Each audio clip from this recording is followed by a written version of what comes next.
Web development is evolving at a fast pace with AI nowadays. And while AI is an incredible tool to use as part of our developer workflows, there are still some things even good prompting struggle to get right. I find it especially hard to get bold, creative, stylish design with AI, and I believe there's still a lot of room for creative development to take place where AI cannot. In this free course, we're building one of those websites for Farbe, a photographic film company that needs a new, flexible online e-commerce platform to sell its product. To drive conversions up, we'll be crafting an immersive experience by sprinkling 3D details over our page, and we'll animate it all as the users browse products. Being a photography company, we'll also create powerful image galleries that empower website editors to showcase their best shots. And finally, we'll connect our website to Stripe to handle checkout and create new orders. On the technical side, we're building our site with Nuxt 4. We're gonna use Prismic to manage our content and Three.js for the 3D experience thanks to the amazing Tres.js view integration. We'll use GSAP for animation and Tailwind for all our styling. To do well with this course, you should be comfortable with HTML, CSS, JavaScript, and the basics of Vue.js. I'll take care of walking you through everything else step by step. By the end of it, you'll have a fully working and hosted portfolio piece that taught you many techniques you can then reuse for real client work, as well as having these skills to build websites that AI can't. Alright, let's not waste any more time and let's get building. Okay, so this is the website we're gonna be building. It's called Farbe, and Farbe is a photographic film company. So if you don't know really well the world of photography, you probably know about digital cameras like the camera on your smartphone or standalone camera like Canon, Sony, Nikon, and so on. But prior to those digital cameras, there was what we called film cameras. And those film cameras are still relevant today, and a lot of people are still using them. And in order to operate those cameras, you need film. And film is basically a light-sensitive material that gets shipped to you inside small light-sealed canister like this.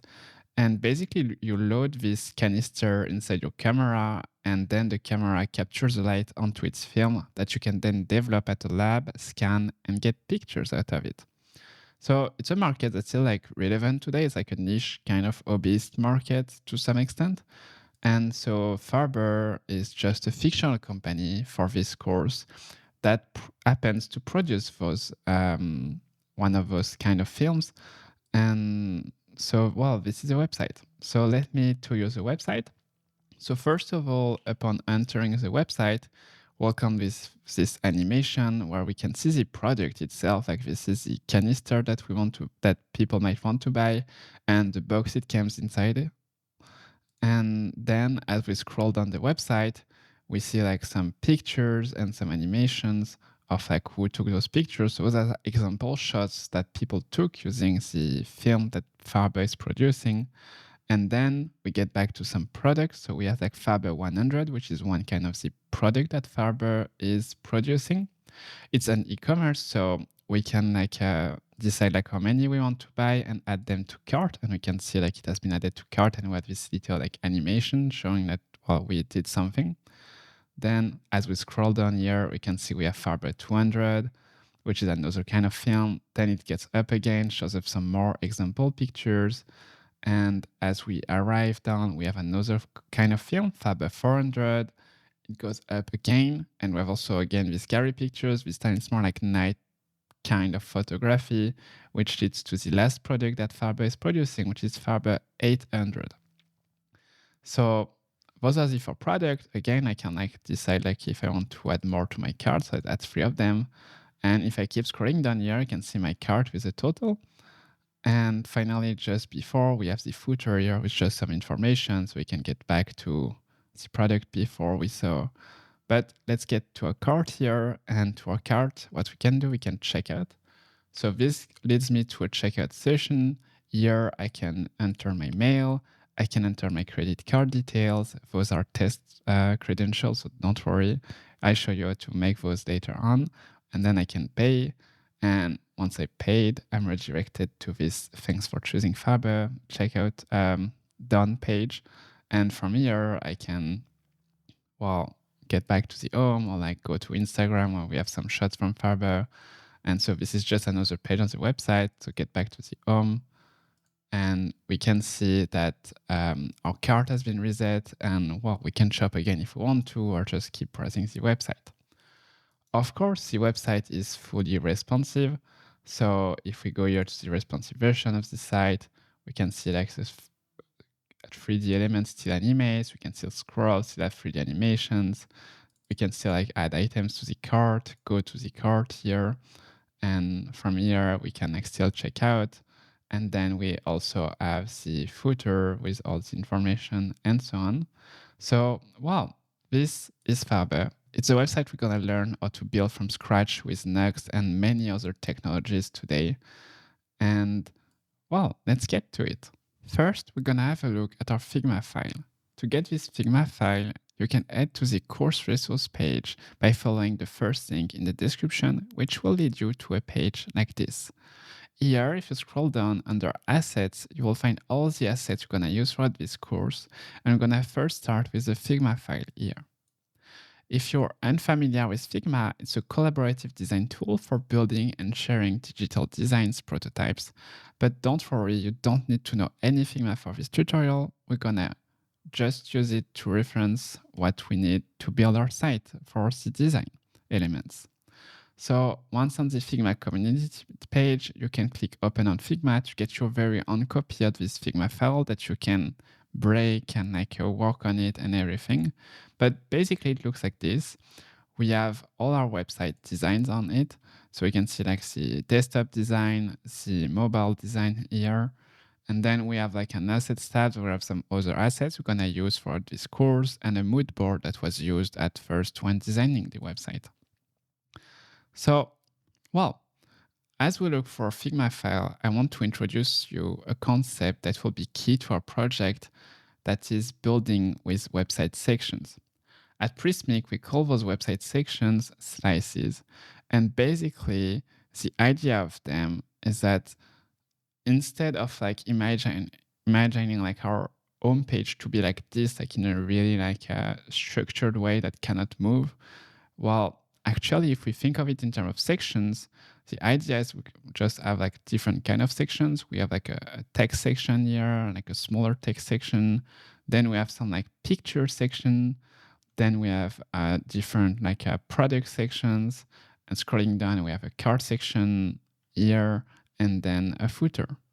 And the idea when you start thinking of it in terms of section is that, well, what if as a content writer or like content editor of this site, I actually want to move my like product section here. So, well, like let's actually like don't want it to have it close to like Farbe 100. I want to move it to after the samples image for this product section. So I can just move it here and like rearrange my content. And then what if I want like to invert the picture section here? Here we go. I can just do it. What if I want the cart to be like at another location, which, well, may or may not be a quad, but you get the idea of it here. And well, that's the gist of working with Prismic and building websites that are flexible enough to empower content writers to actually reuse those sections that translate really well to components and allow them to create and compose an infinite amount of pages by just leveraging what is actually here, like a few amount of sections. Like we can actually see them here.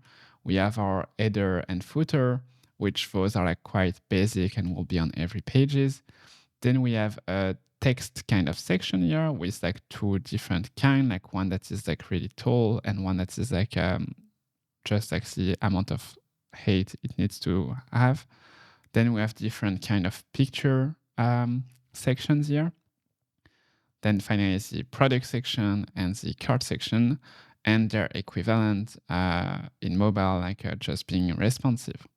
So those sections in Prismic, we call them slices, and slices are one of Prismic Star's features, and they're exactly that. They allow content writer to reuse them, to provide specific content for each of them, to arrange them in pages in a way that tells the stories they want to tell.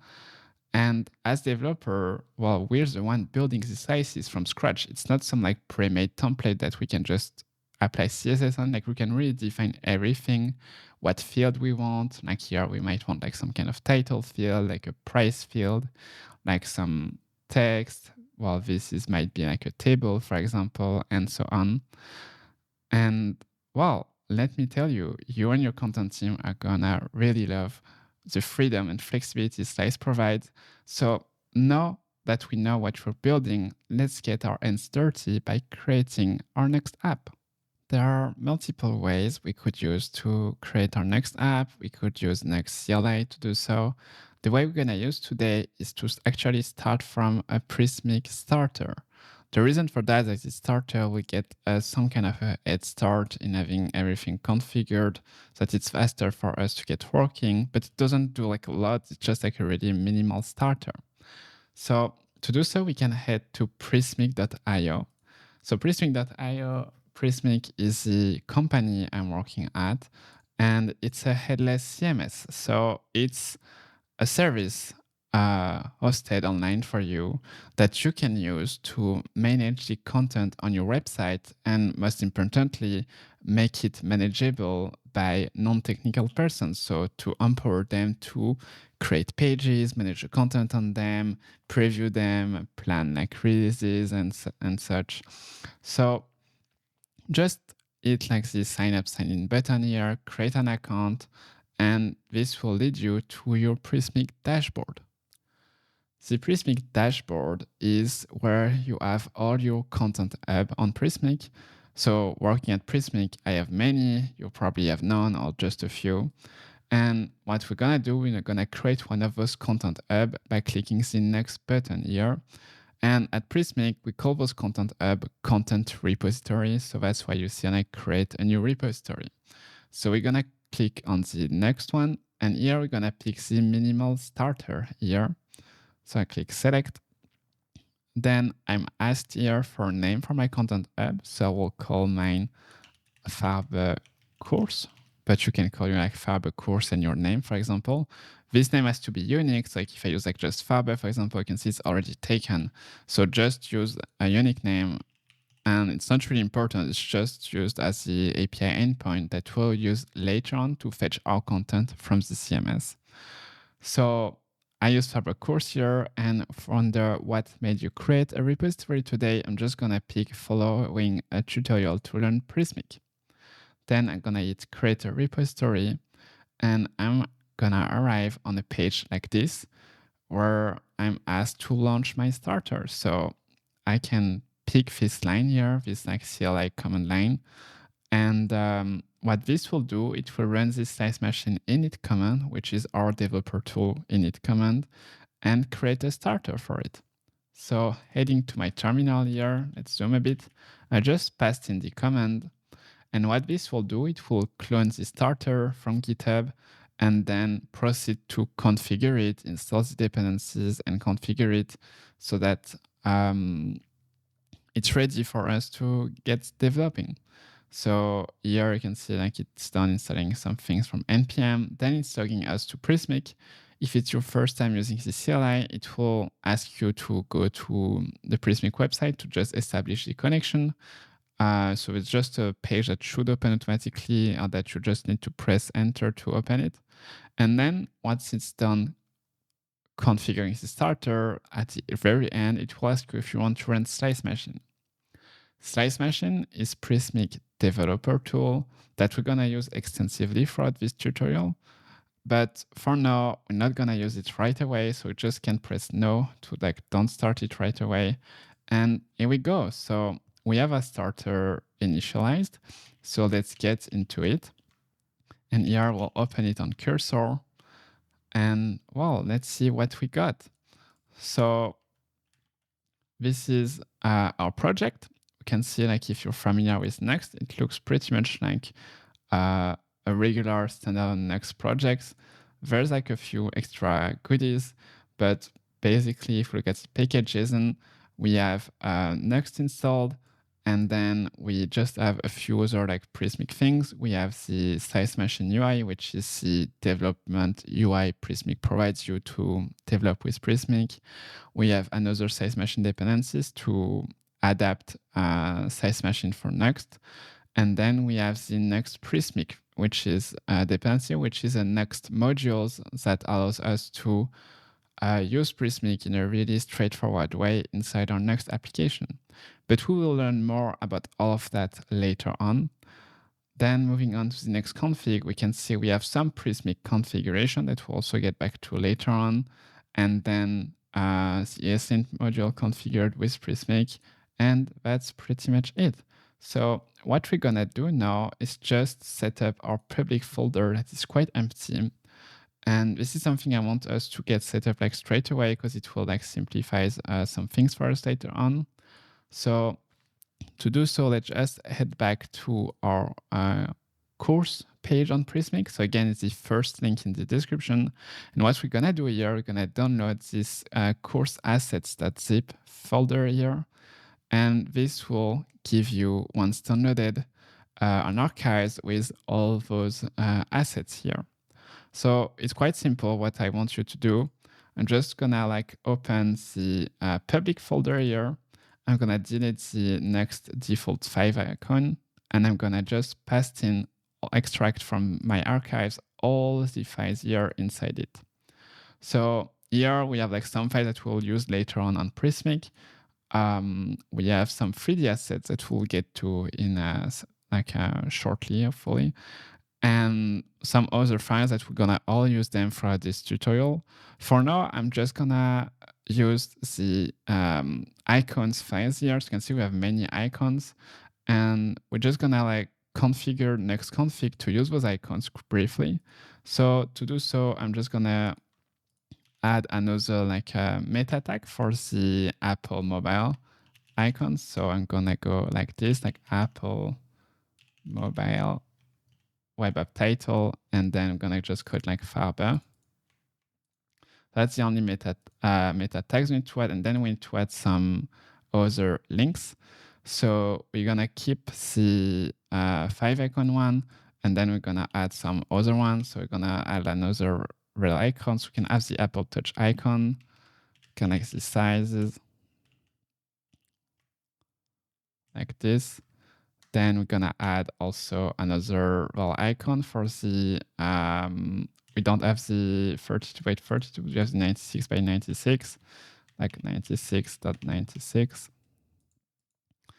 Then we're gonna have another like real icon, but this time for the SVG version we have here. So this goes like image slash SVG XML. And the sizes, we don't need to specify any. And finally, we need also the manifest. And I think, well, I'm not missing one. So those are the 5 links we need to add alongside with the Farbe web mobile app. And we're pretty much done configuring our public folder for displaying our 5 icon and our manifest on the web seamlessly. So that's just like a not super interesting thing, like quite boring things to get started with, but just like at least like know it's done, and we can like call it a day on that end. So now we're gonna move on to configuring other things with Nuxt. So well, let's get to that. Let's proceed with installing TailwindCSS. So TailwindCSS is the CSS framework that we're gonna use to do all this styling on our website. So if you don't know about it, basically it's a CSS framework that is a utility-based class framework. So for example, as you can see here, like we just apply some classes to HTML elements, and those classes corresponds to CSS properties. So here we have the flex classes, for example, that goes for display flex.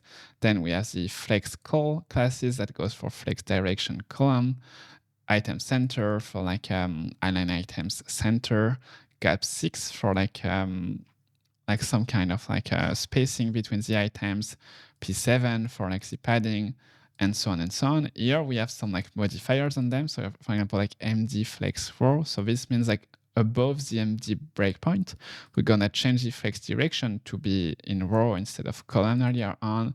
We're gonna increase the gap a little, and this one is not like it doesn't have any modifier, just like rounded to like apply some like rounded border radius to our element. So we're gonna use also the latest version of Tailwind, which comes with some interesting changes if you haven't used it yet. And the way we're gonna install it is like we're gonna install it manually as a Vite plugin, as this is a way recommended by Tailwind for Nuxt. However, we are working on upgrading the Nuxt Tailwind modules, which will provide a better and integrated way of using Tailwind in Nuxt.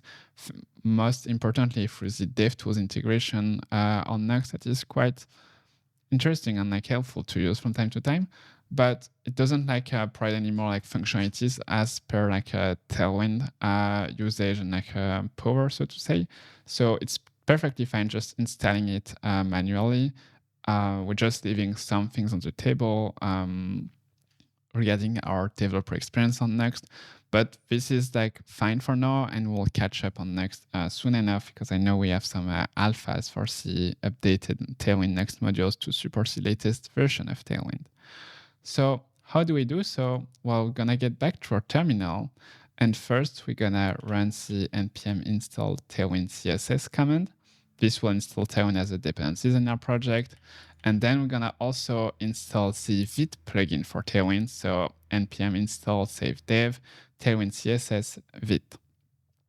Once we have those two dependencies installed, we can get back to our code here and to our Nuxt config. And what we'll do like two things. First of all, we're gonna add a CSS assets that we want to load on our Nuxt website. So to do so, I'm just gonna go to CSS, and I will actually pretty much use that. So it's gonna go like the tilde. So the tilde in Nuxt 4 references the app folder, and then gonna go assets CSS, and I will use index.css because that's my preference here. And I will just create this file here. So I go like new file, and I go inside assets /css /index.css. And inside this file here, what I will do, I will actually import Tailwind. So I go like add import Tailwind CSS like this. And then, well, the new way of configuring Tailwind 4, in contrast to Tailwind 3, is that Tailwind 3 was configured for Tailwind config.ts or .gs file here, like ESLint here, for example. But in our case here, what we're gonna do, well, not what we're gonna do, but just a new way of configuring Tailwind CSS4 is just through the CSS file. So as you can see here, it suggests me like an add theme directive. And so here, like, well, actually, if I accept that, you can see it's accepting me some color. So you can see we have like the color primary. And basically what we're defining here, we're defining some Tailwind utilities. I'm gonna say, well, actually, when I use the class text primary, this will apply the color, the green color we have here. So in our case, we need to define just two colors to get started with the Farbe website. So we're gonna go like color green. So we're gonna need a green indeed. And actually the green is well, I don't know how it's doing it. Maybe it's a bit biased, but it's the one it's suggesting me right now. So it's 00E67B. And then we're just gonna use also like a color white, which will be like an off-white color that will go like this, go like DCB8D3, like this. So it's like some kind of like grayish, like warm grayish color like this. So DCB8D3, DCD, sorry, 8D3. And this just configured two of our Terrain colors. So of course, we are just created the index file and reference it in Nuxt, but we didn't configure Tailwind in Nuxt actually so far. So what we need, we need to add Tailwind as a Vite plugin. So here I'm gonna like add a Vite options to Nuxt config, and I'm gonna create a plugin with TailwindCSS, calling the TailwindCSS plugin here. And so I just need to import the TailwindCSS plugin from TailwindCSS Vite here. And without much, if I were to save this file, now we have Tailwind running inside our project. So, well, let's now proceed to a second thing we need to configure. And after that, we get to actually launch our website and do some actual code. So let's configure fonts. As you can see on our Figma design here, we have multiple fonts used on our project. For the titles, we have the inter font used in bold versions. And for the text here, we're using like a monospace font, which is Case Mono. That is a font that was brought to life and like offered to the world for free by Vercel. And that is, well, looking like a monospace font, but with some like, just like some light take. Well, font is like a really like fine and like a complex topic, but well, it was chosen for the design, and in my opinion, it looks very great. So, well, let's see how we can use those fonts inside Nuxt. So when installing fonts, well, you know probably have the add font face directive in CSS to install fonts, but actually there are like, well, first of all, like writing add font face directives is like not an easy feat. Like I never remember like all the properties we need to define inside it. Then we need also to have the files hosted in our like a public directory. But well, you can see here, like I don't have like a fonts directory inside all the assets I made you download. So well, the way like to install fonts that I prefer these days with Nuxt is to go and use the Nuxt fonts modules. So the Nuxt fonts modules is a pretty amazing module that was created by Daniel Rowe, the core and like lead developer of Nuxt right now. And basically, it like just abstract away from you all the like installing the fonts, registering the add font face directives, fixing like some like weird like loading quirks that we have with fonts, like the layout shift and everything. And so, well, what we can just do, we can just grab this command here from the fonts.nuxt.com URL. So it's npx next module add fonts. And so what we can do, we can just go back to our terminal, run this command. And what this will do, it will install the Nuxt fonts modules on our Nuxt application so that we can then declare our fonts in Tailwind and be able to use them throughout our project. So here it's proceeding to installing. And well, while it's installing, like we're just gonna trust it's gonna do its work. We're gonna just get back to our index.css file here. And what we're gonna do, we're gonna register our fonts. So first, we're gonna register our sans serif font. So this is the enter font. So we're gonna go font sans inter sans serif. Then we're gonna go like font mono for like our monospace font. And here, what we're gonna say, we're gonna use the Geist mono font with monospace variant. And a small thing we're gonna do on the monospace font, we're gonna just use what we call a font feature settings. So to do so, I'm gonna go like dans font mono and -- font feature settings. And I'm gonna toggle on the font feature settings stylistic set number 9. And basically, font feature settings are like a way to tell a font, well, actually, there are like some details here, and you can see like there's like a different R, and like the font feature settings we're like toggling here is the 0 because what I want on this website, we want the 0 to be the /1, and by default it's not slash, so we're just gonna slash the 0. Like this. Well, actually, it's the contrary, I think, on the real website. I think my design might be off. But, well, we want the to toggle the /0 font feature setting, and this is the stylistic set number 9 on the Geist monospace font. So without much, I believe we can have a look at the CLI. So it's successfully installed in Nuxt font modules. We can get back to the Nuxt config here and you can see that it's the Nuxt fonts. And well, there's not much we need to do. So we can just save this file here. And what we're gonna do to just keep like doing as like a best practice and like to save our work, we're gonna create a Git repository. So we're gonna just run the git init command. And this will allow you to make a first commit with our project setup here. So we can see like there's like many things with it, like many assets we just extracted in the public folder. And so what we're gonna do, just gonna run like a simple like a init const, like a init project for the commit name of that.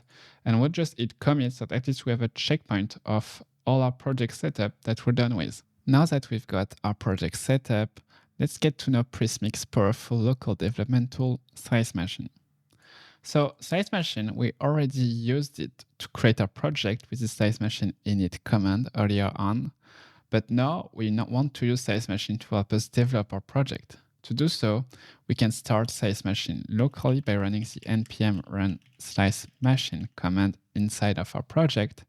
And what this will do, it will spin up Size Machine server that we can then open on our browser here. So this is Size Machine UI, and you can think of Size Machine UI as a craftsman's workshop where we can create and shape our data models, all while reaping benefits like Git versionings, component previews, and auto-generated mocks.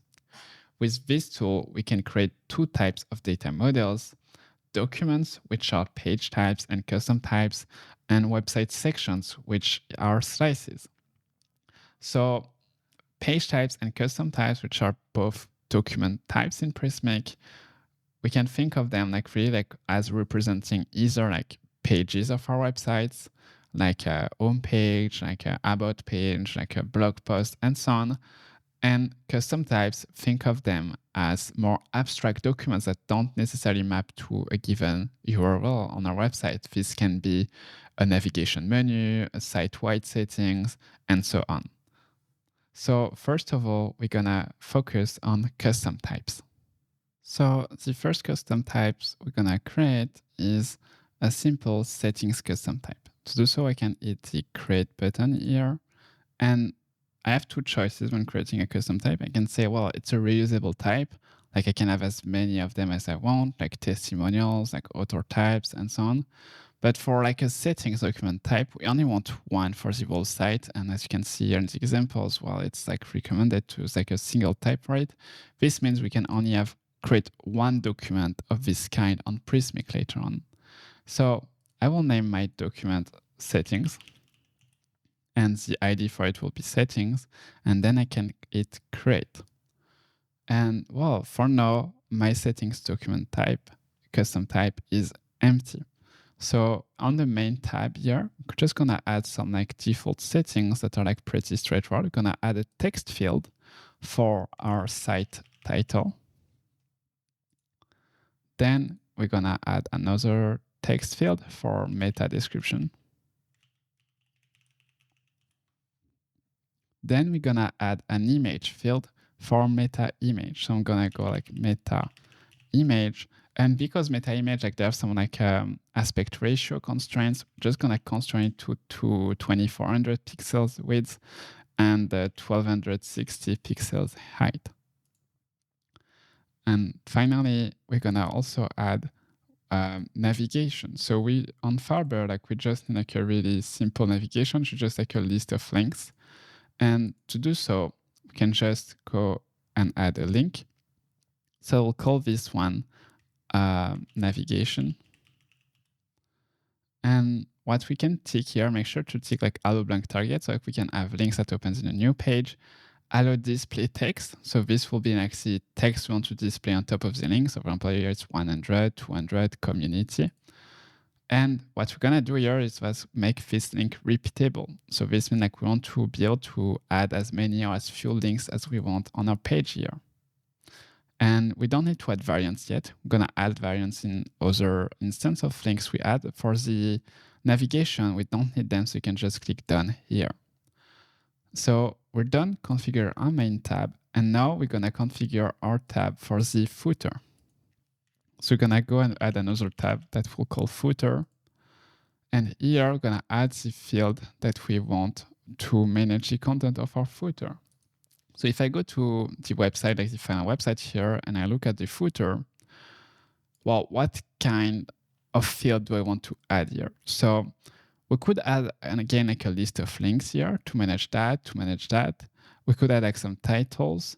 But one thing we can do, like to make that a bit simpler, we can instead just add a rich text field that will encompass all of that, because actually this is a paragraph, this is like an H2, this is like a list with like text and links, this is another H2, another list of text and links, and here it's separated from the rest, but it's also another section of rich text. So as you can see, if I have a look at the HTML here, we can see it's coded as we have like a whole section, and then it's just like some real like basic, like this is like another list, another list. Then we have like a separator and another paragraph tag here. So, well, let's replicate that really simply in Slice Machine here. So I'm just gonna add, this time instead of a simple text, I'm gonna add a rich text field, and I'm gonna call that one footer text. And here I can select like, well, if I want to allow multiple paragraphs, we do so.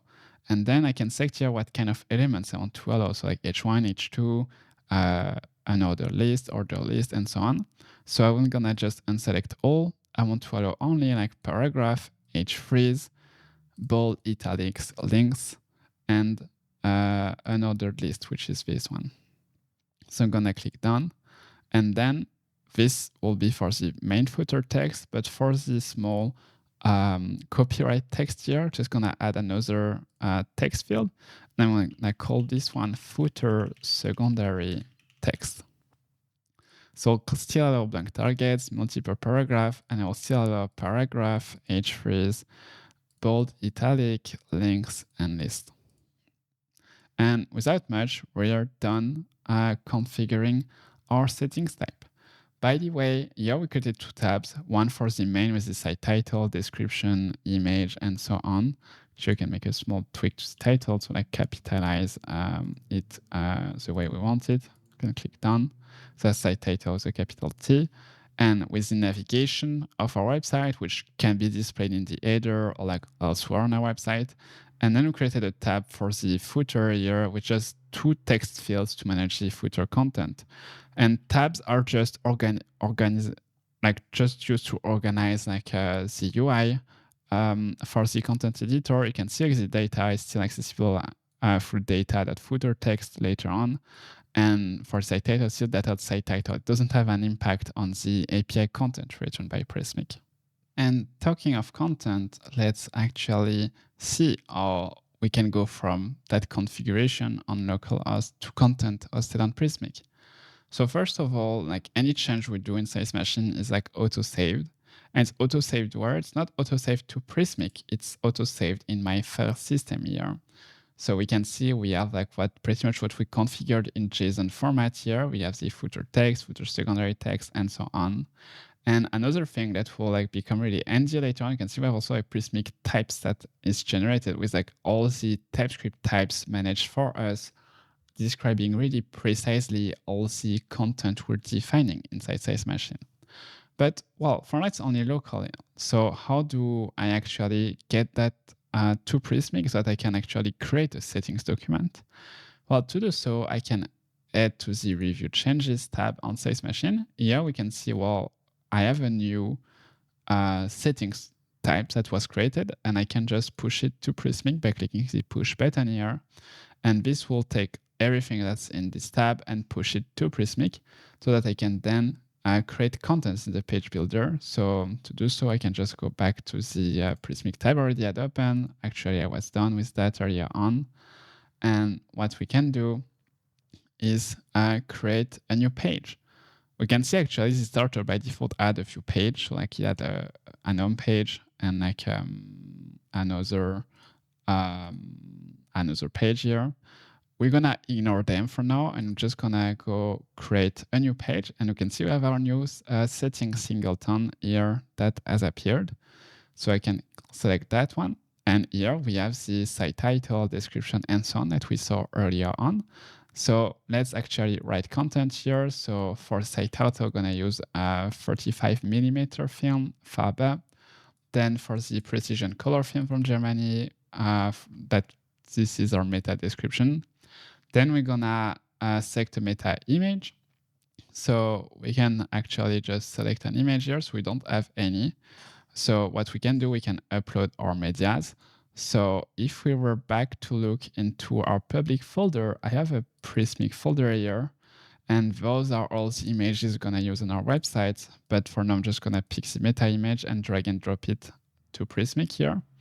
So this makes my image available inside Prismic, and I can just add it to my page.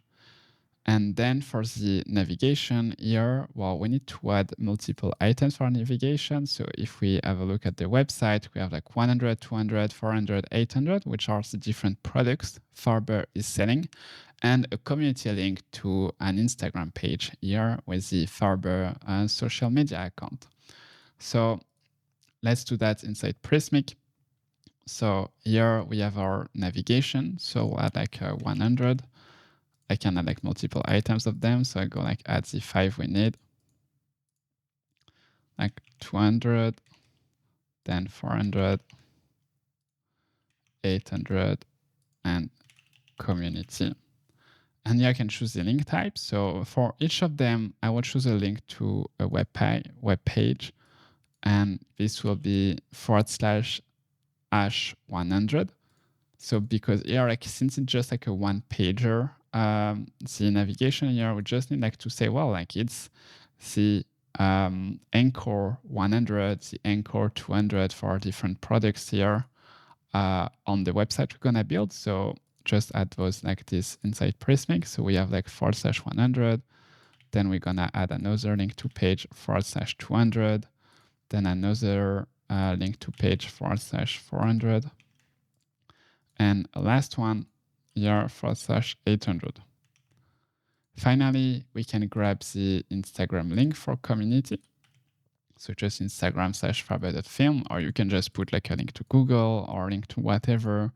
This is not that important. So we're just gonna add the Instagram page here. I can hit open in a new tab if I want to. That's up to you. Let's click it for now. And so we have like the link to Instagram. Next here, we can see like this is where we have our tabs in the UI. So we have the main tabs that we already filled, and I'm just gonna open the footer tab.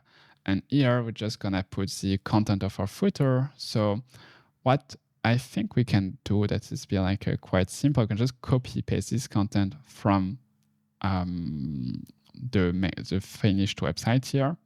Go back to Prismic and paste it here, and you can see like Prismic is smart enough to detect like the different link we put on it. And actually like maybe like the links here are like to Vercel, so we might want to just like correct it to just point to like the / ones versions of them. So just go like this,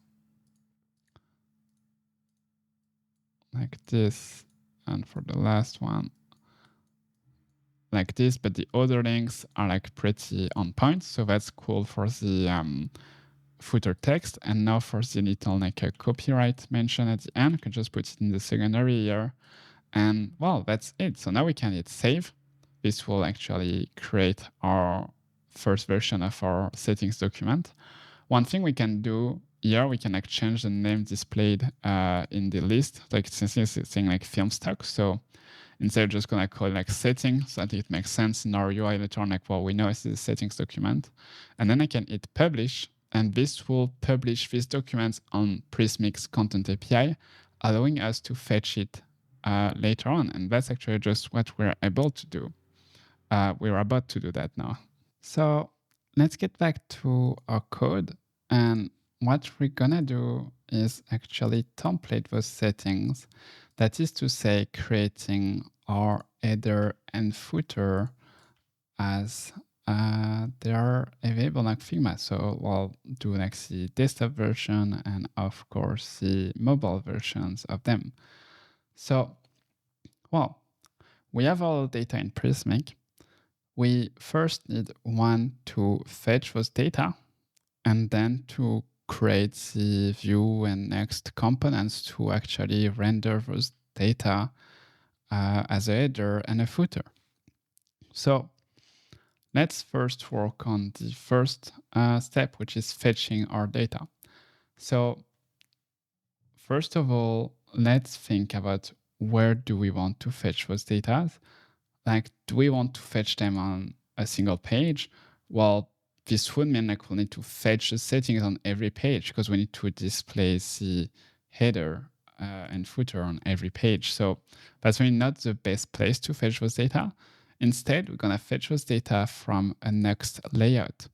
So Nuxt layouts are basically wrapper to pages that you can apply to many pages. So to do so, I'm just gonna go inside my app folder here, and I'm gonna create a new layout inside the layouts directory. And I will call this one default.view. The default.view layout is a special layout because this is actually the layout that gets applied on every pages by default when it's created. And here I'm gonna write my view component. So I'm gonna start with a script setup for my component. I don't need any help from AI from now, and a template section here.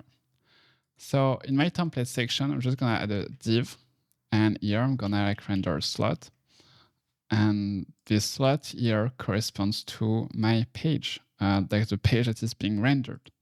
So from here, what we can do, and actually I think it's a great time to get actually started, is to finally start our next server. So we're gonna keep Site Machine running here, but we're just gonna open another terminal, and I'm gonna go inside my Farbe directory, and I'm gonna run the npm run next dev command to start my next server on localhost 3000 here.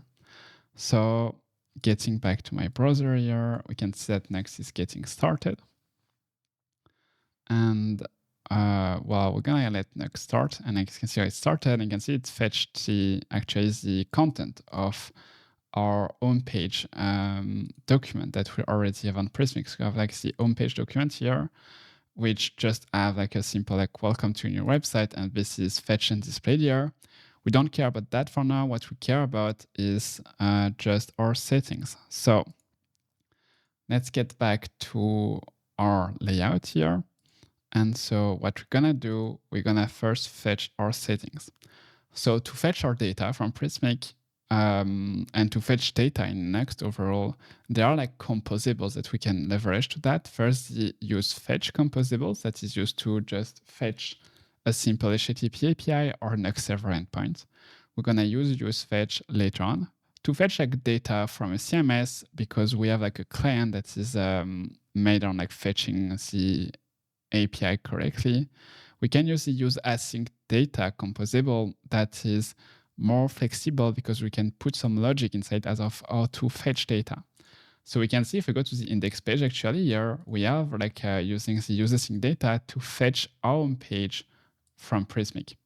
And so actually what we can just do, we can just like copy this little snippet here and go inside my layout. And well, we're gonna use it to fetch our layout and the settings from our layout. So what this snippet does, like we're calling the use Prismic composable to get access to a Prismic object. And then inside the use async data call here, we can get rid of the index key here, because like this is just keying the async data call for the index page. And what we can do just inside the function, we can use the Prismic client to actually fetch our settings. And here we're gonna do get single settings. And what's interesting here, like if I go like and I just add quotes, we can set thanks to all the TypeScript types that Prismic generated earlier on, the client actually already knows that we only have two kinds of documents inside our Prismic repository: pages, which were there by default with the starter we used, and settings that we just created. Then we can indeed rename the settings data here that we were getting, and without much, we can actually just add a key here and just key it like settings. Key in async data allows Next to deduplicate calls. So if we were to fetch settings again at another place in our application, this will ensure we only make a single call to the API instead of making two calls to fetch the same data, essentially. So here we should have our settings. So let's actually check that by rendering our settings inside our page. And as you can see here, we have like a lot of JSON data.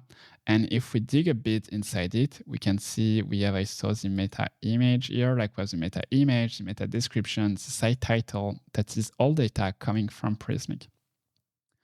So in our case, we don't want to render them like this.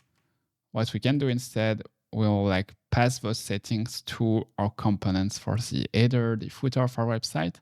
But what we're gonna first do here is use the use SEO meta composable from Nuxt to actually render our settings on our page to define the meta tags of our page. So to do so, we can again like just probably, let me think. Yes, we're just gonna go here and add our title. And what we're gonna do, we're gonna say like settings that value, because it's view ref data site title. Then we're gonna add our OG title.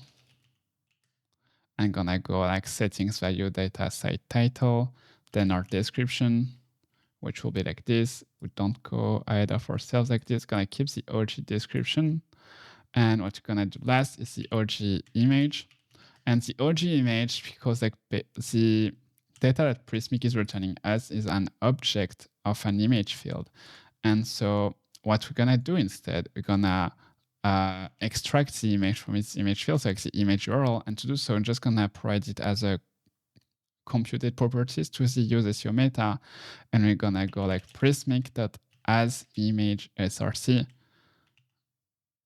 of settings value data meta image. And what this does is that it checks the content of the meta image object from Prismic and extracts the URL for it to provide it as a computed value to the OG image property of use SEO meta that then allows us to use that properties correctly when rendering the meta and the head of our page. So you can see here, well, we have home page that was defined by the this current page.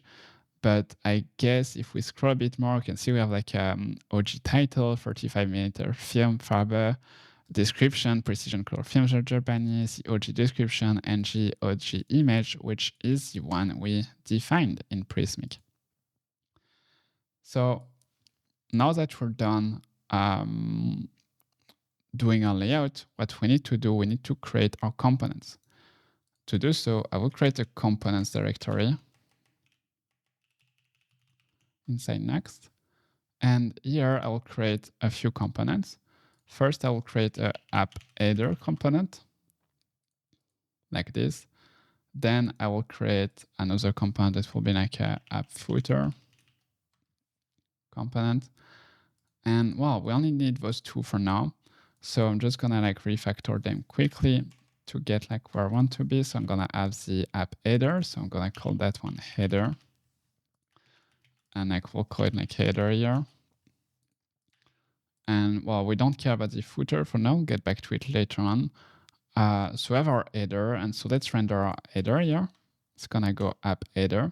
And what we're gonna do, we're gonna provide our settings to the header. It's gonna go like settings as a prop, and we're gonna provide our settings like this. And so this will do is we'll provide the settings to the header. And now getting back to the header here,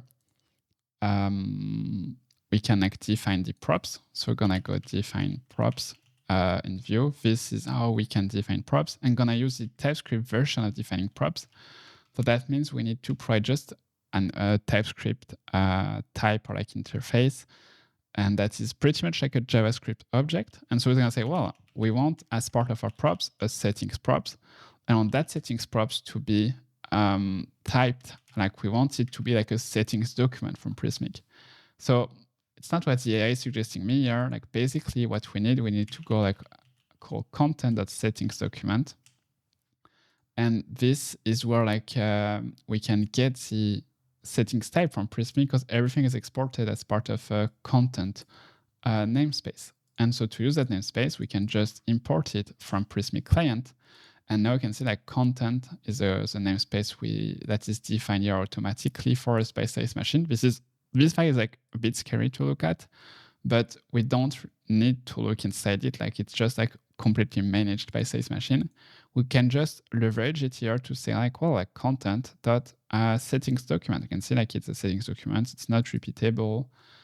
And from here, this will allow us to get our content inside our settings content inside our header. So if I were to save that and to save my home page here, we can see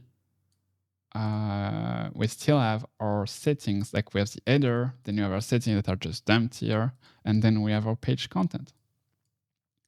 So, well, we can like copy that boilerplate here because they're gonna use the same one for the footer, and instead just gonna call that one footer. So we're gonna go like this, footer, and we're gonna go back to our layout and also duplicate the header into a app footer component like this. So now that we have like our header and footer set up, we can see here like we have the two of them. What we can do, we can go and start templating our header. So inside the header here, what we'll do, we'll have a navigation. Sorry. Don't know how to type today. Have a navigation. Inside the navigation, we'll have just a Nuxt link to the home page of our website. What we're working on right now is the logo here that is displayed on the side. Like when we click on it, we just want to get redirected to the home page of our website. So we're gonna go like this. Then we're gonna need to actually display our logo. So our logo is like, it looks like text. It's mostly text, to be frank, but like it's stylized in a way like that is like a bit like fancier than just text.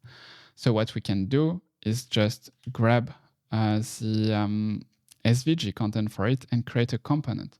So to do so, just gonna go and create a new brand signature component. So I'm gonna call it brand signature. And what we'll have here is just like a really simple rendering of an SVG component. So to get this SVG component, you have two choices. And that will be the same for like every SVG component we use inside this course. Either you have the Figma file and you can go on Figma, and here you can grab, for example, the signature. So we grab the signature artwork, and then we're gonna go click copy as SVG. So this will give us the SVG content of our signature here. That is a bit far, but basically it's just an SVG with a path. Or alternatively, if you don't want to deal with Figma, or like you struggle to get the SVG from Figma, what you can do, you can go back to the course page, and inside components and files, I copied your like multiple components that are like SVG or like complex components that you can just like grab as a copy here and paste inside your code. And so as you can see here, like we just added a few things from Tailwind on our brand signature component. We added like the height of 1 EM. So this basically said that we want to adapt the height of our component to the current font size. And then with auto, because we don't want like to stretch it in any way. We just want the width to be like natural what it should be. And then we have like the bigger like SVG filling here. And one thing you might want if you went the Figma way is to make sure you added fill current color here to make sure it's also inheriting the color of the text. Like if the text is white, it's displayed white. If the text is black, it's displayed black. So we can save our brand signature component here and get back to our header. And now we can display our brand signature here like this. So I guess if I were not to save that and get back to my home page, we can see we have the little Farbe logo here. So still have some way to go, like before getting like to actually having that look our header. So first of all, like we need, if we get back and look at our Figma design, we need the Farbe logo on the side with some like margins around it. And same, like then we need like to have some kind of like list of links, and finally the cart at the very opposite of the logo. So let's work on that. So we have the logo, we know it's gonna be alone. Then we're gonna have a list of links. So when I hear a list of links, I think of like URL, like URLi elements here. And then inside we need to render this list of links. So here the AI is suggesting me like to use like Nuxt. That's not what we're gonna do. We're gonna use the Prismic link component to render links.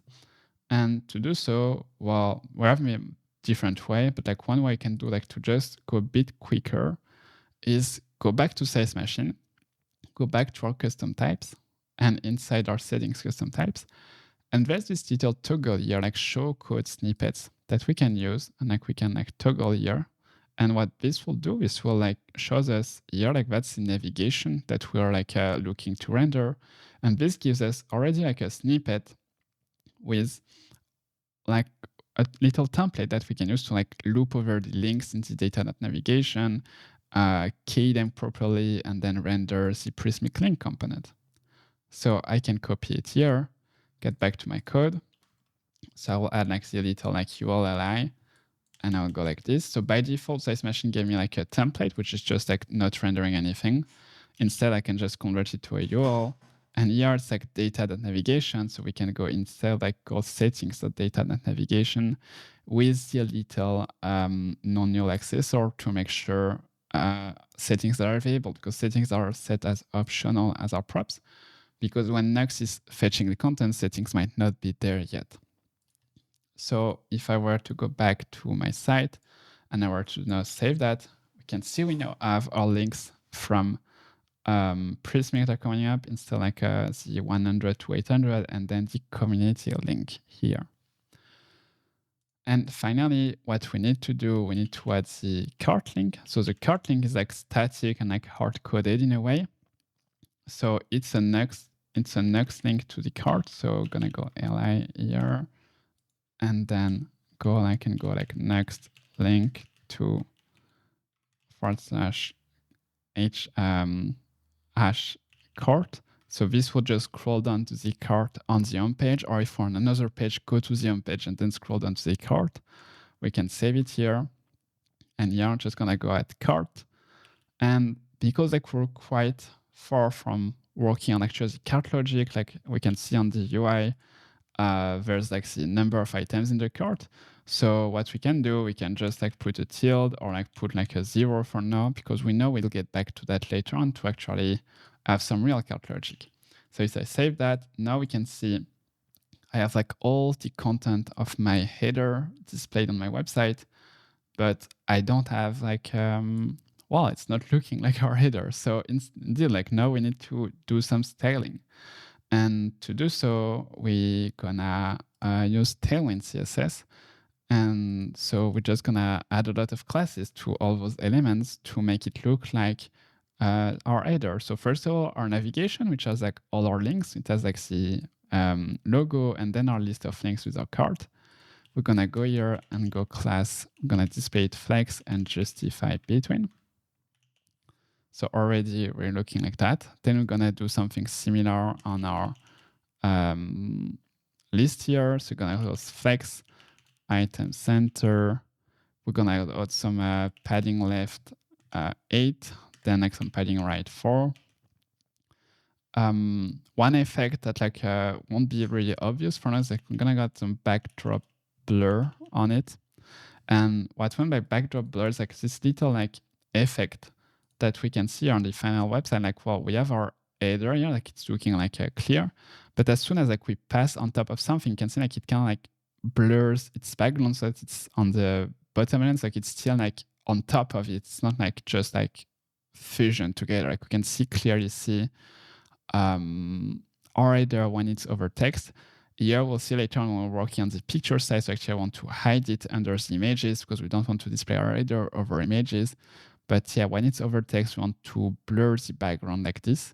And this is what the backdrop blur utility is doing. It's using the CSS backdrop filter and using a blur property on it to blur what's behind the header. So now we have the backdrop blur here. I think that's good for now. And what we're missing like well now is like to actually style our links so that our links can look like links. And what we will do, we're gonna actually add a CTA class to all of those. Gonna go like class CTA on our logo. We're gonna go also add some like a PY MX on it and some margin on the left so that it's not like stuck to the border like this. We're gonna also make the logo a bit bigger. So thanks to the class we applied here, like h1em, we can now style the height of like the size of our logo using like a text font size property. So in Tailwind, font size are done with text LG. And if I overwrite here, you can see like text LG, like font size 18 pixel, and this makes it slightly bigger. By the way, if you want to have this kind of Tailwind IntelliSense, there's a really good Tailwind extension that I recommend you install on your IDE if you're using VS Code Cursor. It's also available on like other IDE. The TailwindCSS IntelliSense is like really helpful to help you figure out like, well, like if you don't remember like, yeah, like what is PYMX doing? If you just over it, well, not in that case, obviously it's breaking for the demo, but it's usually like telling you like what a Tailwind class is doing. Well, it's working for everything except my example. That's great. So we have this here. So we have our header, we're happy with it. We have the class CTA here. We're gonna add the class CTA to our other link, class CTA, and same for the cart here, class CTA. One thing we need to do actually, I think we have flex item center. Let me think. Yeah, we might need to add a minimum, like a width to this part of the navigation. The reason for that, like right now, like it's mashed, like the first element, the logo is smashed on the left and the rest is smashed on the right. But we actually wanted to like we want the navigation to breathe a bit and like to be separated from the cart here. So what we can do to fix that, we can just go to our another list here, and we can go like this time we're gonna go like Excel width. And this I'm gonna just calculate a property. So we're gonna go calc, which is like the CSS calc. And what we're gonna say, I'm gonna say, well, I want it to take like 2/5 of the overall width of the element. And we're just gonna also go add like 2 rems to it. So that's about like 32 pixels. This will help the background blur like feels more natural when it's overing elements, because otherwise it gets cut a bit roughly. So if I now go back to my cart here and I save that, well, it's not actually bigger as we can see it, like it's just like still small, but let's actually fix that. Yeah, actually you can see like now it's bigger when we're on Excel screens. And so we can fix that quite easily now to separate the cart by on the list items here, gonna go class ML auto. And now we have like our header starts to look like almost what we have on Figma here. We have the logo, the links from the navigation and the cart. We just need now to create, to add some class to this CTA class. So this is where for like simple styling like this that doesn't really mandate a component, I like to instead just create custom utility classes. So I'm gonna go to my assets CSS folder inside my index CSS, and I'm gonna create a CTA utility class. And inside it here, I can like apply some Tailwind classes to actually like style everything out as a CTA class. So I can go like leading tight to like have a smaller line 8, or like P4, like this one we'll see it a lot, like because it will add a lot of paddings around every element. Like this. Then we're gonna also make them like inline block. Under over, we're gonna do like we're gonna underline them. So like this means like when we over them here, we have a small underline. Under focus, we're gonna also remove the outline. This is bad, but this is bad if you just remove the outline. But what we're gonna do, we're gonna add a focus visible style that will add a BG black to it, so a black background, and also on focus visible, we're gonna make also the text white like this. So that's what we're adding. So let me fix that. Here we go. So we have like leading tight P4 for 4 pixels, for 16 pixels padding, as you can see if I over it there. Then inline block, over underline. We remove the default outline under focus, and we add some other style under focus visible here with focus visible BG black and focus visible text white. So this means that now like we have this little like underline when we're just overing, and for people that use keyboard navigation, they have this big like black bold box around it that they can see what is being focused. So getting back to our CSS here, we're actually gonna take the opportunity to add some style to our HTML. First of all, we're gonna add our white background here, and gonna add like scroll smooth property also, because since our page has like a lot of navigation based on the scroll smooth property allows us to just like animate that transition smoothly between two anchors instead of just jumping straight to the anchors. You can see here like it's just scrolling smoothly to it elegantly. And finally, we're gonna have a body, and we're gonna have a body. You can see here like it's using, I think it's using the monospace font. Well, actually, this is the production website, so that's not the one we want to see. I want to see here. Here, I think it's using the inter font, but we don't want to use the inter font for the, by default on our side, we want to use the monospace. I'm gonna go add apply on the body font mono. I can also make it, I can see here it's like quite big compared to our website. So what we're gonna do, we're just gonna make the font smaller because it's like a 14 pixel by default. So we're gonna go text small like this. And without much, you can see we have our header showing up. There's still like a small thing that we're missing. You can see like on over, like we're underlining the links correctly, but we're missing like a small, like you can see like it's fading out also every other links here. So we can do that pretty easily without any JavaScript actually in CSS nowadays. And to do so, we can go back to our header here. And what we're gonna do, we're gonna add a style tag. And our style tag, we're gonna scope it. So I'm gonna use this scope. So this means like any style here is just applied to this component. And what we're gonna do, we're gonna add reference our Tailwind file like this, our CSS file. This allows us to use Tailwind inside our component.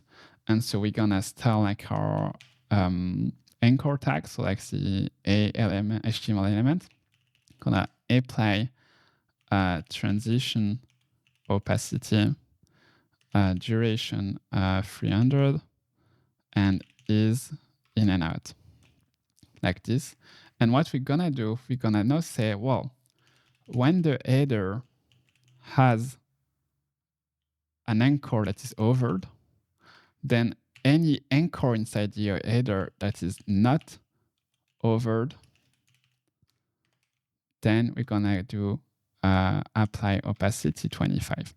So here we're using this kind of like new CSS selector that is has. Basically we say, well, any header element that has inside it an anchor element that is being overed. And so we say, well, we target all header element matching this selector. And then we say inside it, well, any anchor that is not overed, we actually decrease the opacity of it. And now you can see like now when we over just a link in our header, like all the other links that are not overed gets reduced opacity like this. Cool. So we're pretty much done with our header. I think we're just missing one thing. inside like our links here, like actually on mobile, what we can just do, can just like hide them as the design does, which is probably fine in the sense that like on mobile, you can just like view your cart or like shop using the CTAs on the page and not really need a header. This might be something like a great improvement to do later on, but for now, we're just gonna hide all our links on mobile and just display the cart and the logo in such scenarios. So you can see here we have like all our links, and when we go to smaller size, we just see our cart and our logo. Great. So that's for our header. Now we're gonna go and continue our work by working on our footer. So for the footer here, we already have the little boilerplate to get our settings. And so what we're gonna do, the footer, if we have a look at the design here, it's basically two things. We have like on one side, we have like our text that is being rendered. And then we have this big and bold graphic here. So to do so, we can do it in HTML like pretty straightforward. I like to use a figure to do that. So I'm just gonna go remove everything and I'm gonna go like figure. And the figures basically allows us to display a visual element. In that case, it will be an SVG. So that SVG, you can also grab it from the Figma under assets. It's the icon graphic here. So you can go right click and copy as SVG, and we can paste it in our code.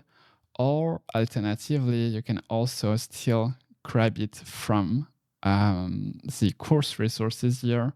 So we can just like, you have the same figure, you can just grab it and copy it if you don't want to use Figma.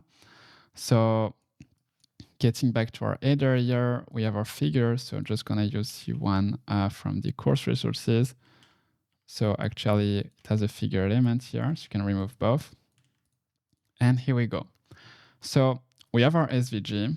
We made like some like little changes to it. First of all, like we changed the fill color to be like instead of black current color, this again like uses the current text color of the element. We don't need to change the clip path here white. This is not something that is visible. This is used like to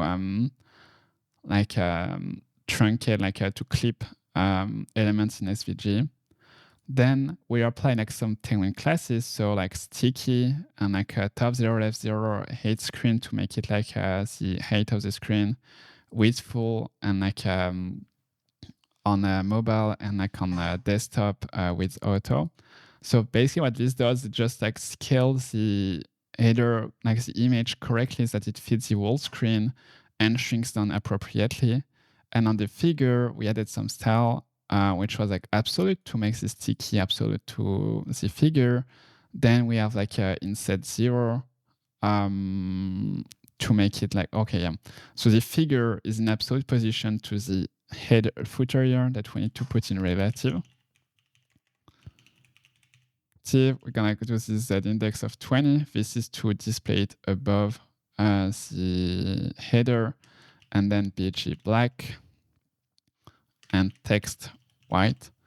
And so the other style here, so we display our figure all over our footer with like across all of it. We disable the pointer events on it because we don't want people to mess with the SVG. And we also clip the overflow of the SVG here so that it can like overflow the figure. We don't really mind it. So that's for the figure. And then under it, we can add a section class here. Gonna go like class here. Well, we're gonna add like some new classes. For now, we're just gonna go like min height screen, flex, and flex call. And there's a little like effect, as you can see here on the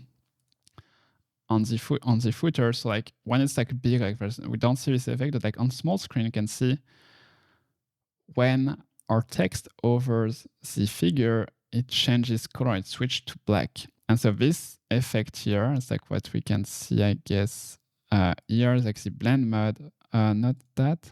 Okay, well, I'm not sure where I see it on Figma, but basically it's called a blend mode still. And so here we're going to see mix blend mode, and I'm going to say mix blend difference, as this will basically say, well, whenever like my white text is over something white, well, take the difference of it, which will be black, and display it as is so that we can still read our text. And so inside our section here, we're going to do multiple things. First, we're going to add an h2 tag. And inside this h2 tag, we're going to display our brand signature. Brand signature, no. Like this. Can leave it like this. And then we're going to do display our text from our footer. So remember, we used on size machine, we use like a footer text and footer secondary text. So again, we can use the show snippets button here to grab our footer and our like a secondary text here. And so I grab the two components of those and I can just copy and paste them here. And again, here I just need to prefix them with settings because we're getting our settings like this, and size machine doesn't know about that. And so if I were to save that and get back to my page here, you can see we already have something pretty bold and like gets us closer to what our footer looks like here.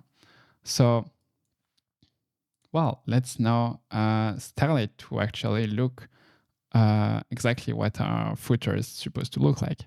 So first of all, well, here I want us to work on another like utility class component. Again, like this can be a view component, but I like when you can keep things small, like it doesn't really mandate the component. I like to just have utility classes that I can slap on components. And so I'm going to create a bonded class here. And this bonded class basically some kind of like a container class that can like just say, well, like whenever something is bonded, it will be displayed on the side column here that we have across all our website. You can see here it's all the text like on this side. So let's actually create this bonded class. So I can save my footer here, and just so that we have like some kind of like little preview behind us, I can go back to my CSS and I create this bonded component. And I will apply some classes. So first I'm gonna go MX auto, and on Excel, then it's gonna be MR0. So basically on Excel, well, on mobile, we want everything to be centered, but on Excel, like on larger screen, we want actually things to be centered right. So we remove the margin right auto and we just set it to 0. Then for the max width of it, we're gonna set it to 60 ch. So that's the width of a character.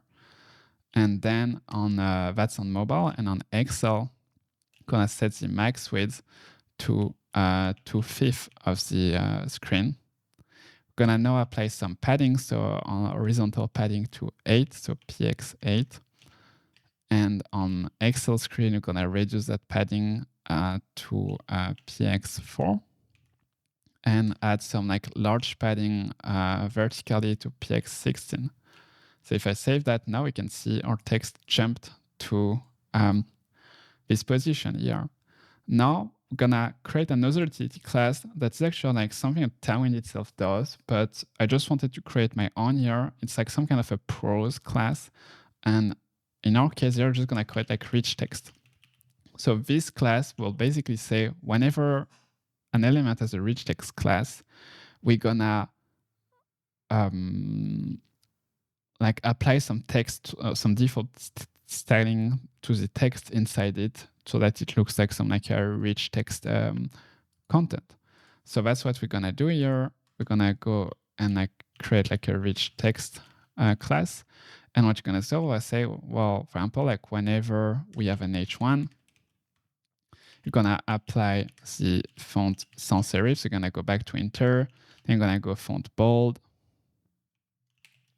gonna go like leading none, and then some text size. We're gonna go text, max, free RAM, and 5 viewport widths. So like this basically makes the text size like changes a bit as the screen gets bigger. Like it's still like relevant and it's not like really tiny on bigger screen. So that's for our H1. Then we're gonna do our H2 tag like this. So H2 is like the same thing, font sound, font bold, leading none. We're just gonna go update the size. We're gonna go like 1.875 and 2.5 viewport width. And so this corresponds to basically this. I could say, well, whatever the biggest between 1.875 RAM or which is 30 pixel or 2.5% of the viewport width like this. And finally, you're gonna copy the same one here. So you're gonna go H3.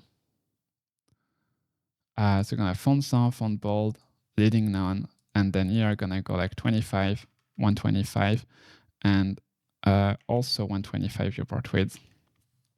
And so if I save that, now you can see all my headings have become like bigger and bolder, fitting what we're trying to do. So it's font sound like this, cool. Next step, we're gonna work on the paragraphs and the list. So we're gonna target multiple elements. I'm gonna go hey, P, then same for the unordered list and same for the unordered list and the li inside them. So what we're gonna do here is gonna go apply some max widths to them because we don't want them like to be too long. Otherwise it's getting harder to read on, especially on like big paragraphs of text. So we're gonna clamp the max width to 40 character width like this. And we're gonna also change the hyphenations of them to auto. So this basically tells CSS, well, you can like hyphenate some words to make them go to the next lines if necessary. So if I save that, you can see like the long copyright line like just got clamped. And finally, I'm gonna also say, well, when it's when the paragraph is like the first child. Well, I mean, when it's not the first child, like when it's following a sibling, basically I'm gonna apply some margin at the top of it. So margin 4. And so this gives it some like room to breathe between each of them. We're actually gonna do the same thing for the heading freeze. So heading freeze, we're gonna say, well, when heading freeze is not the first one, I'm gonna apply some like big 64 pixel margin on top of it. And so it now looks like this. Finally, for like the links, so here we have links inside like list and like paragraphs. We're just gonna go and apply some style to them. So we're gonna go like and P and LE. And then inside it, you're gonna say, well, whenever we have like an anchor element inside it, gonna apply this following style. So apply, gonna go like underline, focus, outline, none, focus, PG, black, and focus text white like this. So now we should have links. I think I missed something. No, we should have links, but they are not showing up. So why are links underline apply? Yeah, that's a mystery. Maybe we don't have links. No, we do have links. So why is this style not applying? Maybe I made a mistake somewhere.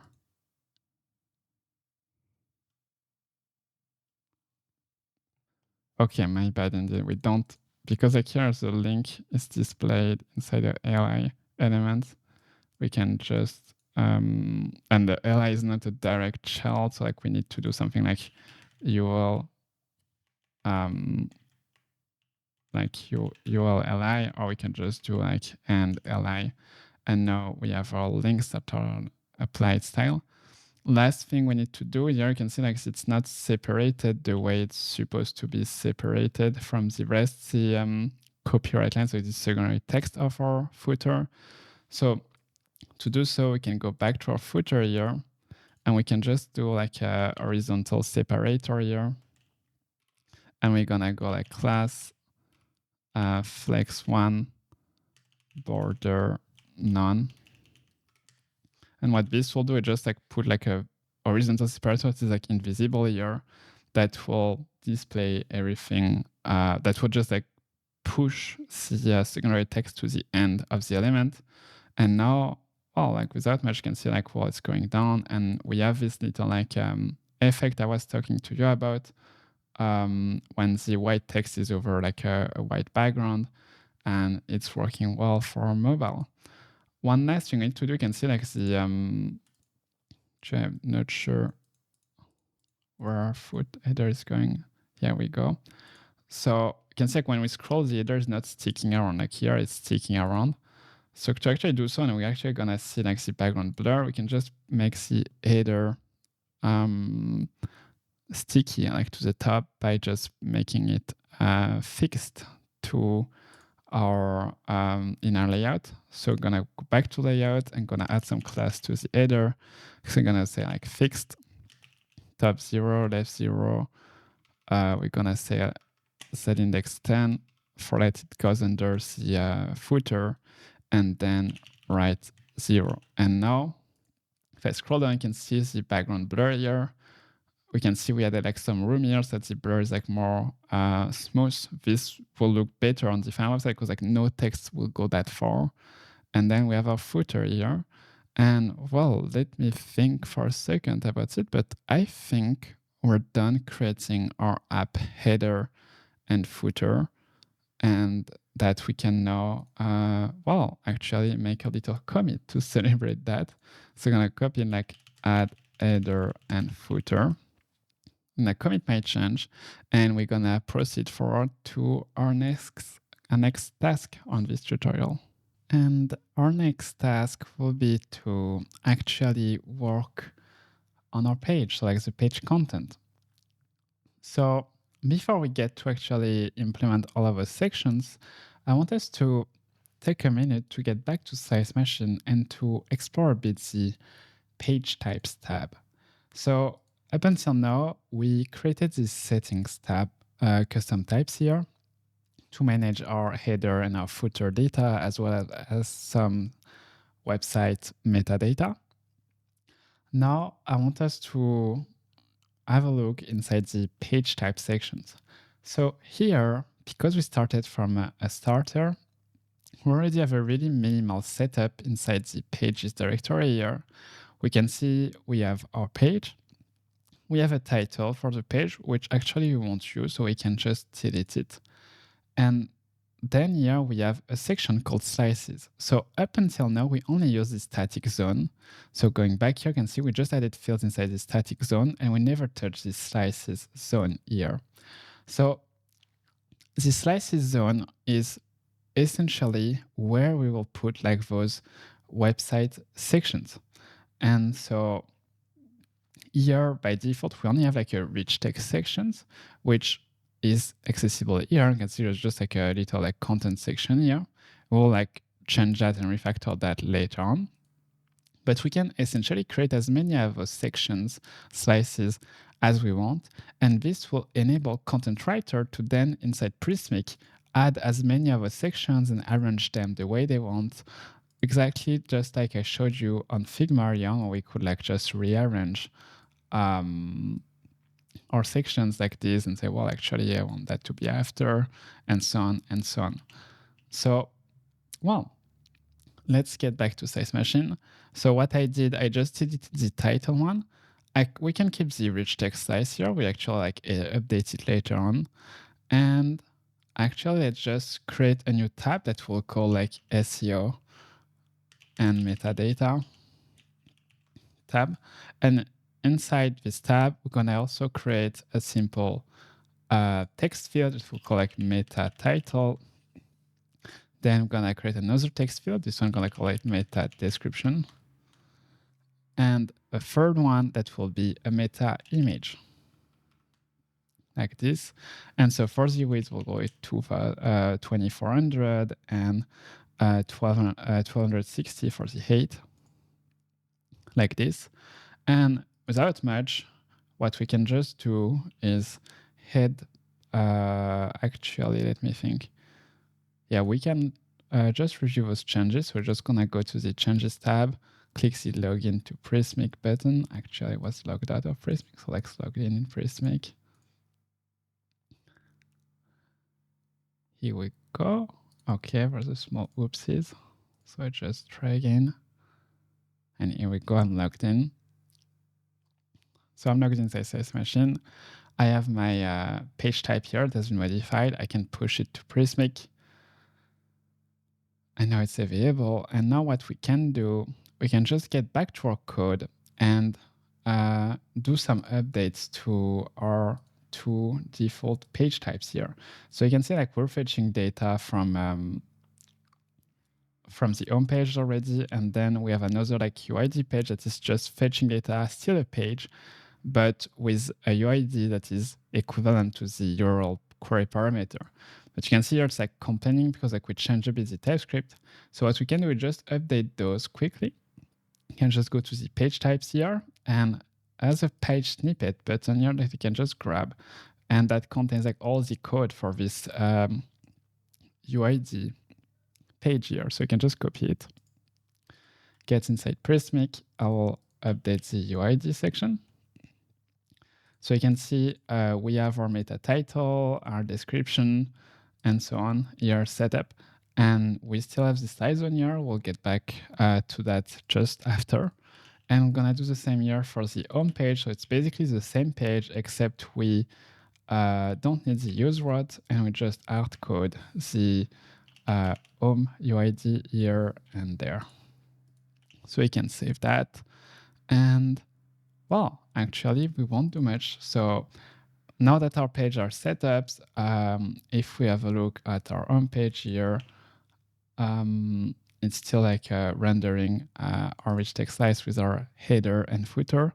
And well, now that we're done with that, let's actually see how we can work on our rich text slice. So we're gonna head back to size machine, and inside size machine, inside our page type here, you can see we have the rich text slice. So what we'll do, we will update this rich text slice to actually have the content of our actual rich text slice, which may look like this or like this. So if we look at the content, we essentially have three things. We have a title, a paragraph or like some paragraphs of text, and then a list of CTAs. So let's do so. So let's inside size machine, I'm gonna get rid of the default content here. And we're gonna add a field. I'm gonna add a rich text field. I'm gonna name that one title.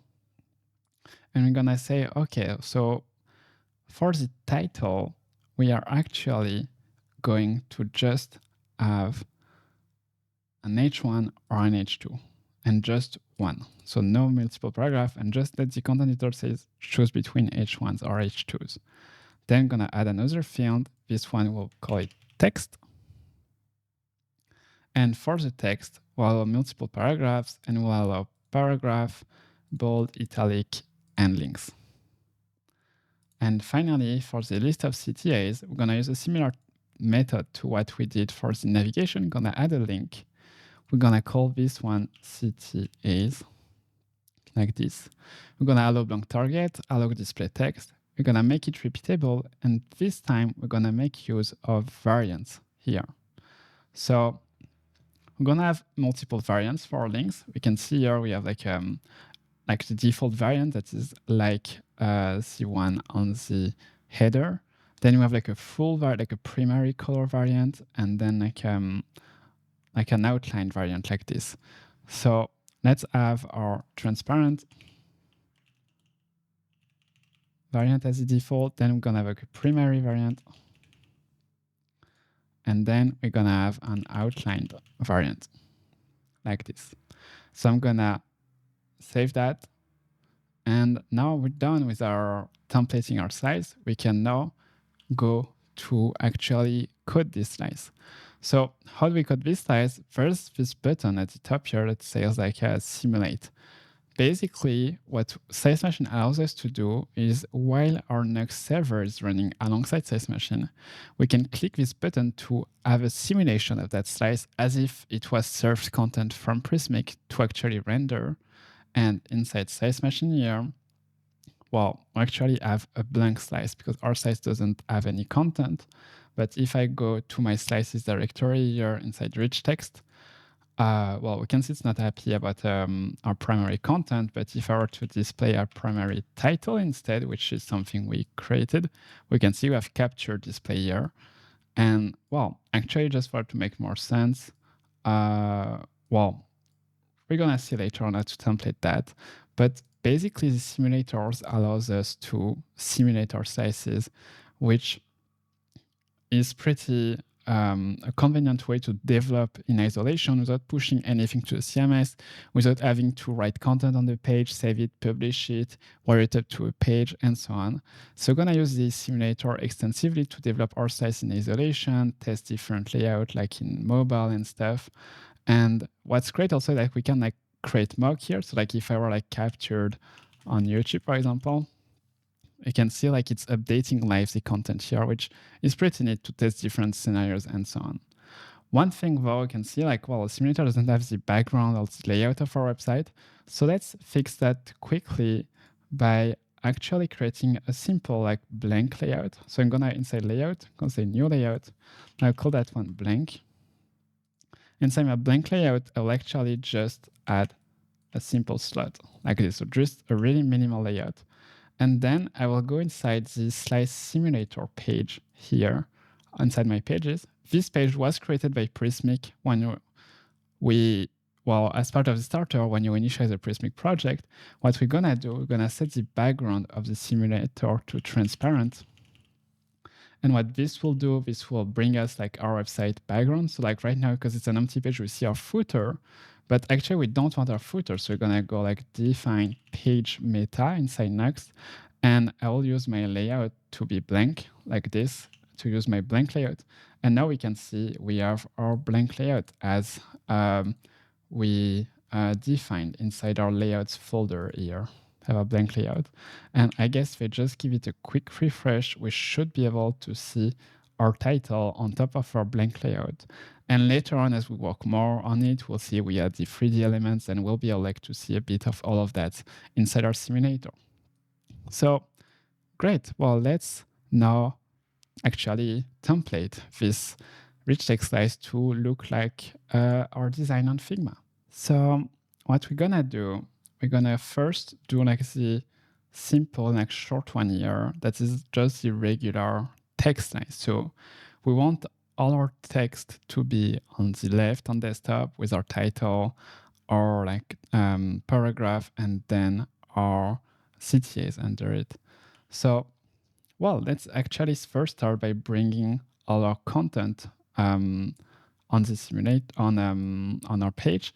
So right now we only display the title. So I can go back to Size Machine here. I will toggle show code snippets. And what I will do, I'll just like copy each of the snippets inside my slice. So where is my slice? Inside your code editor, inside the app folder, you have a slices folder, and here you have your rich text slice that was already there and that we're just like updating as we start right now. So what we will do, we'll get rid of this style here. We'll get rid of a bit of that, like simplify a bit the code. We can get rid of this array here, like it's just for helping purpose. And now we have just our section here. So what we can do, we can grab the title. I will copy it inside. Then we can grab the text here. I will also copy it inside. And then finally, we can grab the CTAs here. So I just copy them inside like this. Now, if I save that, actually I don't need AI, here we go.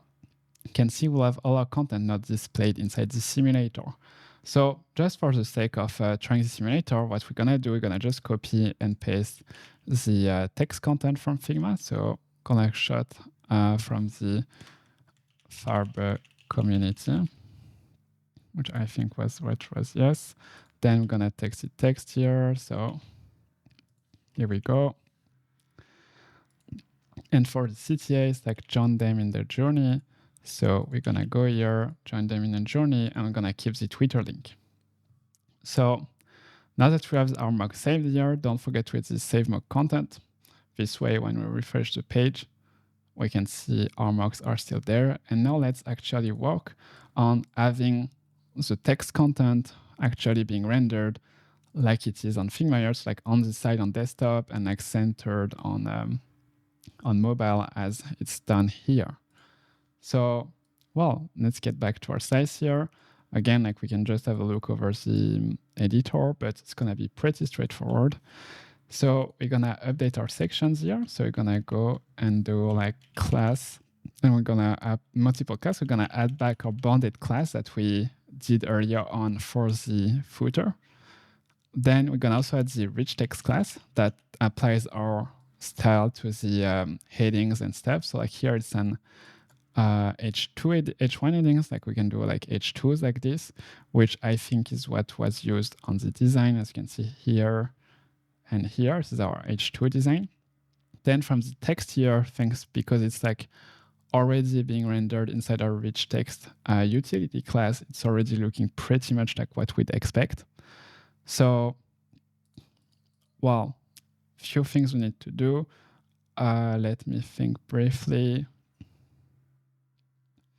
We need to now work on the CTAs. So the CTAs are here. So here there's only one, but we can add like more if we want like more. So you have multiple CTAs. So let's work on actually rendering them correctly. So we're gonna do a div like to have a wrapper for them. And inside that div, well, what we're gonna do first, gonna add a class on it. So we're gonna go like class, you go like CTA. One thing also, like those CTAs gets applied like the value of the variant here. So actually like the first one is an outline variant that we haven't styled yet. So we're gonna style it. But just as you can see here, if I were to inspect the style of that, we can see it's like it has an outlined class. So what we can just do, like because it's our code, like we want it to be like neat, we can just like style the variant to be lowercase. So that it's like the way we expect it in CSS. So we're gonna go class lowercase. We have CTA, we have the link. Actually, we don't need to repeat the div here. We're gonna just do that, all of that on the CTAs itself. So we're gonna go here and like refactor that a bit. I think I got a bit ahead of itself, but that's pretty much what I wanted to do anyway. So like this, I'm just gonna put it at the beginning and update a bit our styling here. Here we go. So for the div, what we're gonna do, we're gonna not display it at all if we don't have any CTAs. So we're gonna go like slice.primary.ctas.length. So we only display it if we have CTAs. And the reason for that is because we're gonna add some margin on this div. So we're gonna go like margin top 16 pixel, flex, and like -ml4. And the reason for the -m is like, as you can see, before the left margin, it was a bit like not aligned. That's because there's like a padding around our CTAs. So by applying this negative margin here, we're bringing everything aligned as we expect it to be. And finally, here on the class itself, we might need, let me think. No, I think we're pretty happy with it. So what we're missing here is like the different style for our CTAs. So to do so, we're just gonna go back to our assets files here. And inside our CSS file, we're gonna scroll up to our CTA section and gonna go code the different variants. So we have like a primary variant. For this one, I'm gonna go like BG green and focus visible BG black. So this one, now we should BG green, BG black, maybe, oh yeah, it's because we don't have it. So like if I put this one in primary, now we have it in green.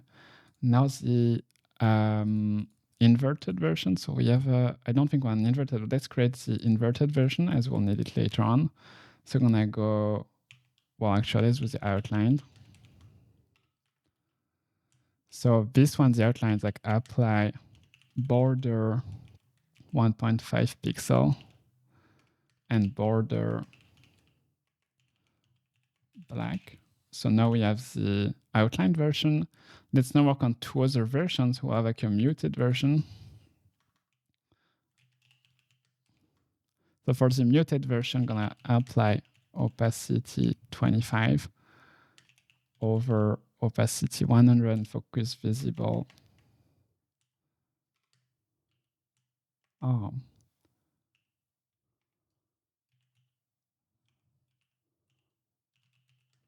Opacity 100, like this.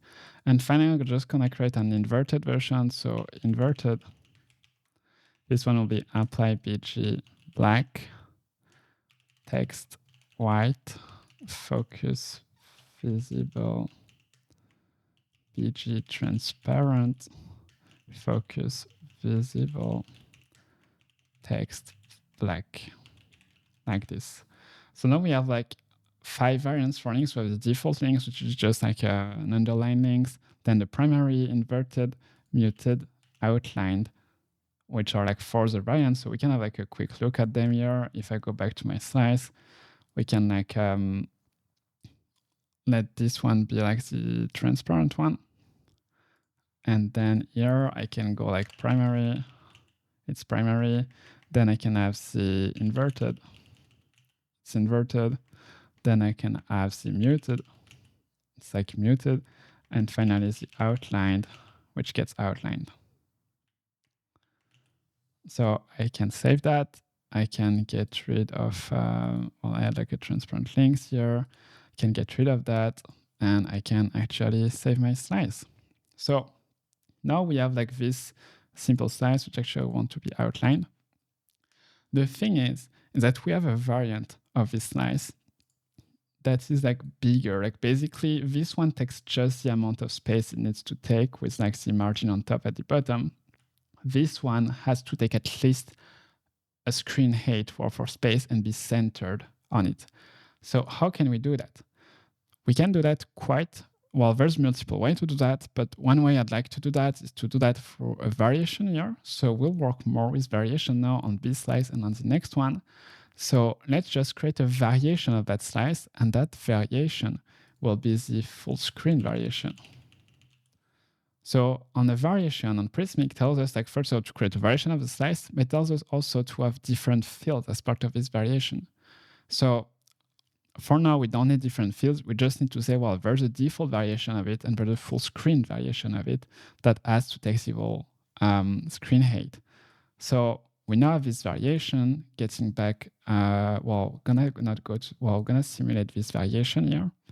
And what we can see is that now within Slice Machine, we'll be able to say, well, like we have the full screen or the default variation. This is the default, the one we just did. This one is the full screen. So let's just update the text on the full screen. So we're gonna go like introducing Farbe 800 for the H1. Then we're gonna take the small introduction text here. And finally, we're gonna go add the two CTA. So we're gonna primary CTA shop 800 and a secondary CTA here that will be transparent that says discover Farbe. Here we go, discover Farbe, and this one is just gonna go link to a page. I'm gonna here. I'm gonna save the mock content, and now you can see like I can switch from the two variation, the default variation and the full screen one. We have the mocks that are preserved, and for the full screen one, what we need to do, we need to make it at least the height of the screen. To do so, I'm gonna go back to my slice, and what I can do here, I can add a class reactively, and I will go and add different style based on the different variation of my slice. So what I will say like for like the default variation, gonna go min height 40 viewport 8. So that's for the size variation that is not full screen. And for the full screen one, gonna go min height screen like this. So that's for the full screen one. And then what we're gonna do here for the bounded and rich text element, what happens, like here, if I save, nothing changes. Like my style is actually bigger, but our text is still at the top. So what we can do to fix that, gonna go like flex call, and justify center. And what this will do is centers my text alongside the height of my size. And if I go back to the default one here, you can see it's still at the top correctly. And go back here, it's now correctly centered vertically. Of course, like you might have noticed on the design, like we have the 3D elements on the side. So no worries, like those aren't showing up yet. Like we're gonna work on them later on because those elements like are reused across the whole site as you scroll through and up and everything and things changes. So those elements aren't tied to this section. They will like later on come on and interact with the section based on which one is actually displayed. So wow, with that favor I do, we have our slice. Let's now see how we can actually push it to Prismic and start composing content with it. We're gonna head back to Size Machine. So we had our simulator here, we can close it. And inside Size Machine, before like pushing it, because actually Size Machine tells us actually like there's like new variations, like updates on our rich text size, but it also tells us no screenshots are available. And screenshots basically are like visual helpers for content writers to know what this website section is about. So let's actually update our size with screenshots. So we have like the default version and the full screen version. We need to provide screenshots for both. Well, actually we don't need, like it's not mandatory, but it's a best practice and it makes the experience much better for content writer. So to grab screenshot of the slice, we can either take a screenshot of our slice inside the site, or we can go inside Size Machine here, inside Figma, sorry, and grab a screenshot from our slice. So you can just like go and select that artboard and right click, copy as PNG, or we can use Ctrl-Shift-C or Command-Shift-C on macOS. And then here I can go back here and just paste it as a default one. And then same for the full screen version here. I just select the artboard, Command-Shift-C, wait for a bit, copy as PNG, and go back here and paste it. And now, if I were to save here, I can see like, wow, we actually like now have like 2 screenshots for our size, and we can push all of that to Prismic. Once it's pushed to Prismic, we can get back to our page builder here, and you can see, well, the page builder actually automatically reacted to what was going on. And we can do multiple things. First of all, when we add new size, we can see here like it's showing us the preview of our site that we just set up in the Size Machine. But it's also like a bit like screaming at us here, like live editing configuration needs to be finalized, get the live preview. This is basically asking us to embed the simulator inside the page builder so we can get like a preview of our slice. So usually this is where you put a link to your live production website. So I can take the one from the Vercel one here and I can put it here. But what we're gonna do here so that everyone can like actually put the same link, we just grab our link from our localhost here and paste it here. It automatically adds the simulator ending and we can save that. What this will do, it will reload our page and here we can see our size. So right now it's empty, but let's actually change its variation to the full screen one. And now here, what we're gonna do, we're gonna just add the content back from that we had like on our design. So introducing Farbe 800. And you can see here, it's like reflecting on this small preview here. So gonna go same for the text. Then we're gonna have the two links like shop 800, which will be a link to /800. And discover Farbe, which will gonna be a link to the brand Instagram. So link to a page, Instagram, new link, and we can also make the first one primary here. Now we're gonna just be able like to save that. Well, actually, we don't really need to save it. What we can just do now is add another rich text slice for this second part of our website, which, as you can see here, like we have the shots from the Farbe community with like a little text. Let's just add that in. Go here, I will change that to an H2, then add the small paragraph under it and the CTA. And again, I'll put a CTA to Instagram like this. And now you can see we have a preview for both. We can now save our work and publish it.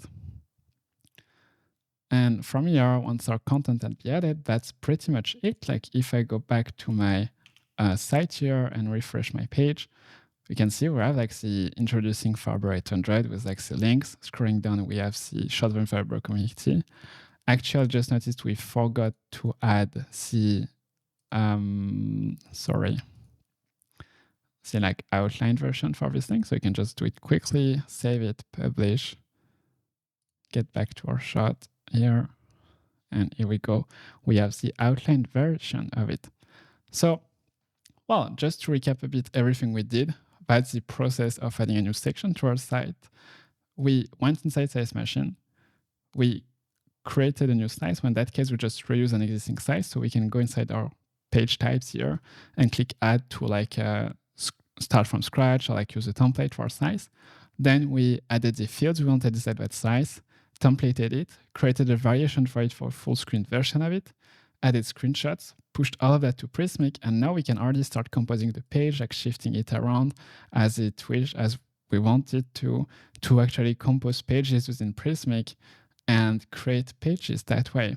So, wow, wonderful job, and already congrats for making it this far. Now we're gonna move on to actually adding more slices to our website. And the next slice we're gonna be working on is the picture slice. So this is a picture slice.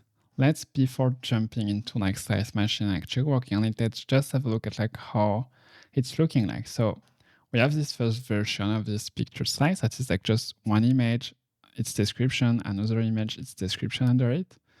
Then we have another version here. So we have like the top version. So we have another image, its description here, and another image here with its description underneath, and a bottom version of it with an image, or well, further two images and two description, like its description and another image and its description right here. So, well, let's now template that in Slice Machine, like model it and then template it. And then we'll add content at Prismic to just repeat a bit like this workflow we started to learn together of adding website sections that content writer can compose on the site. So we're gonna go to our page type here, gonna click add and start from scratch. Gonna name this new slice picture. And now we have a picture slice. What we can now do is start adding the content for it. So we're gonna add an image that we'll name picture. That's it. We're gonna then add a rich text field that we're gonna name caption. That's the caption for that image. Gonna unselect everything and just allow paragraph, bold, italic, and links. Then we're gonna add another picture, which we call like secondary picture. And we're gonna do also like a little like optional in parentheses, and we can just get rid of that in the API ID. And finally, we're gonna do the same like with rich text, secondary, well, not picture in that case, like caption. Gonna get rid of the optional here and unselect everything, paragraph, bold, italic, and links, and save it. So here we have our image done, or well, a picture like modeling done, but there's like two variations of it as we saw. There's like the default one with like image, caption, the top one with image, image, caption, caption, and the bottom one with image, caption, caption, image. So we're gonna add two variations, the top variation and the bottom variation, all using the same modeling here. And what we can do actually straight away is maybe just update screenshot for each of them. So we can use the same technique as we used before to just grab the screenshot from Figma with either right click and copy as PNG, or Command-Shift-C to copy it in our clipboard. And once it's copied, we can add it in Size Machine here, repeating the operation for the two variation. Here we go. Can paste it. And for the last one, here we go. So now we have our three images with their variations. And so we can jump to the simulator and, well, get actually ready to start templating them. So to template our image, I'm gonna use the same trick as before to grab the snippet from a Size Machine. So we can grab the Prismic image snippet here and get inside our code editor. And what we'll have here is a new picture folder that was created with our new picture size with the three images that we added in Size Machine and our components here. So again, I'm just like cleaning up things to make things like lighter for you.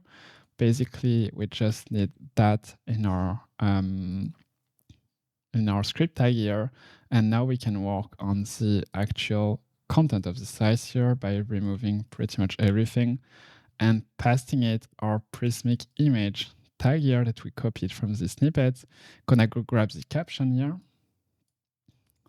paste it right underneath.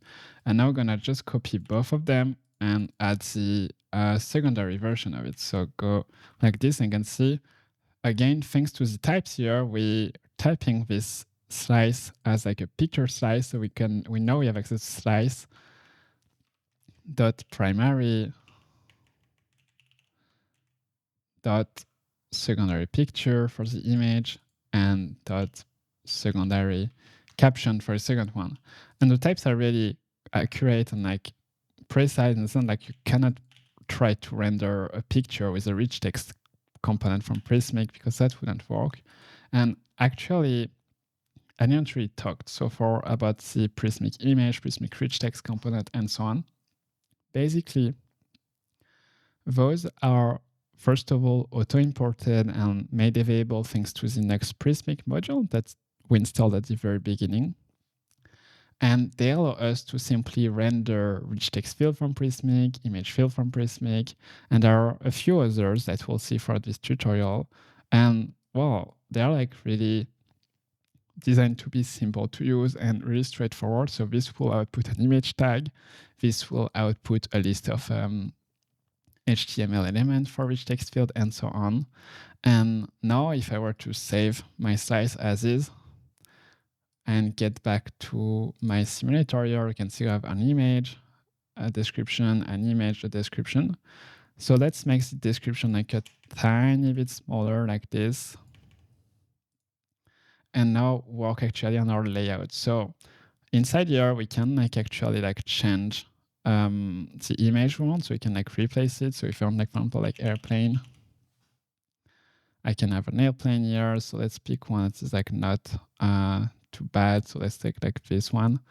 And then for the other one, let's also take an airplane. And we're gonna take, well, this one, let's say. So I have two airplane images, and now we can start working on the rendering of our styles and doing the styling and some templating also, because those are not the only HTML elements we're gonna add here. We're gonna need a bit more than that. So first of all, inside our section here, we need to define it as a grid because we cannot use the bounded classes we created before. So we're gonna go like here and do some classes. I'm gonna say it's a grid. And on our screen, it's like a grid with two calls and like one call that is like 3/5 of my screen. And the second one is 2/5 of my screen. And saving it like this, we can see already well, we're almost there, but there's still a lot of classes to put. But we're getting there, we're getting like the kind of style we're aiming at with Farbe. So like this. Now we're gonna do like some like HTML semantics. So we're gonna have like a figure for the first image, like this. Then we're gonna add like a fig caption. fig caption like this. Gonna move the rich text inside it, and I'm gonna do the same for the other one like this. And we're also gonna add like the fig caption like this. The thing is, like, the secondary image is supposed to be like not mandatory, like it's optional. And so what we're gonna do, we can just like add a v if on this one, if we have a secondary picture. So we might think that like this is enough, like we just checked for a secondary picture. Actually, like, this is not, this might still be an object even though the image is not filled. So to actually know if there's a secondary picture, we can use the $prismic helper with like isField.image. And what this does is like checks that an image field, this is an image field, is actually filled on Prismic. And so this will only render it if we have one. So you can see here, we have our image, but if I were like to remove it, you can see now it's gone. So let's select again an airplane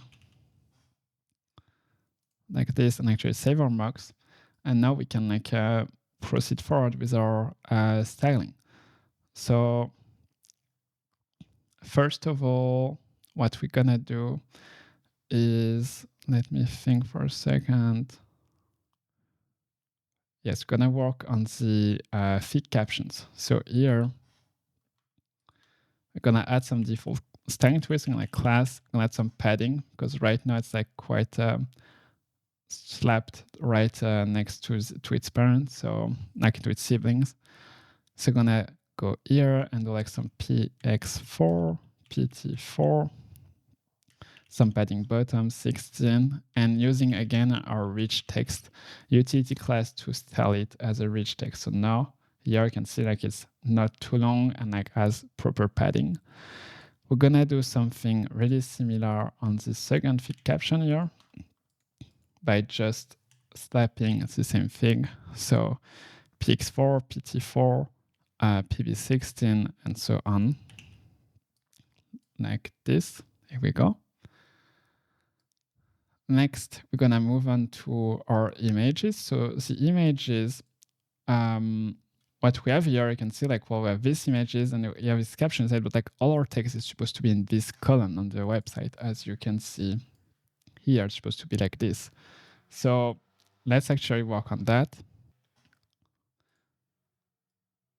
So to do so, I'm gonna go back to my figure here and gonna add, let me think. I don't think we do. Yeah, so, excuse me, can I work on the image actually? And for the image here, we don't want this like width full and everything. I'm just gonna put it like Z20, width full, and row span 2. This way, it's taking like 2 rows in our like grid. And one thing we can do actually is like basically like here, like as children to like our grid layout, we have like 2 figure elements. But this one, we don't want it to be part of the layout. We want those 2 to be part of the layout. That's why we added like row span 2, but actually this one is not in a grid layout. So that's where we want to add the contents class. And the content class is a special class in Tailwind that does the display content on the element that allows us to basically not consider this figure element in the grid layout and jump straight to the children of it, which are the image and the text. And as you can see here, like now we have everything in one column. So moving forward, we have our image, we're cool with that. And here, let's now work on this secondary image. What we need to do, we're gonna change like the, well, add some class to it. It's gonna go class flex call, again to display that as a column. And then gonna go back to the image here. Gonna do the same thing as we did for the other one. It's gonna go Z20 and width full, and we don't need the row span 2 here. And our image is still displayed at the end. And finally, I think we're actually done, one thing we might need to add is this little loading lazy on the image. This way, the images don't get loaded unless the user scrolls to them. And this just like improves a bit performances, in my opinion. And also like if your visitors like don't get all the way down to your website, like this also saves you some bandwidth bill. So we're done with the default variation of this image. So we have like the like image and like description, image description, as we do here on on the default variation. Now we need to work also on like the other variation. So let's just make sure more content are saved. And on the other ones here, you can see we know, well, we need to change that. We need the image to be at the top, the image to be at the bottom. There's some work to happen here. So let's actually do that. And to do so, what we're gonna do, we're just gonna add more styling and classes to it based on the variation we're using. To do so, here, we're gonna get back to the first Fig caption and gonna add some class that are like conditional. And so we're gonna do like, first of all, like gonna go like Excel self start and gonna want to start at the top of the grid when the slice.variation equal default, or when the slice.variation equal bottom. Again, like the variations here are types, so you can see we have top, bottom, and I believe default. Yeah, default. So that's for the case when it's like default or bottom, and when it's top. So that's pretty much what I was suggesting here. Gonna do Excel self end and Excel order last. So now we should already see some of that. You can see like we're on the top variation, the image is on the top, and the Fig caption is like at the end of, it's like the last one. That's the Fig caption as the first image at the bottom. And that's thanks to the order last thing. If we're to remove the order last, we can see now it's like still at the top, and like that's not what we want. So let's keep the order last. Next step, we're done with here. We need to move on to the figure, the second figure. So the second figure is like a group in like display flex column. So we're gonna add some more. So we're gonna just copy that here over there, because we're still in like some style for the default and top variation and something for the bottom. So basically you're gonna go order start and here self end in that case, like this. And so this should enable the bottom variation pretty much. Like this image not really like helpful in that context. So let's just pick one that is like more vertical. Here we go. And now we can just save that for the sake of it. And getting back here, what we need to do is just also add some extra class to the Fig caption. And this one will be just for the bottom variation. That is like to actually Excel order first for the text here. The reason for that is that like if we're on the bottom variation and I remove the Excel here, you can see like our image is not actually at the bottom. We need our text to be like caption to be first. And so we can just move it around inside the flex layout that is here to be first. And this way we have the bottom variation. Okay, so we now have like 3 versions of our picture size. We have the default one, the top variation one, and the bottom one. And we're pretty much done with the templating. So once again, let's see now how to add the content to Prismic before jumping to some animations. So we can close the simulator, get back to State Machine. Here we have like all our variations. If we go to review changes, we can see we have our page that was modified because we actually added our new picture size inside it. And we have our new size that was also created. So we can push all of that to Prismic.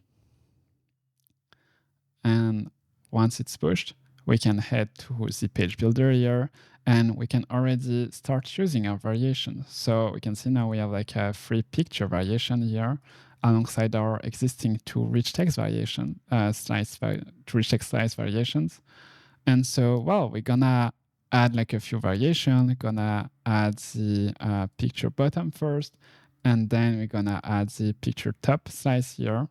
And let's just like, for the sake of it, for now, like let's just add some images here so that we can start to have like an idea of what our content's looking like in our website. So I'm gonna click select image here, and getting back to my static folder here with all the assets we downloaded at the beginning of the course, there's a Prismic folder here, and you can just select the first 4 images and drag and drop them to the media library pop-up here. And this will just upload them all to Prismic. And now we can just pick the first one for the lighthouse, then pick the boat one, and finally for a second slice, pick the one with the people playing volley and the people swimming here. Next, we can just copy like some captions from the funnel website. So let's do that quickly. I'll just go like add the watch hours. It's not mandatory to do that. Like of course, like put the content you want. If you want to skip that, that's fine. We can just do it quickly here. So we have like those 4 content slices. I can now save that, publish my page, and getting back to my site here, if I know where to refresh the page, we can see we're like introducing Farbe 800, Farbe community, the watch house, the little boats, the people playing, and so on. And so, well, that's it for the content. Let's just get back quickly to cursor here and actually commit our first 2 slices. So we're gonna go like this, fit, add rich text and picture slices. And now we can move on to actually doing some animations on our website. For animations, we're gonna use GSAP. GSAP, in case you never heard about it, it's this really powerful animation library that used to be premium, like freemium kind of model, but recently everything from it was made free thanks to our friends at Webflow. So, well, we're gonna take advantage of that, and pretty much everything gonna use in this tutorial was part of the free part of GSAP earlier on anyway. So let's install GSAP inside our application. To do so, I'll go back quickly to my terminal. I will kill my Nuxt server and run the npm install GSAP command. So this will install me the GSAP library. And now I believe I can ignore those warnings and just run npm run Nuxt dev again to start again my Nuxt server. Yes, I guess those warnings are just unrelated to what I'm doing. So now we have GSAP library inside our project, and we can use it to do some animations on our website. And the first animation I want us to work on here will be this kind of scroll entry animation. So on the website here, you can see if I scroll, like there's a little scroll entry for that, there's a scroll entry for that one also, here also. Then we have the different like product, and there's also some more scroll entry. So you're gonna add this scroll entry to the picture slice, to the text slice at the top, and to the footer at the very end here. And in order to do that, we're gonna wrap this animation in a small slide in component. So let's work on this slide in component together and see how we can have this text entry on our website now. So I'm gonna go to cursor and I'll create a new component that we'll call slide in. So this sliding component, I will simplify things a bit. I just need the script section and the template section here. And I will need like a few things. First of all, I will define the props. So for the props, I will just need like a single props that will be defined through TypeScript again. So you could just say I just want like an as prop that will be a string. And this will make a lot of sense in a minute. This as props, basically, you're going to use it to conditionally render a component, like a view component. So here we can say like as sections, as div, as paragraph, as article, and the component here will be able to render as is, or by default, we're going to default to a section like this. Then inside it, we're just going to render our slot. And one thing we're gonna do, since GSAP is actually like animating HTML elements and like CSS properties in JavaScript and not in Vue, we're just gonna need to grab the ref of this component. Here it's gonna go ref equal $this. And this allows me then in Vue to actually grab our ref here. Shadow ref, HTML element, and so on. So now we have our components that renders as a section by default. We can provide it like a as if we want to render as something else, and we have our $this element that refers to the component root. We can now import GSAP from GSAP, and now the thing is, like, there's a little gotcha, like tricky things here we have to work around that is not really like intuitive. Like basically, if I were to try to run GSAP code here, it won't run because at first my page gets server-side rendered.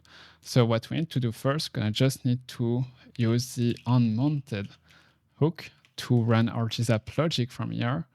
And so what we're gonna do, like a really simple example, first of all, like if we don't have this dot value, we can return. And then we're gonna do something like gsap.from $this.value children. So we take all the children from $this. Why is it not? Oh yeah. So we take all the children from $this. Yes, $this.value, my bad. Here we go. So we take all the children, and then what we do, for example, we do like a y50. And so what this will do, it will like animate. I'm saving my file here, and I'm giving a refresh, and it's not doing anything because I believe we didn't add different things. First of all, gonna add a delay of 0.3 seconds and a duration of 1 second. And then we're gonna have like pour2 and like stagger 2. And so basically the easing here is the easing function we want to use. So I'm fine with pour2, that's what I was planning to use. And the stagger 2 is basically, since we're iterating on children, which is an array of elements, we want to just like first for the first one, wait 0.2 seconds for a second one, and so on and so on. And actually the reason it wasn't doing anything is that because we don't use this component anywhere. So let's actually first use it in our rich text component here. And we're gonna replace this section here with our new slide in component. Now I can save that. And as you can see, if I were to refresh, actually we didn't saw it. Wow, maybe, yeah, actually, yeah, you saw it. So we have to wait like 0.3 seconds and then it goes up like this. So a few more things we want to do. We want to get back to our sliding component here. And what we're first gonna do, we want also like to fade in. So like we want the opacity to go from 0. It's gonna go opacity 0 here. And as you can see, if I refresh the page, now it pops up like from opacity, just like we do. The only issue we're seeing here is that when I refresh, there's a small moment at the beginning where it might be there and like not bulging, and then it froze up. So To fix that, what we can do, there's a really simple trick to that. We can go to our rich text component here, and actually when it's a full screen variant here, we can just set the opacity to 0, which is fine because then what we can do in GSAP, we can go to slide in here and actually set the opacity to 1 once it's picked up. So like set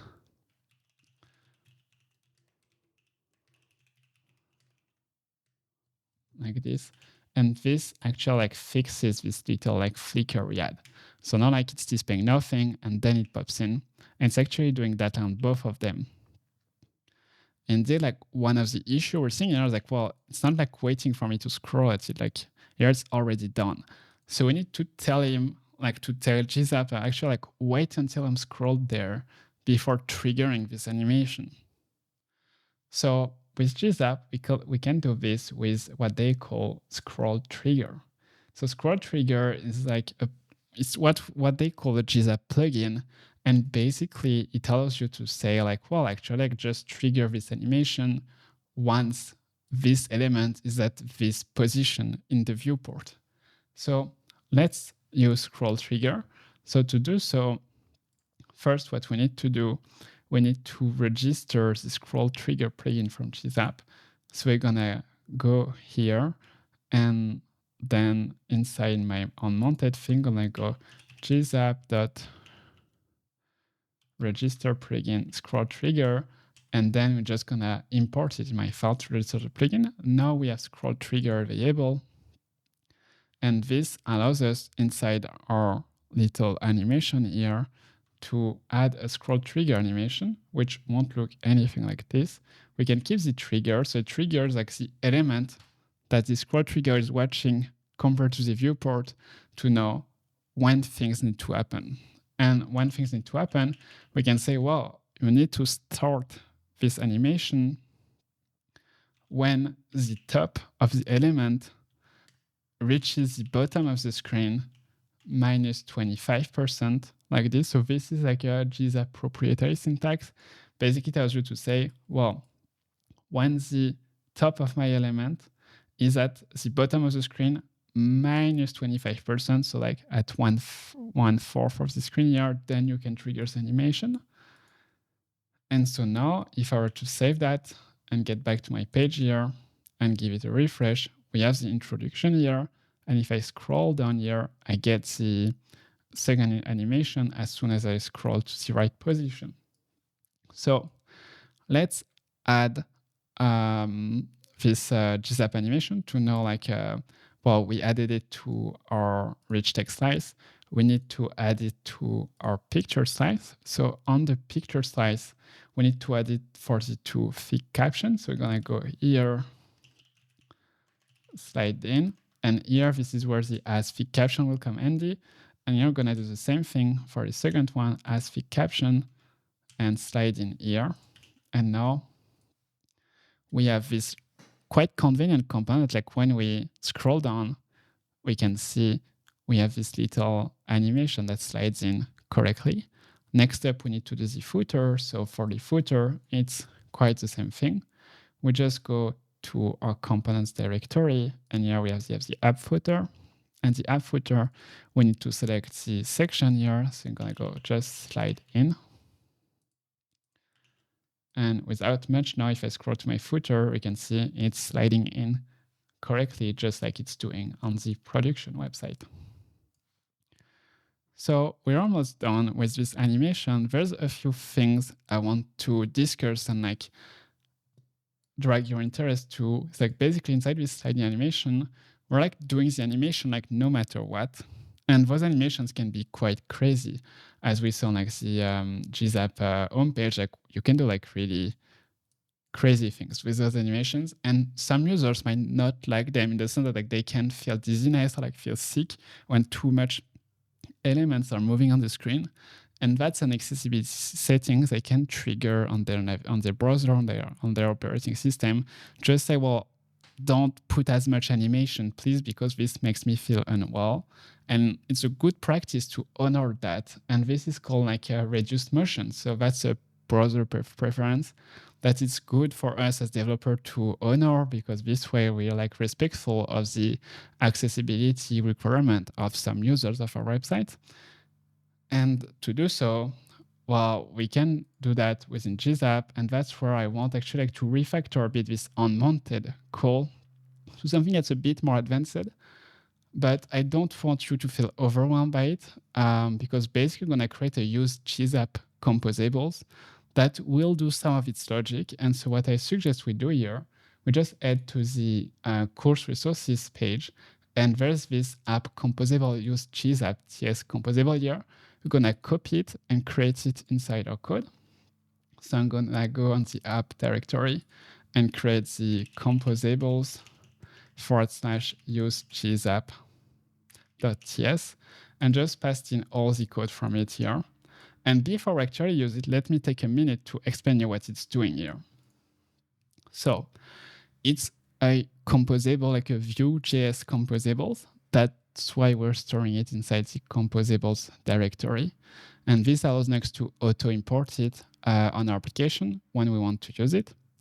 Then it's receiving two arguments, a callback, which is like the unmounted hook, and a list of watch sources. So those are sources that like we want to watch and like to rerun the callback whenever those watch sources were to change, which will come handy later on as we use this composable more. So then the callback here, it's transformed here for this function. I'm gonna get back to it later on. And it's run on the unmounted and whenever the watch sources changes. And more importantly, it's also undoing the GSAP context whenever a component unmounts. So the GSAP context here is something like quite not internal to GSAP, but advanced to GSAP. Basically, like GSAP tries to bake in as much of the animation it's handling for performances reasons. And when we unmount a component, we need to make sure like this, like all this baking, all this like context that GSAP is handling like gets reverted. Like we don't have like weird side effects when we change pages or like unmount a component and so on. So then as for the callback function here that is wrapping the provided callback from the user, we're doing a few things inside it. First of all, whenever it's called, we're reverting any context we might have from before. So again, like we're cleaning up the memory from GSAP. And then on the next Vue.js tick, we create a new GSAP context. We register the ScrollTrigger plugin like we did before. And we run our callback, passing it this Boolean for the prefer reduce motion preference from our users. And finally, we refresh the ScrollTrigger at the end to make sure the ScrollTrigger animation are done correctly and according to the loading state of our website, which fixes some of the weird quirks that we can have with GSAP when building a website. The reason we're not building this composable together from scratch is because it's a bit advanced and handling a lot of like weird edge cases, but also it's like completely reusable. So you can really reuse this piece of code on other websites you build, as it will like, it doesn't have any specific to do with this website we're doing for Farbe, and it can be reused across any website you're building with GSAP and Vue.js. We're not lucky as the React community. Like the React community has a similar use GSAP composable, but that is provided by GSAP themselves. We don't have an equivalent for Vue, so this is an equivalent I'm proposing to you that we can use inside our application. So let's then refactor our siding component here to use this component, and it's going to be quite simple. We can get rid of the ScrollTrigger import here, of the register here, and we can just refactor that to use GSAP. We still have our callback function here that will get run. If we don't have a node here, we can return. We're still like calling the GSAP here, but what we receive here is again is reduced motion Boolean. We can see like this is a Boolean. And so what we can do, we can actually like don't run this GSAP animation if we reduce motion like this. And without much, if I were to save this component and get back to my site here, well, get size component perhaps is not defined. That's interesting. So maybe that's just a small quirk. Let's give a restart to our next server.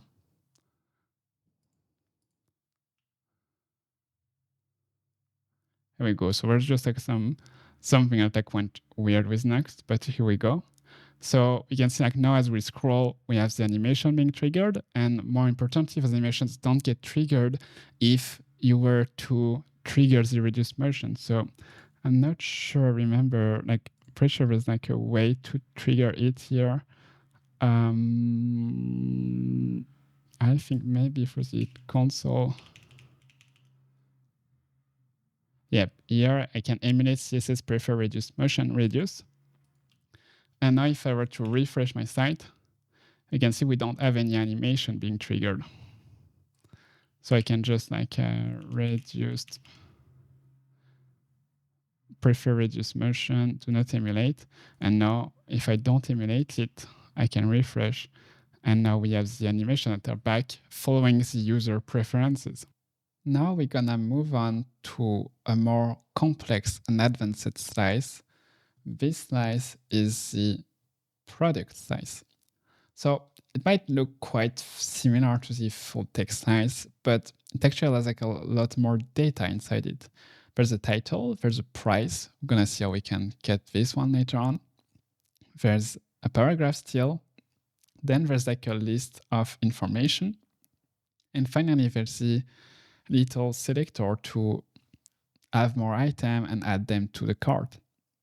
So for now, we're just gonna focus on the content management of it, template it, and then we're gonna wire that to actual product from our product management tool and see how we can run the cart logic and so on. But this will span across like probably the next hour. So let's start first and like small with the modeling of this new section. And so, well, how can we model that? So basically we have a slice that is pretty much this, and that is responsible for displaying information about our product as well as like a way to buy it. So this slice basically is not supposed to have the information of that product. It's just supposed to reference that product. So to do so, like we're not gonna add like a title, like a description field inside our slice. Instead, we're gonna first create a new custom types on size machine. And these custom types will be repeatable this time instead of the settings that was non-repeatable. And we're gonna name this one product. Inside the product, we're gonna keep the UID, which is like its identifier. And we're gonna add a few more fields. Gonna first add a text field, which will be the stripe ID. So stripe, we're gonna talk about it later on, but basically Stripe is the SaaS platform we're gonna use to manage payment, create checkout and everything. And later on, we're gonna have a Stripe ID for each of our products. So we will use this ID to connect our product from Prismic to the product from Stripe. It's gonna go Stripe ID like this. We don't need any placeholder. Then we're gonna add a new rich text field. This one, you're gonna call it name, and it's gonna be only an H2 and no multiple paragraph. Then we're gonna add a description, so another text. Gonna call it description. We can allow this time multiple paragraphs, and we'll allow only paragraph, bold, italic, and anchors.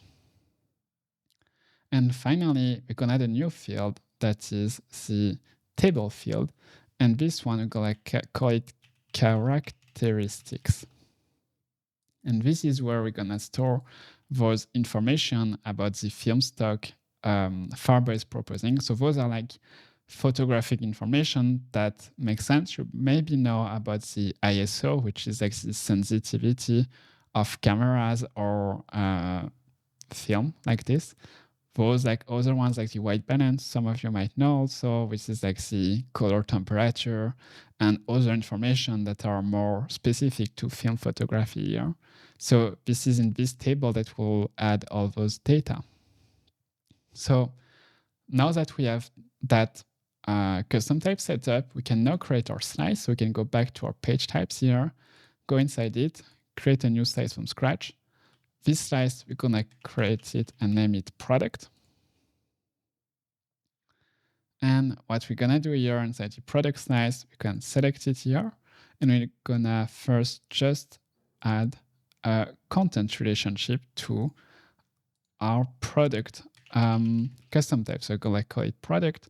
And here, this is where I can configure my content relationship. So I go add type, I'll select product. And here I can select the data a bit like GraphQL, but not like GraphQL. I'm just like saying like, well, whenever there's this slice referenced, I want to actually provide it with data from the product I'm making a content relationship to.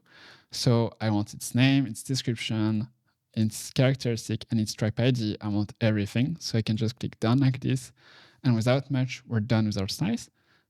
And before pushing it to Prismic, we're just gonna quickly add a screenshot of it. So once again, I'm gonna go on Figma here, select my artboard, Command-Shift-C to copy it, or use the right-click copy as PNG. Again, if you don't have access to Figma or like don't want to do it, you can just paste in a random image or not paste an image at all. It's just better for content writer to have an image, to have an idea of what the slice looks like. And then we can go to review our changes and push our content to Prismic.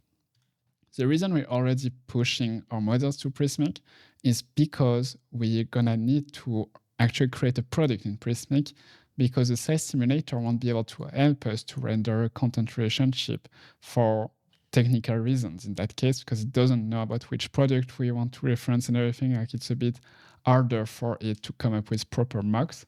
So in that case, we're gonna just develop it on the website itself. So what we're gonna do, gonna go to the course, like to the course on Prismic. Here, I'm gonna create a new page. I'll call a product page. This one, it will be for Farbe 100. So the name will be Farbe 100. I will paste in some information from the Figma that we can like copy here. Like this, so that's the description, which actually maybe is a bit funny formatted like this. And then here we have our table. So our table, we're just gonna need 2 columns, because actually when we template it, we won't template that as an HTML table. We'll instead gonna use data list and data title. Data list to like render them. So here, let's add the information. So to do so, we can actually like maybe just copy those information from Figma and paste them here. And so we have the ISO, the exposure, and so on. And here we have the value. So I can save this document, publish it. And now if I go back to my home page, I can proceed to add a new product slice here. And in my product slice, I can just link it to Farbe 100, which is my first product. I can save it, publish it. And now we can see and start working on the content, the template of this slice. So to template this slice, if we go back to our site here, we can see we might just have a regular text here saying like placeholder content for product, variation default slice. You can edit the slice directly in your code editor. So let's actually head to our code editor, go to the new product slice that was created here, and or clean up a bit the default content like this. You can get rid of that and get rid of that. So this is our default slice content. We can even get rid of that also. Actually, we can already replace that by our slide in element, because we're gonna use it once again. And so here, what we're gonna do, we're gonna extract our props. And just for the sake of having an idea of what our props looks like, gonna go like render our slices, our slice here. So if I were to save that and have a look at everything, you can see here we have a lot of information. We have our default variation and so on. But if I go like a bit big under, like you can see here, we have like UID 100 under product. And then here we have like the text, which is like Farbe 100, description, fine grain color, negative film. Like those are the data from our product document that were fetched and made available inside our slice. So from here, we can template them, but it's actually like not super convenient to access them in the sense like if I go like and do size.primary.product dot, and then we don't really know the data, like actually it's like the data dot something, but this data might not be there, and so TypeScript will like not be really happy about it. So what we can do, that's why I was like extracting props here to actually like do a quick computed property that we'll call product, and go like cost computed like this. And we're gonna go say, well, const prismic product equal props.slice.primary.product. And then we're gonna go check if this product, that's a content relationship field, is actually linked to a product. And to do so, we're gonna go and check like if prismic.isField, and we need the prismic isField helper here that we can just grab from use Prismic, so like this. So prismic.isField.content relationship and that Prismic product. In that case, I'm gonna return undefined. What we're gonna also do is I'm gonna say either we don't have a Prismic, well, either we don't have a Prismic product and then we return, or we also need to check if we have a stripe ID, because with a stripe ID, we won't be able to know which product this slice is representing, so it will be pointless to render this slice. I'm gonna say like Prismic product.data.stripe ID here. So if we don't have the critical information, we need to return undefined and render placeholder, or like don't render the slice at all. And if we do have everything we need, we can just return the Prismic product like this. And now inside our code, like my computed property is now typed as like a Prismic product, and we can just go and say render product.data. And if I were to render that in my code, we can see we don't have anything because maybe I messed up something. Okay, well, let's move on a bit and we'll see if everything's all right. Or maybe I don't have a stripe ID. Let's just render product, perhaps. Well, maybe field or Prismic stripe data. Okay. Okay, I figured it out. Actually, we don't have field a stripe product ID yet. So let's just quickly get back to our product and add a temporary ID to it so that we can still render it for now because we're not dealing with stripe at all. So here we go, it's published. And now if I go back to my site and refresh it, you can now see we see our product as we expected to. So there's no issue with our code, just like we forgot to add a stripe product ID. So we're experiencing what we wanted to experience, actually, like to not render our product if we don't have a stripe ID, because this is a critical data we'll need later on for our website to work. So getting back to our code here, actually what we're gonna do, we're gonna quad this display by a product. So like if we don't have a product, we'll only display that if we have a product. And if we don't have a product, what we're gonna do, we're gonna still display a slide in. But here instead, I'm gonna go like into a paragraph like a product not found.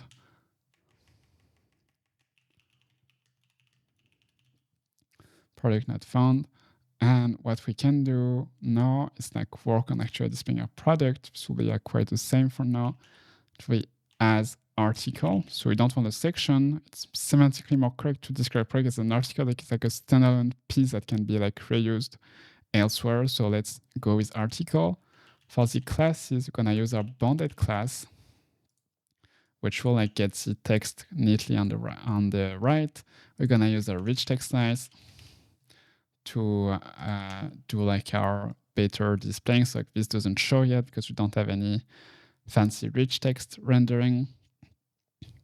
And then we're gonna add like a min height to like have the product like centered inside like a large slice. We're gonna go like 150% of the viewport. display that as flex, flex call, and center like this, so that everything like gets rendered inside a viewport at the center like this. Next, we can stop displaying our product actually. We're gonna add like a header section to our product. We're gonna add the ID to it. So this is where like we'll be able like to scroll to our products. So I go like ID product.uid. And class, I'm gonna again use the rich text class to render properly the information inside our rich text as like a fancy text, and some padding top of 25 viewport 8 to shift it down. So like it's not like fully centered, but like a bit offset regarding the centers. Like it's more like stylistic choice. So like I have like a huge section and like the content more or less being like off-centered in it, like towards the end of the section. So you're gonna add this padding top. Then inside it, you're gonna use like the Prismic rich text like this, rendering our project.data.name. We don't need a wrapper here. We can use the wrapper. It's a prop that's supported by rich text, but here we just need to render the H2. And then here we're gonna add a paragraph for the price. So the price gonna use like area label equal price, so that we have like some accessibility like information for screen reader, like this is the price of the product. And since we're setting film roles, we can just say for now it's gonna be like €0 per role, and we're gonna later on get back to that. Actually, let's use like to do. So like to do price like this, and if I save, you can see we have like the Farbe 100, like the name of the product and the price that is wait for us to do. We'll work on that on the next chapter, I believe. And then we can move on to the description. So we're gonna go under the header. Here, we're gonna add a section. The section, I'm gonna use the class rich text. We're gonna add an H3 here that says description, but we don't want this H3 to be rendered in our code. So, well, in the sense like we don't want this H3 to be rendered. So what we're gonna say this H3 is just like for screen readers, just an information for screen reader with SR only. So this will essentially like hide the H3 and only displays for screen reader. And then we're gonna use another Prismic rich text component to this time display our description.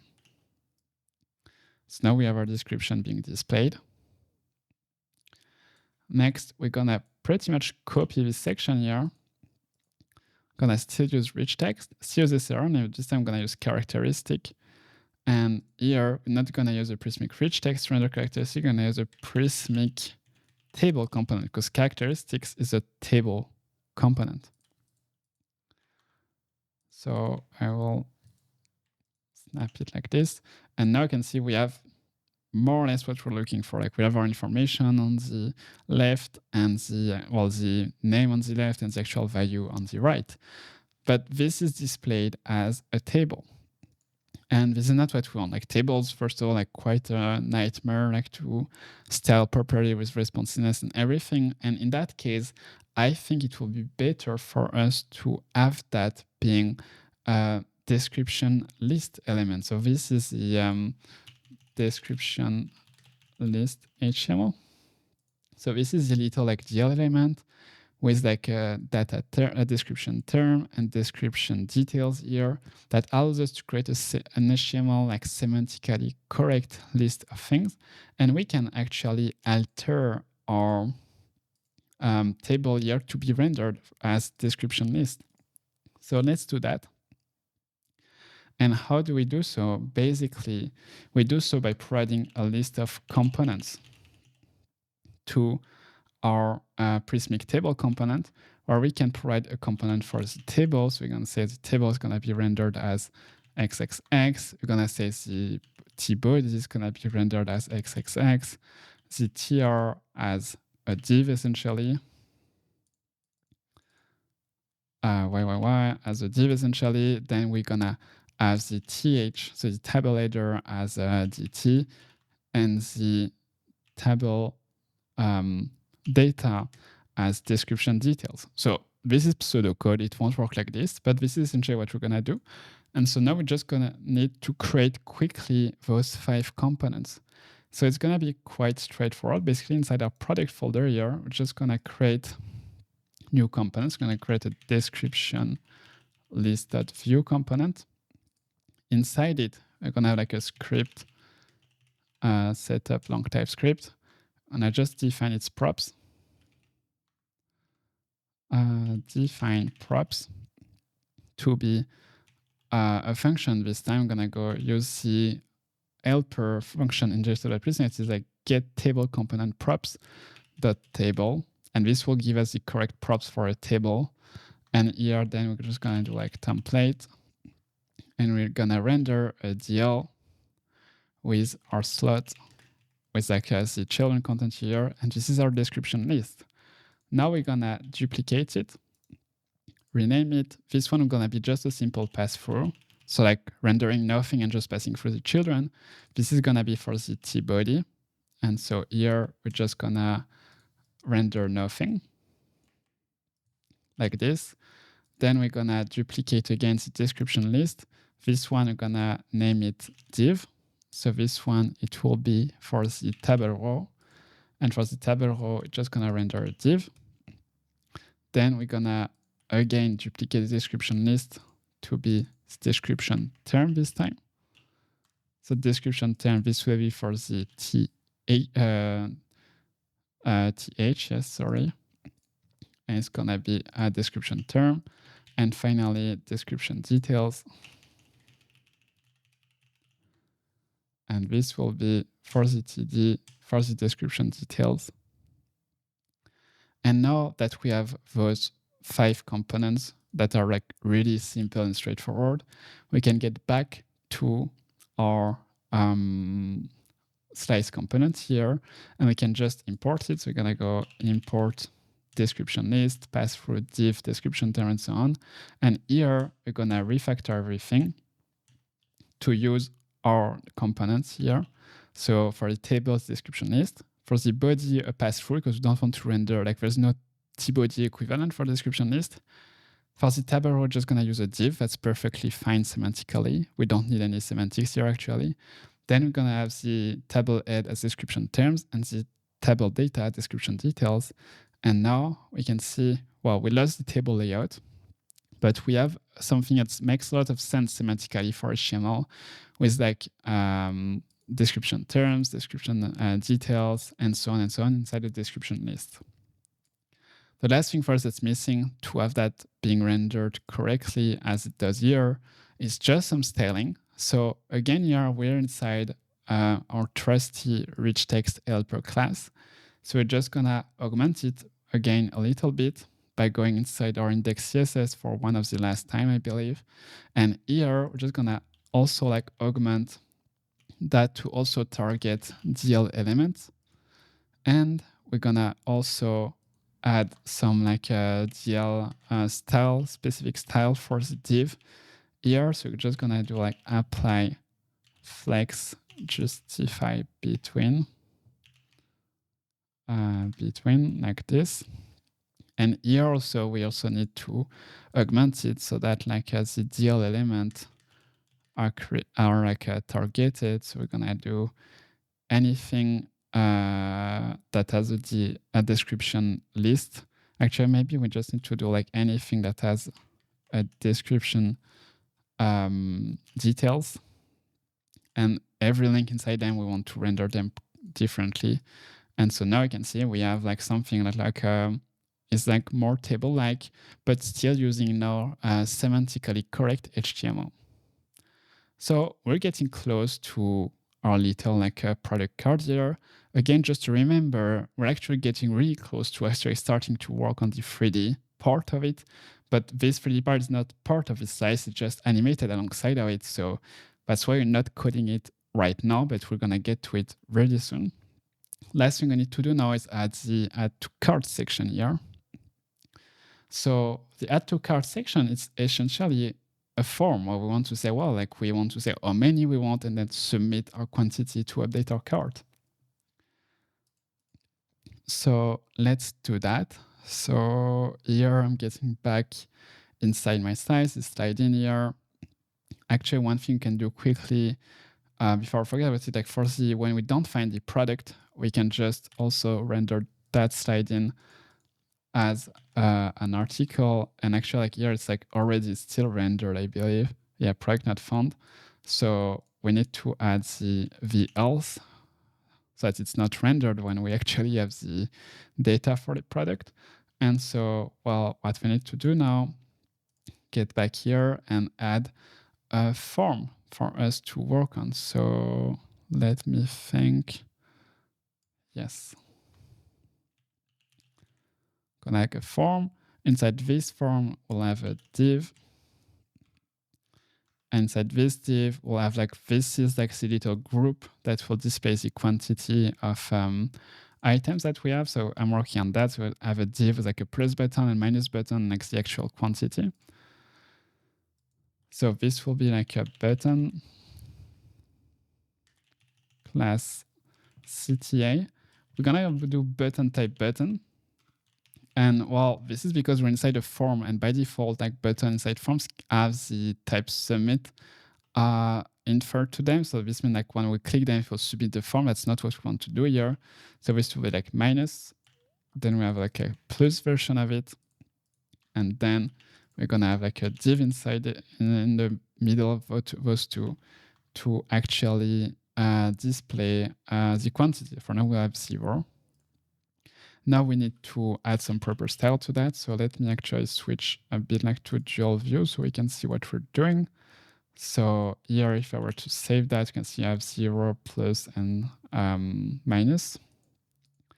Gonna do class. It's gonna be flex1, flex items center, like this. Now for the button, it's just type button. For the div, we're gonna have the div like takes as much space as it wants and to center its text. So we have like plus the quantity and minus. And that's actually where we want to do some view and like add some reactivity to the quantity. So let's go back to our script section here. After the product computed, you're gonna go create a ref for quantity. Ref's actually 1 by default. I'm gonna also create a function that says set quantity. The reason for that is like when clicking on the minus, we don't want to go negative, so we want to guard that.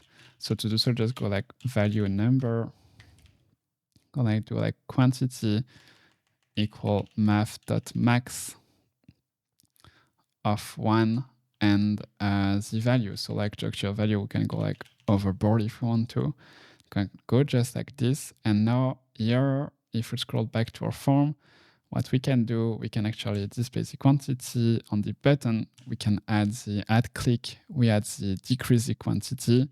And on the add click on the plus button, we increase the quantity. And if I save that, now we have 1. And if I click it, it goes up, but it never goes under 0 because that's our minimum we set. So we have the quantity selector, but actually now we also need to add the add to cart button. So to do so, we'll have like another div under it. And in this div will be also like flex1. So like now, well, there's nothing inside it, like it's not like changing a lot. Gonna add a button, and this will be the actual submit button of our form. So I'm gonna go class with full CTA and primary, and this will be a type submit, and this is where we'll have an add to cart mention. So we have the add to cart mention, and if I save that, you can see now we have the plus minus 1 and the add to cart. And actually getting back to our form, this is where we need to add some styling to it. So I'm gonna like first some margin on the top to like have some room between our actual form and the data we displayed above. Then we're gonna do like a small text. And we're gonna then make it flex for the items to be in a column like this, we need to set its max width. So we're gonna max width. I'm gonna go calc, and the same thing we did like earlier on for the IBF as the header, the footer. Like we basically say like it's 40 characters, then 1 rem for the margin on both sides, like this. And then here you can see also like it's not aligned with the text, so we're gonna need some negative margin like this, so like minus ML4. And then we have flex, and we also need like items start like this, so that everything is aligned. And finally, when we submit our forms, like at submit, we can call the onSubmit function that we have yet to work on. So let's get back. Let me think quickly. Yes, I think we're good. So we're gonna go up and create briefly our onSubmit function. So for the onSubmit function, it's gonna be pretty straightforward. We're just gonna prevent default. So this can be done here in JavaScript, or we can do like at submit.prevent in Vue. Both works. And what we're gonna do here is just gonna, for now, because we don't have cart management, we'll do that later on. Gonna do a window.alert on submit. And then once we submitted, you're just gonna go reset the quantity to 1. So without much, I guess if we are to save that, we have our product slice here that gets like animated upon load like this. Or when we enter it, like if we're above here and like I scroll down, you can see like it's animating correctly. And then here we can like select our quantity, and when I click add to cart, we have the onSubmit handler ready for us to work on later on.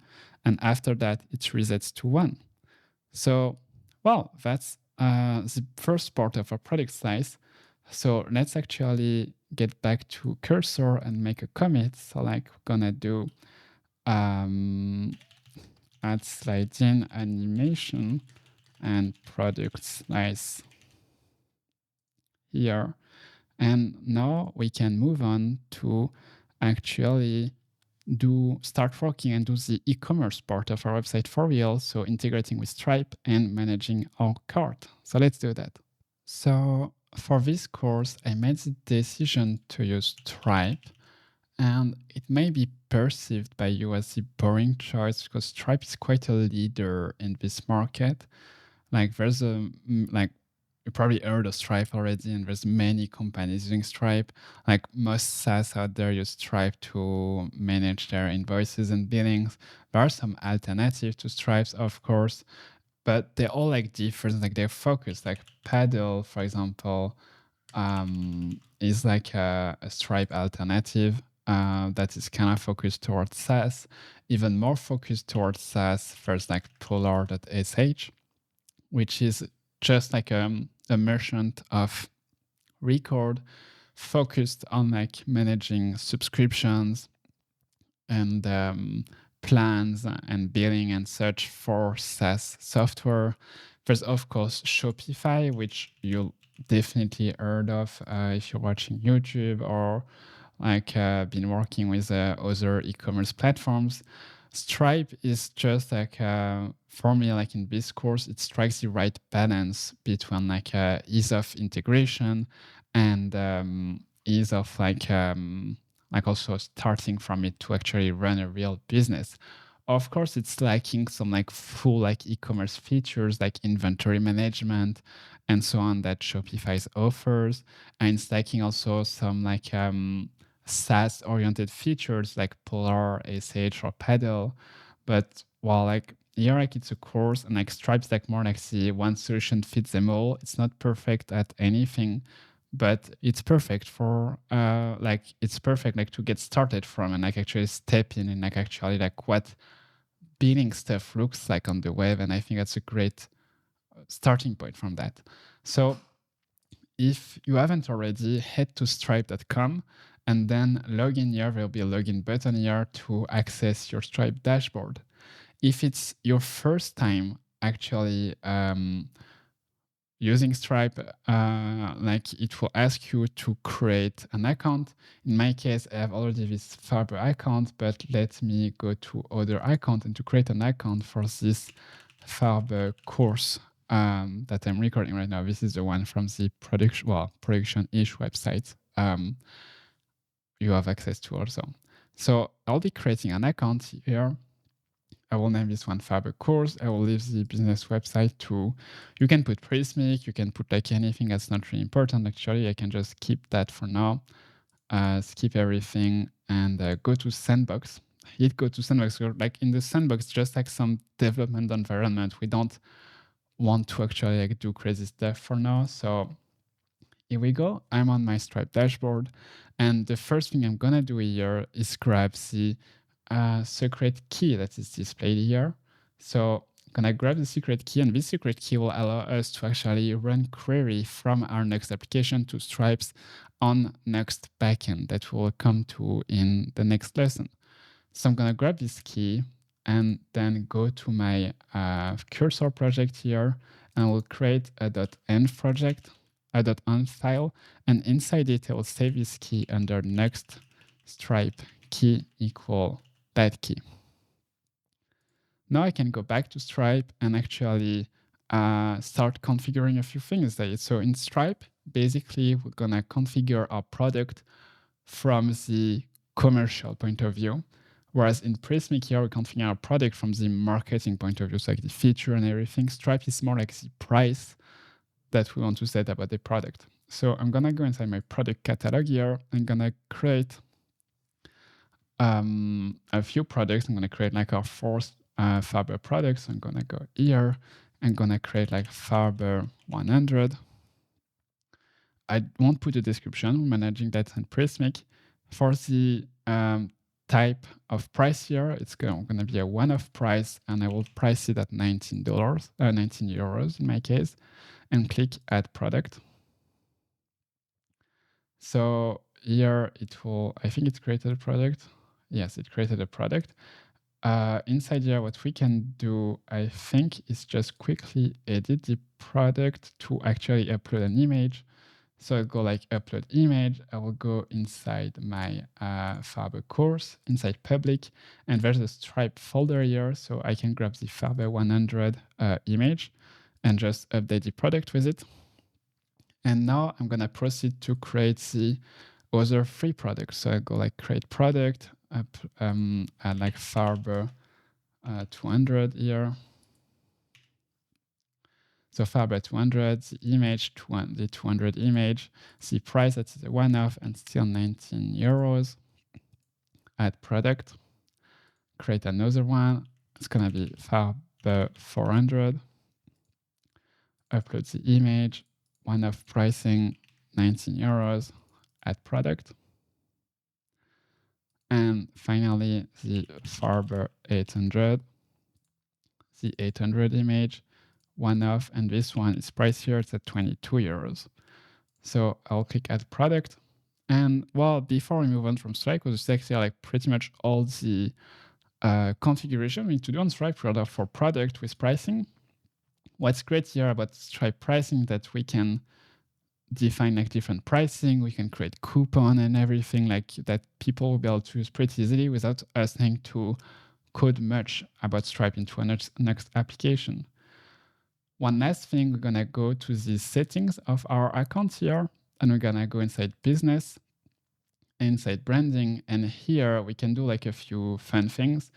First of all, we can add our icon. So we can just grab the Apple Touch icon, I believe, here, and same for the logo. So you can go grab the Apple Touch icon. That will personalize the checkout page for us. For the brand color, we're gonna put our green. So we're gonna get DCD83. Sorry, DCD83. Well, actually, that's our that's our brand color, and DCD83, yes. And for the accent color, it's gonna be 00E6 67. Dang, I got some like 67B, and that's our green. And you can see like now it looks more like the website we've been building. And we can even go a bit further, can save our changes. And once our changes are saved, we can also go into customize and also like tweak that a bit further. We can like change the font to be like the Inconsolata, which is another monospace font that will match the design of our website. And for the style shape, instead of the rounded, in our side we've been using rectangular, so we can go with rectangular and save the changes. And this will make our checkout pages on Stripe look a bit more like on brand and like part of the same website, which will helps make the overall experience feels more premium and connected. So that's for the Stripe configuration. The last thing we need to do is to actually add a way to query Stripe on our website. And a great way to do so is to use the Stripe Nuxt module. So it's called Stripe Next. And this module that's developed by our Canadian friend, Florian, we can like just like grab the npx next module latest here, Stripe Next, grab it, go inside our terminal, kill our next server, run the command.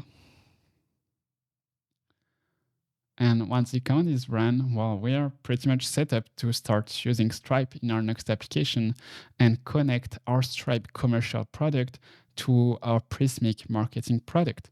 So, well, let's actually, speaking of connecting, like one thing we need to do now before we move on is actually grab the product ID here from Stripe. That's actually the one we referenced before. So inside Prismic with a temporary ID, so I can just grab the product ID here, go inside Prismic and link it to actually Prismic there. And now that Stripe is linked to Prismic through this ID, we can now proceed to actually see how to fetch data from Stripe inside our next application. To do so, we're gonna leverage Next server directory. So it's this directory here that we've been ignoring so far. And basically what we can do here, we can create server endpoints for us to get data. So, well, to get data, perform actions and everything, because here we have like our secret key from Stripe and we don't want, like this key is not, doesn't get exposed. It's just used by the next Stripe module here to expose only on the server a Stripe client that we can use to actually get data from Stripe and do things. So let's go inside our server directory here. I'm gonna create a new API endpoint. So I'm gonna go and name it under the API folder. I'm gonna go like this, products.get.ts. So it's a get endpoint that is under /API/product. And so what we can do here, we can first of all export default define not nitro plugin, define event handler like this. And so this receives a callback function that we can make async. And this is where we'll like basically like defining our endpoint handler. So we don't need actually like much for the event. The goal of that point is like to be like one, fetch data from Stripe,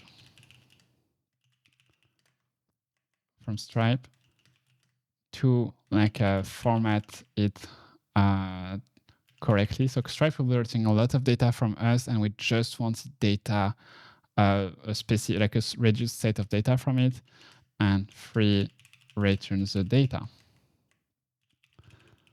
So to do so, well, we're gonna use the use server Stripe hook that is provided by the Stripe module. So we're gonna go Stripe equal await use server Stripe like this. So this function is not auto-imported, like we need to import it. So it goes like this, like import use server Stripe from each tag Stripe/server. And here the types are right. And here we need also like to provide it with our events like this. So now that we have our Stripe client, we can actually get the data from Stripe. So we can go here, we can go const data products equals await stripe.products.list. So we want, this is like the Stripe API client, and on it we can say like we want to get product, want to list product. And in that case, we want only the active product. So like there's product that can be like hidden or like hidden like deactivated. And we're just gonna do that for now. And before we get to formatting it correctly, let's actually just have a look at like what it looks like. So we're gonna go const return product. So like this, if I get back to my server, I think I need to start it again. So we'll start it again. So now Nuxt is starting, and I will see, like we'll be able like to first like fetch our endpoint and see what data we're getting from Stripe. And on our next server, what we can do, we could like just go to /API/something. But what we can do here, like just for like with Nuxt, we have like this great like Nuxt dev tools here that we can like hide like wherever we want. Like it has this, oh yeah, it has this really like a cool like a selector thing that selects view components.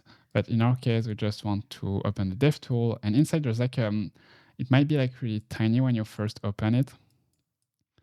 So like feel free to expand it. Otherwise, like look inside the mid-bowl menu here. But basically, there's a little cloud here that shows you our API endpoint. And so this is like a little like REST client you can use to like just like send requests. And actually, like if I send a request, you can see I'm returned from Stripe like my product ID, the product. Then we have like the default price, and so on and so on. We have the name, and but actually we don't see the price. Just have a link to the default price. And there's a way for Stripe to, like, this is a reference in Stripe to like another object in Stripe, but there's a way to actually tell Stripe, actually, like, well, I don't want to make another query, so just return me straight away the default price. And to do so, we just need to here use the expand option to return the default price. And without much, I return the default price here, like in my endpoint, like expand default price. And if I run now that endpoint, I can see like default price has been expanded. So you can see like it's in euro. You can see like a 2200 cents, so like 22 euros, and so on for each of our price. So that's exactly what we wanted. And now, well, the only thing like we can see, we're returning like a ton of data from Stripe. And we might want not to expose all of that to our front end. We just want to expose like the IDs of our price and the actual price. So what we're gonna do, we're gonna like format it to actually look like the kind of data we want. So I'm gonna here do like const product map, which will be like a record of string, and we don't know really the shape of it for now. So, well, actually, like, yeah, like, let's think about the shape. So we're going to return like what we'll call a Stripe product. And here, let's type our Stripe product. So a Stripe product, well, let's think of what we want inside it. We don't want much. We want the ID of the product, which is a string. And then we want the price of it, which we want both the ID, so like the ID of the price within Stripe, because we'll need to reference it later on, and the amount, so like how much it's actually costing. We could like expand that to care about the currency and everything. Here we assume the currency will be euros or dollars or whatever. So we're just gonna use the amounts like this because we don't really need to grow our website, but we could add like a layer that handles also currency. For the sake of keeping simple, gonna work like this for now. So we want an array of Stripe product. So we're gonna format it correctly. So let me go here. And what we're gonna do to format it correctly, gonna loop over a product. And then if we have a product.default price, then we're gonna like add it to our product map. So we need to check if it's a default price, because like default price here will be typed as like string, Stripe price, null or undefined. So we need to filter a bit that. So can I go down like product.default price like gonna type of it's an object for price equal object. And then we need to check if product.default price.unit amount, which is this value here that we care about, which is the amount of currency we need to add, this item cost. So that's the critical thing we don't want to miss. And then here, we're gonna add it to our product map like this, following our TypeScript types here. And then we can just finally update. There's a missing track here, and then we can just return the product map. And without much, if I were not to run this query, you can see we have a much more minimal output, which just the ID of our product that we can use later on to match it with Prismic, the price, ID, and the amount of the price. So now let's actually see how we can get those data inside the application. So to do so, I'm gonna get back here and I'm gonna go inside our app directory. So we leave the server side of Nuxt, and inside here, we're gonna go inside our page. Inside our page, gonna go on the index page, and what we're gonna do, we're gonna use the use fetch composable. So I'm gonna go const data stripe products, and you're gonna go await use fetch /API /product. You can see Nuxt already suggesting it to me. And this way we already get something that is typed automatically and fetched automatically thanks to Nuxt use fetch, which is a really excellent API for querying for being a client to query our Nuxt server API here. So here we have our Stripe data that is all typed. And now that we have this data inside of our page, we need to also provide it to our size zone so that our sizes can have access to it. And this can be done through the context prop. The context prop on the size zone is an arbitrary object of data that we want to make available to all size components. So basically here we don't have 1,000 products, so it's fine making it available to every slices out there. We only have 4 products, and even if we had 100 products, it will be fine. If we start having thousands, then we'll run into trouble. But here, because it's a small brand e-commerce, we can definitely pass it like this, and this will allow any slices to have access to this Stripe product here. So I'm gonna just replicate this setup on to the UID page here, because we need those 2 pages to be to have the same kind of specs. So we connect this. We are still fetching a Stripe product here. That's cool. And finally, we need to go inside our slice to actually now match those Stripe products to the products coming from Prismic. So I'm going to go inside my product size, inside the index here. And first of all, I can update my props here to say, well, actually, I know what the type of the context prop will be. So I can go here and I can go here and can tell it that, well, actually, you're getting this size content, and then you'll have this Stripe products here that will be a record of string and Stripe product. The only issue here, it's complaining actually, well, I don't know what the hell is Stripe products. And that's because from our server here, well, just defined here, it's not exported. And we can't export it from our server because Nuxt won't run auto imports, and we cannot import anything from the server into the client side part of our application. So the answer to that issue is to create at the root of our project a shared directory, and inside it we'll go shared /types /stripe.ts. And inside this directory, we can move this Stripe products type here, move it to the shared directory, and this will allow Nuxt to pick it up and make it available through auto imports. Although, because we just created a folder, we might just need to restart Nuxt just so that it picks up. We create a new folder here. And so we have our Stripe product here that gets exported. And here on our product, we can now see it's imported. And on our slice here, it's also now imported.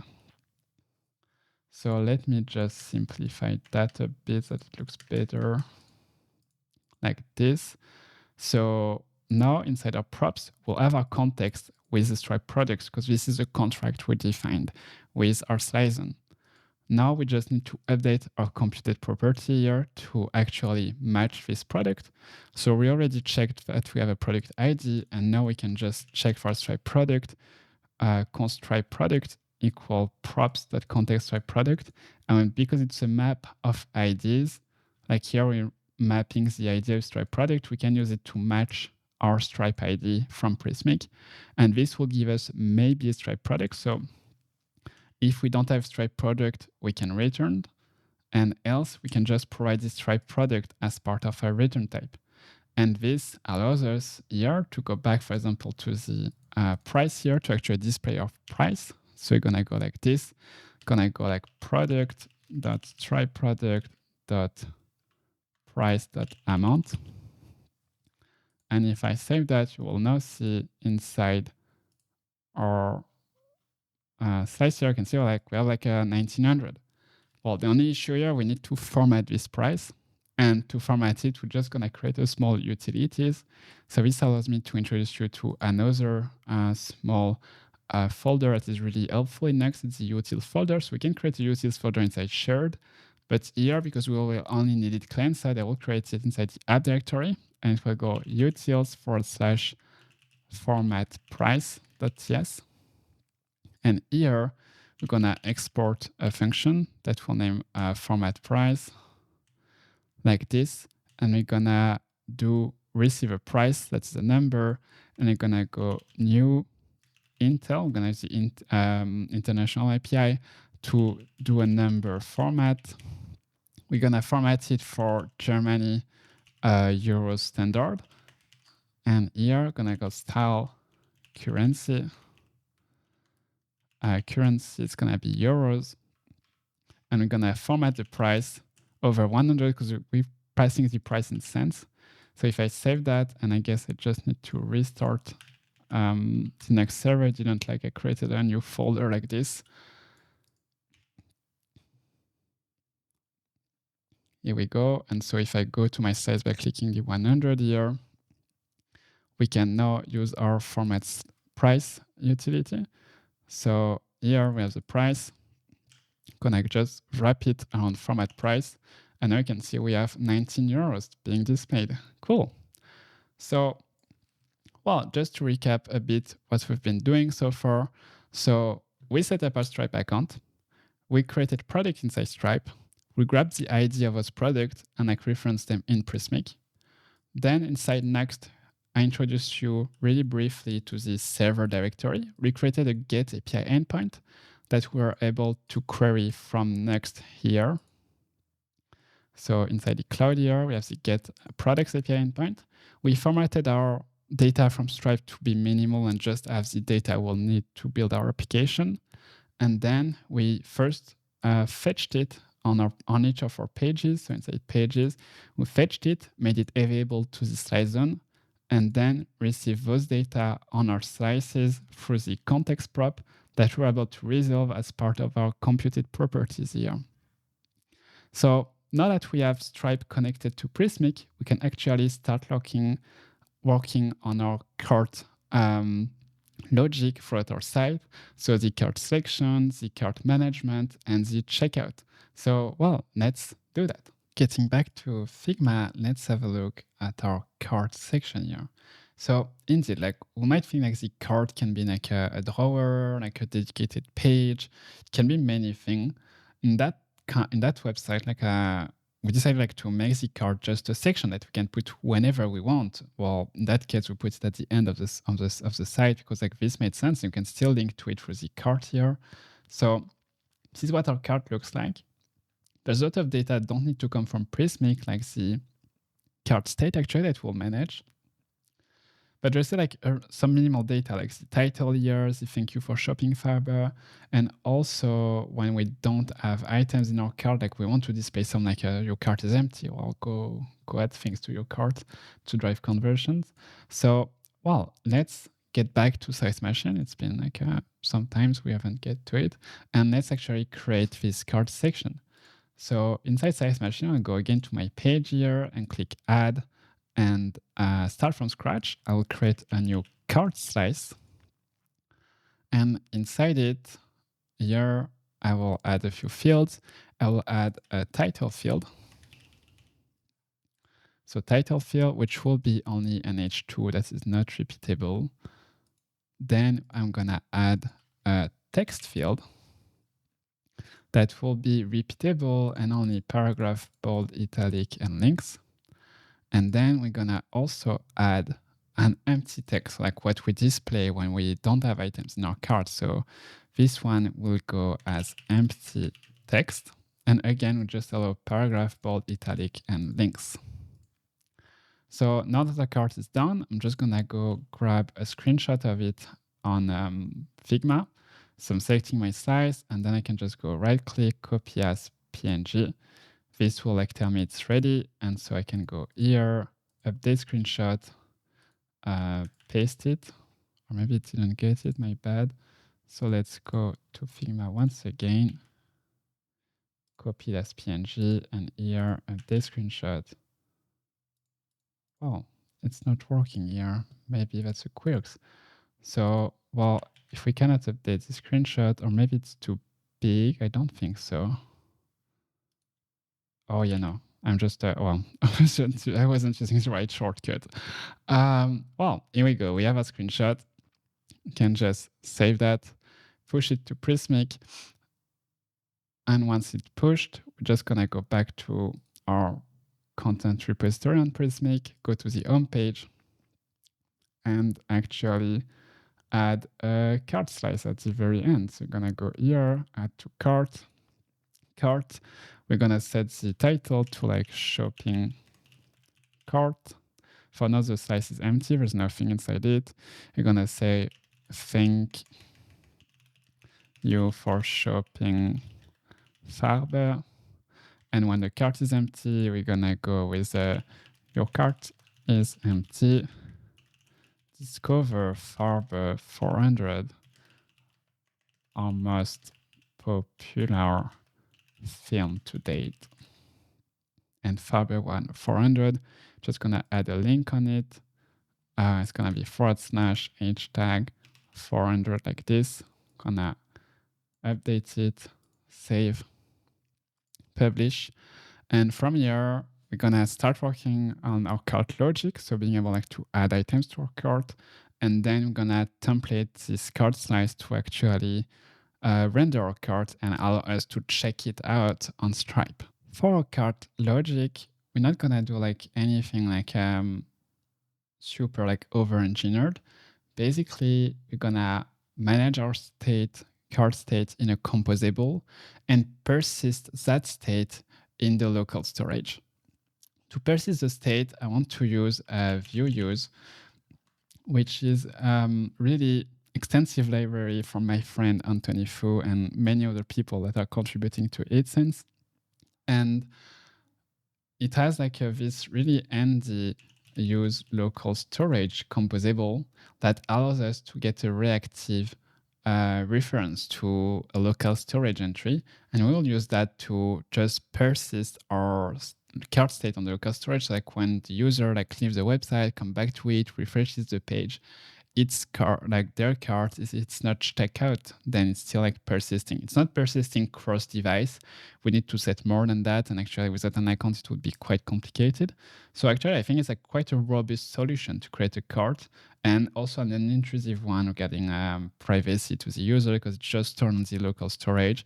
But then after, of course, you word your oyster if you want to do a lot of fancy things with the cart. But let's just start with a simple composable. So I'm gonna start by adding view use to our website so that we can leverage the use local storage composable from it. So I'm gonna cut my Nuxt server, run npm install add view use / core. This will add the tiny library, and then I can just run again the npm run Nuxt dev command. And now let's start to work on our cart composable and think about it for a second. So here inside my application, yeah, let's save that. So, well, I hope I didn't save anything wrong. No, it's cool. It looks all right. So inside my app here, I'm going to create another composable, and this time we'll auto-rate from start to finish. So I'm going to create a new composable, and I'm going to call this one cart. So, well, this creates like a use cart composable. Actually, let me just rename the file to use cart. No, I'm good. And so this composable, well, first we need to think a bit about what we want to return from it. So I want to return from it like type use cart return type. This will be an object.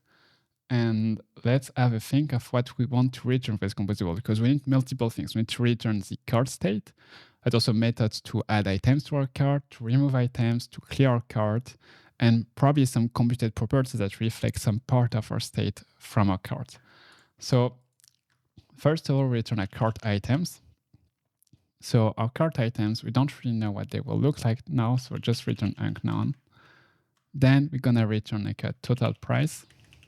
The total price will be like the computed value of all the items in my cart, so I'm gonna like computed number.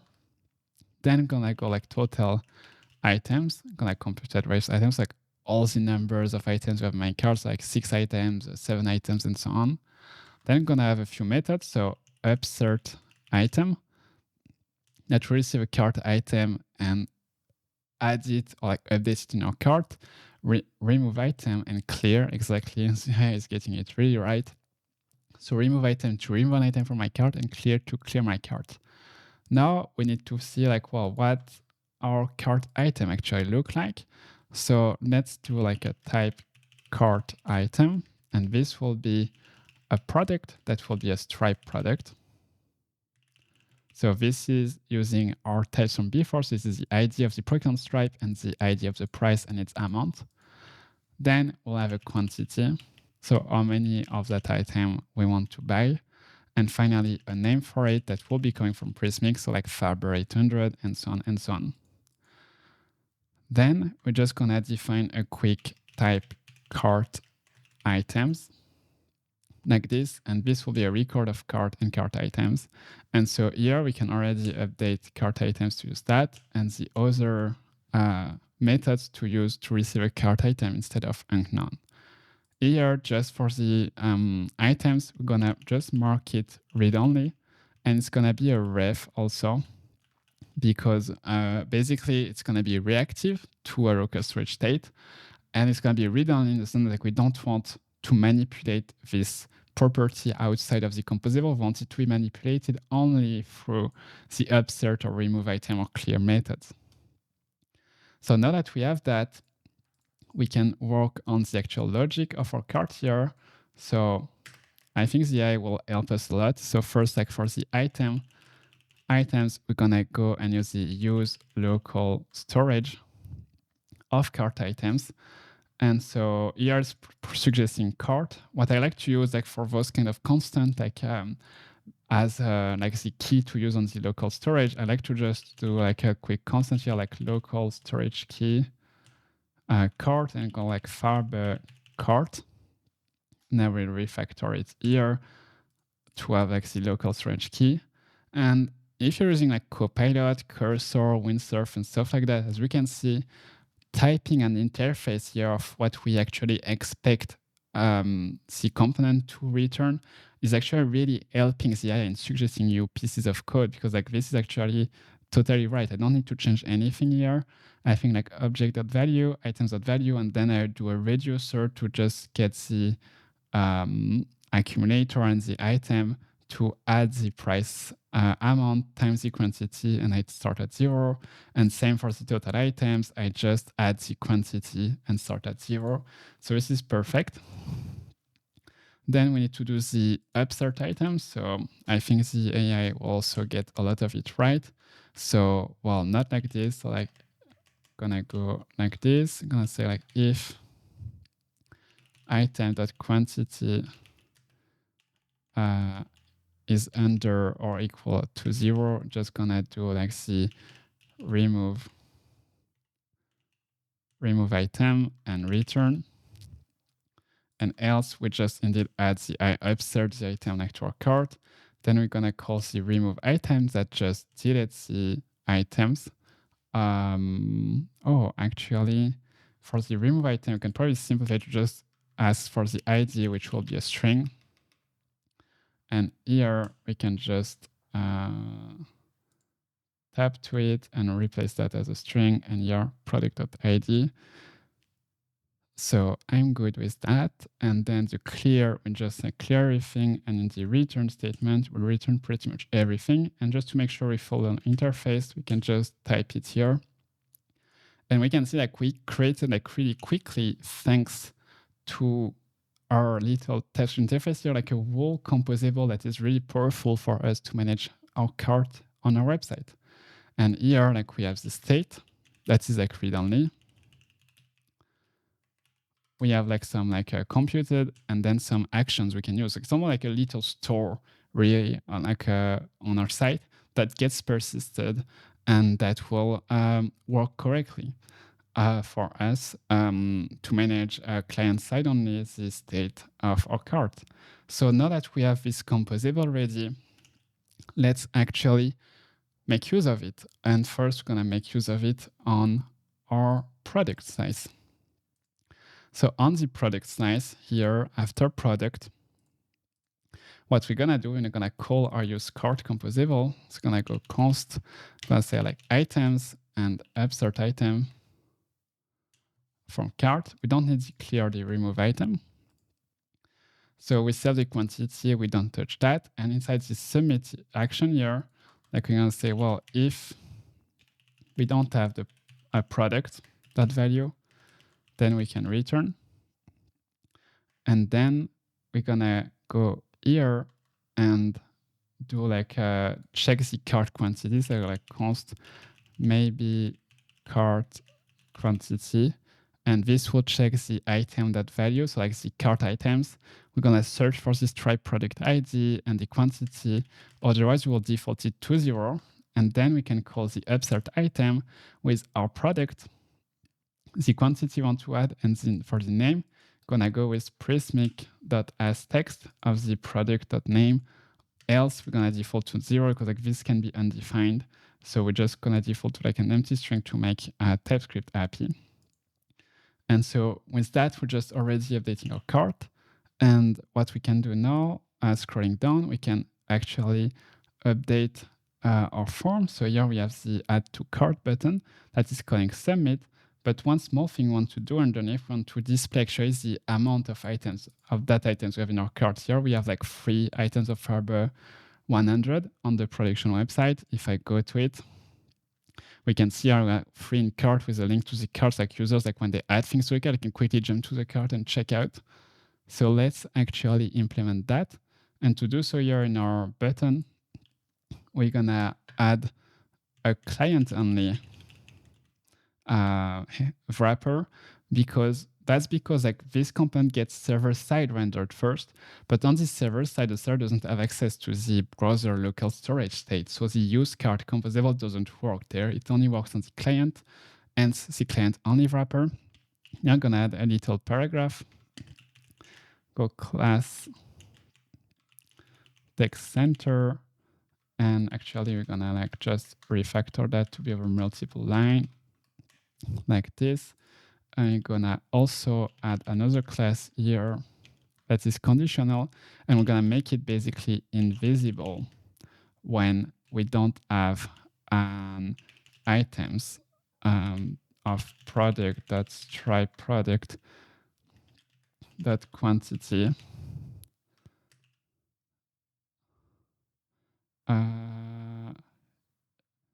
Yeah, sorry, my bad. Stripe product.id that quantity.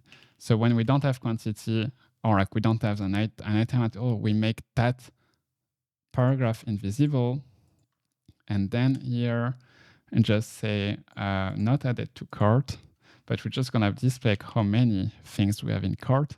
And so it's gonna be items in cart. So it's saying like, well, when we have items in the cart, we display this little paragraph. And here we say, well, we have like that many items in the cart, and we're actually gonna wrap it with a next link to the cart like this, that we have yet to create. Like we just created the size before, so we don't have the cart yet. And we're gonna add some classes like CTA and muted. The first time we use the muted version of our CTA. And so if I save that now and get back to my localhost this time and get to my product, we can see we have a product here. I can like add an item to my cart, and you can see now it's displaying one item in cart. And if I click it, it's still adding more. If I add more product in a row, it's still adding more. And this will like link us to our cart once we have it. For now, like it's not, we didn't code that slice yet. But what we can also see, we haven't updated the header to display the cart quantity. So let's actually do that really quickly. We can go here and go to our components directory, and here go inside header.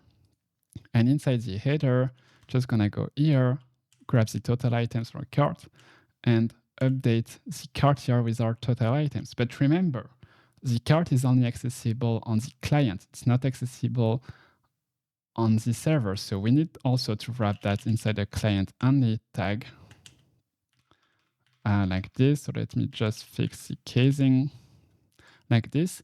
And when we are on the server, you can see like I will save it. Like you'll see like if I refresh, it will like blink a bit. So what we can do just like to make it like a bit nicer, we can provide a fallback for a server that will be just like a tilde, as in like while it's loading.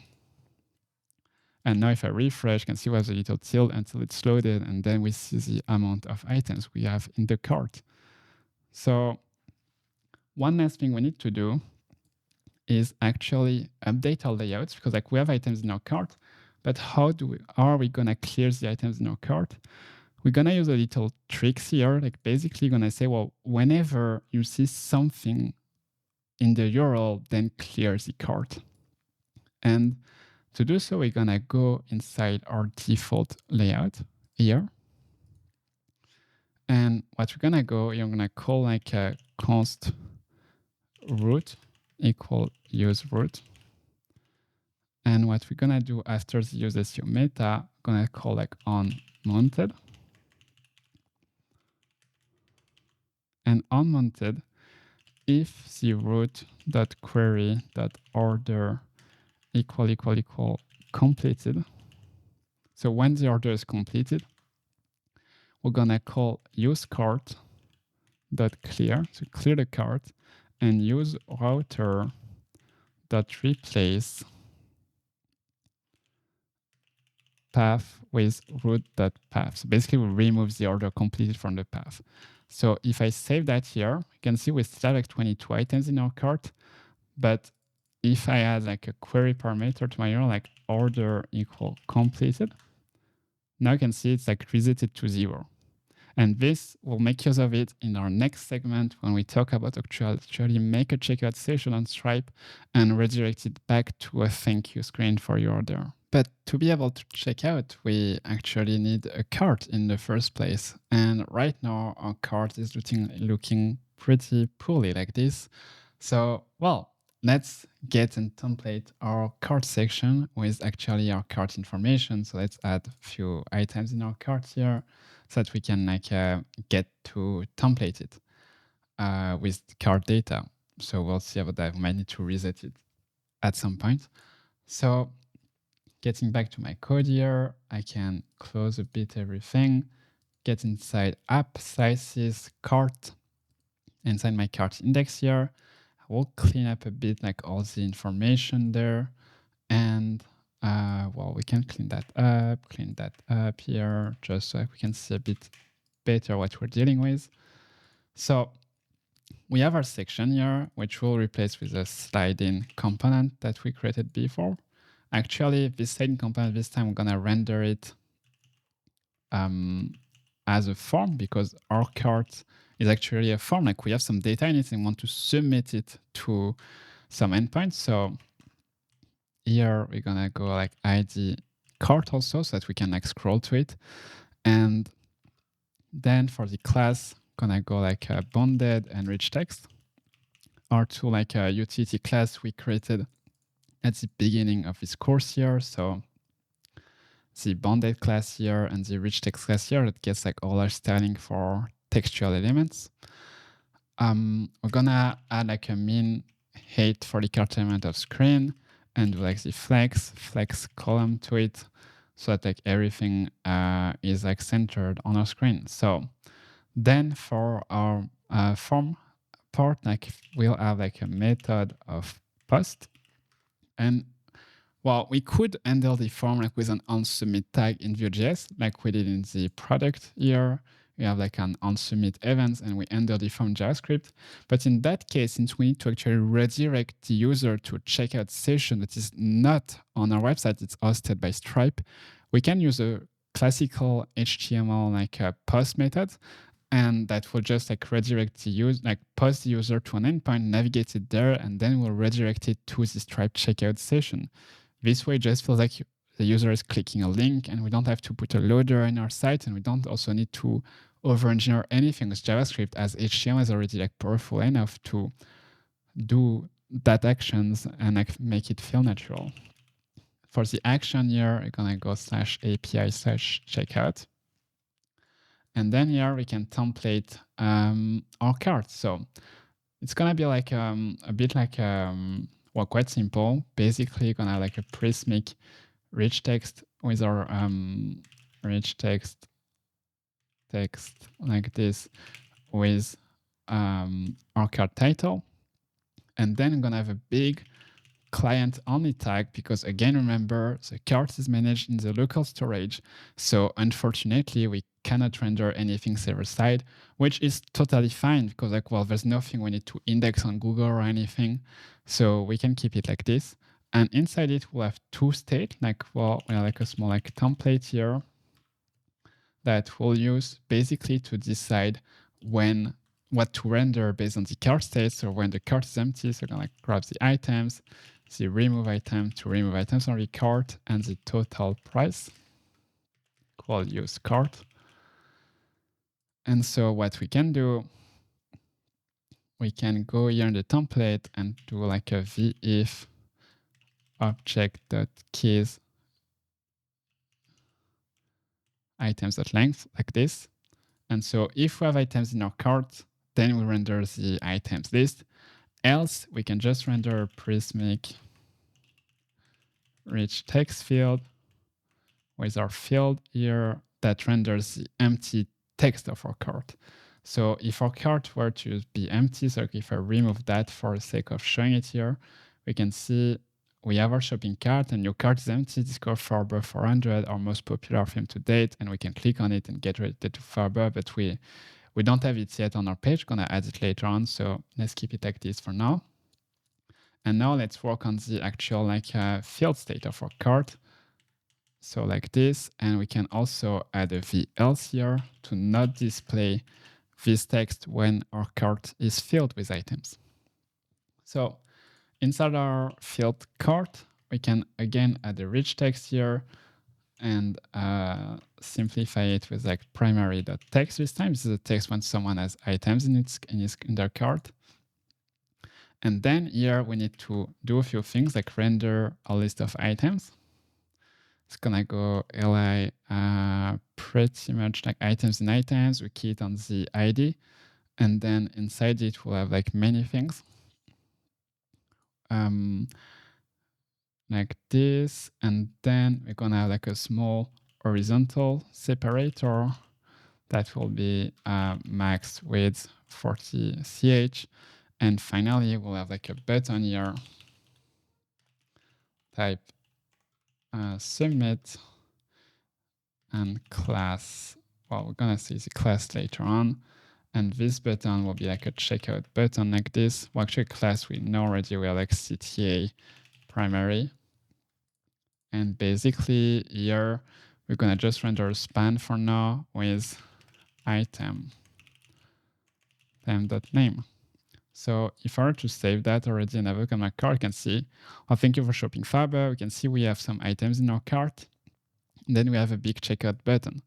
So now we just need like to apply some styling to make it look right. So first on the checkout button here, need to have a bit more than just primary. Gonna add some margin on the top, so 64 pixel. Then we're gonna add a max width of 40 character width and make it width full.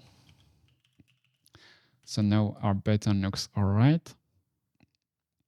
Then we actually forgot to display the total price. So we're gonna go like area label total price.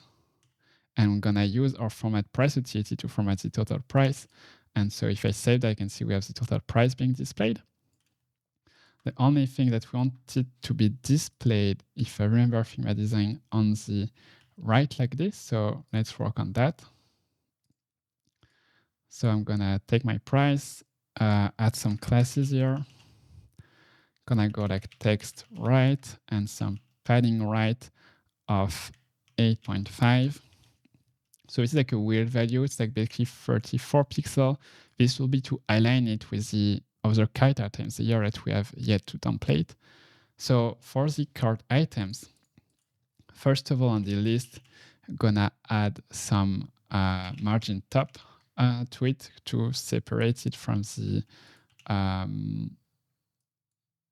it's margin top. Yes, some margin top to separate it from the title. I'm surprised it's not. Well, maybe I'm like missing a few things. We'll see about that.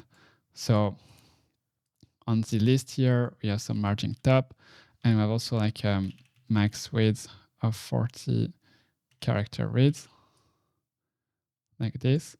Then for the items here, we're gonna do like some class of flex and items center, like this. Then for the span wants it like the first like span that displays the name, we're just gonna go flex one. So you say, well, take as much space as you want, because after that, we're gonna have another span that will be the item quantity. And then we're gonna have another span that will be the formatted price. And another, well, not a span this time, but like a button, type button, with like a little times icon to like actually remove the items from my cart. So this is what I got right here. Let me fix a bit the convert annotation to tabs, like this. And so for the button, I'm gonna add the CTA class. So let me, can we have a way so we can see both? Well, not really. But yeah, I just saved, and so here you have an idea of what it looks like. So we have more things to add. So CTA, gonna add like a width to it, so like it's more clickable because like it's really tiny with just one character. I'm gonna do cancel the margin on the right by 16 pixels, like it's all aligned. You can see like now it's all aligned.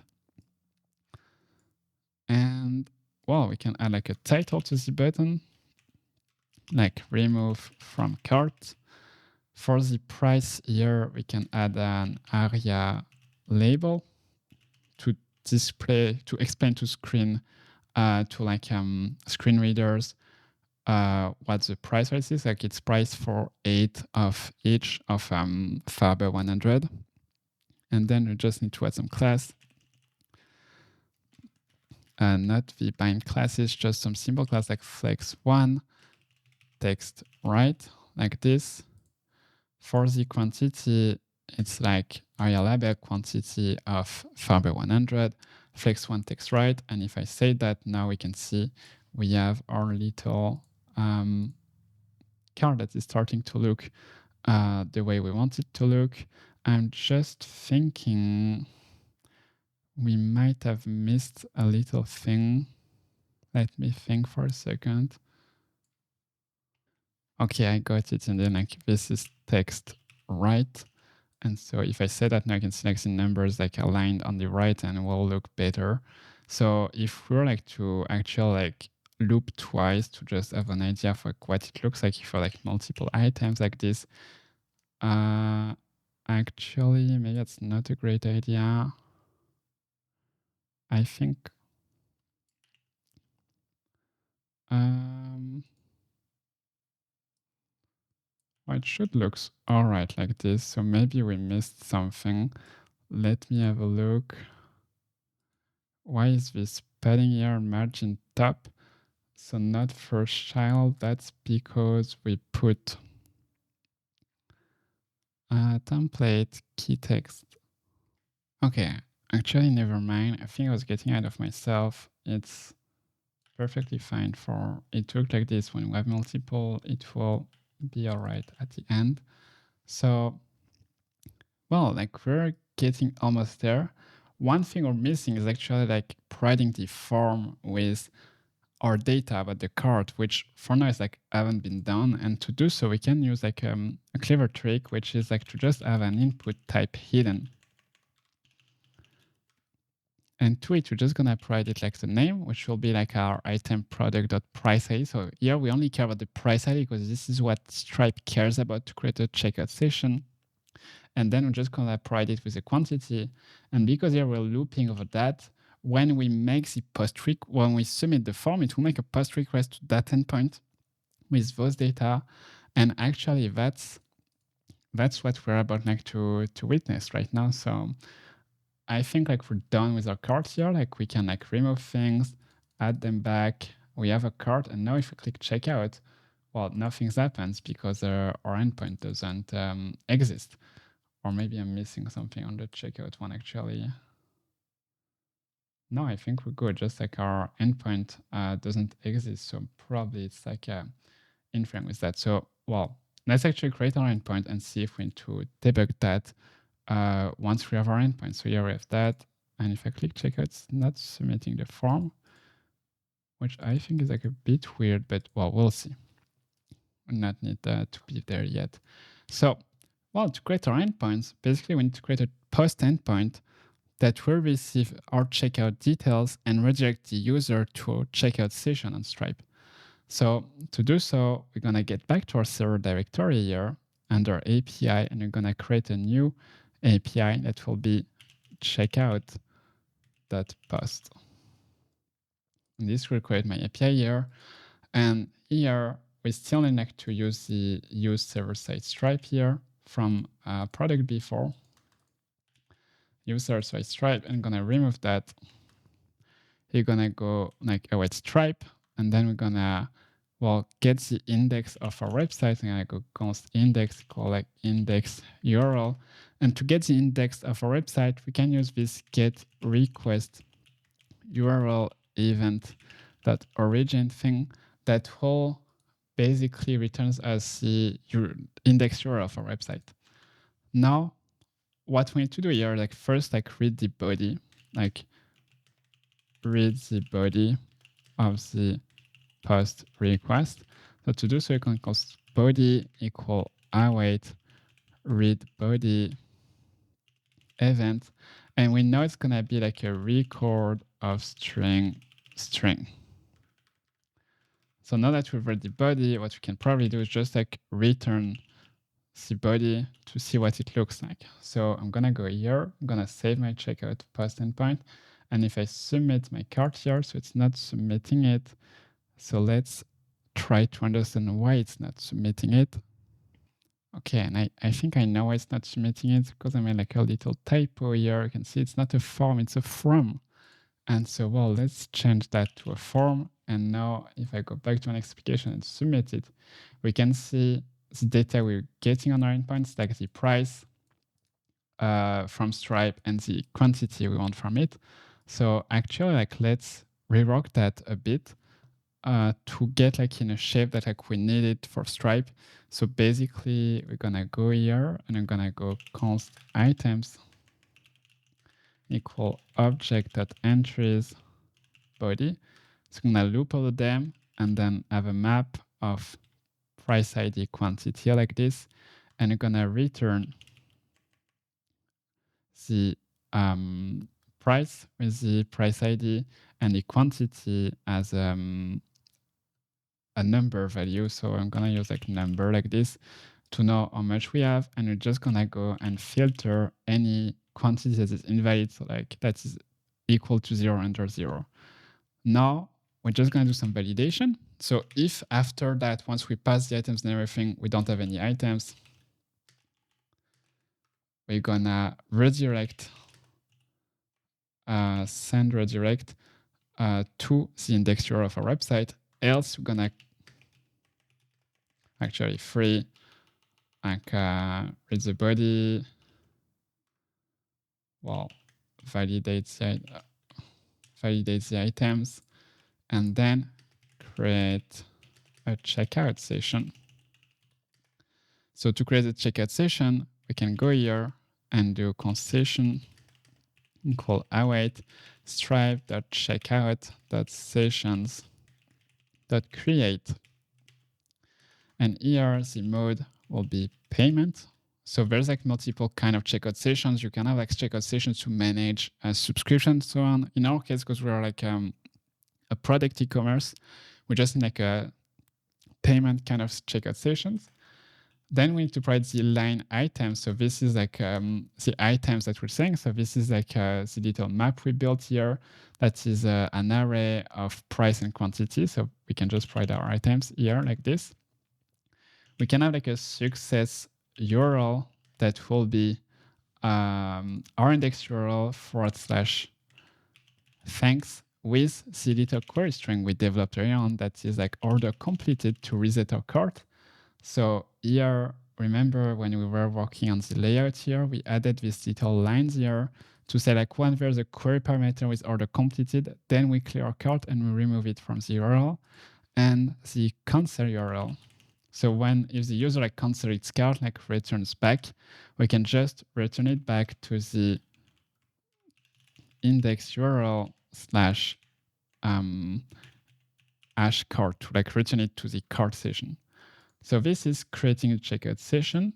And now if we don't have a checkout session, then well, something went wrong and we can just like create an error like this with a status code 500, like something went wrong on the server, like we cannot handle that. So failed to create checkout session, and else we send a redirect to the checkout session URL. So if I were to save that code and get back to my cart here, we can see we have our cart and I can click checkout. And this redirected me to my Stripe checkout. And so from here, I can actually proceed to pay my order. For the create cart information, remember we created a sandbox environment on Stripe. So this means that we can use the 4242 credit card. It's a successful order credit card. There are other credit cards Stripe provides you to test like a credit card was rejected and like other kind of events. So in that case, you can just type 424242 and then any date and any like CVC will do. You can just put your name and then you can click pay. This will proceed my order. It will succeed and redirect me to the thank you page on Farbe, which doesn't exist yet. So I am giving this kind of like 404 page for now. But more importantly, we can go on Stripe and see inside our transact balance tab.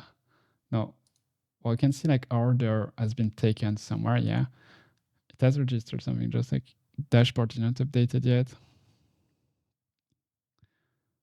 So yeah, you can see we made an order. I'm not sure where we can see it.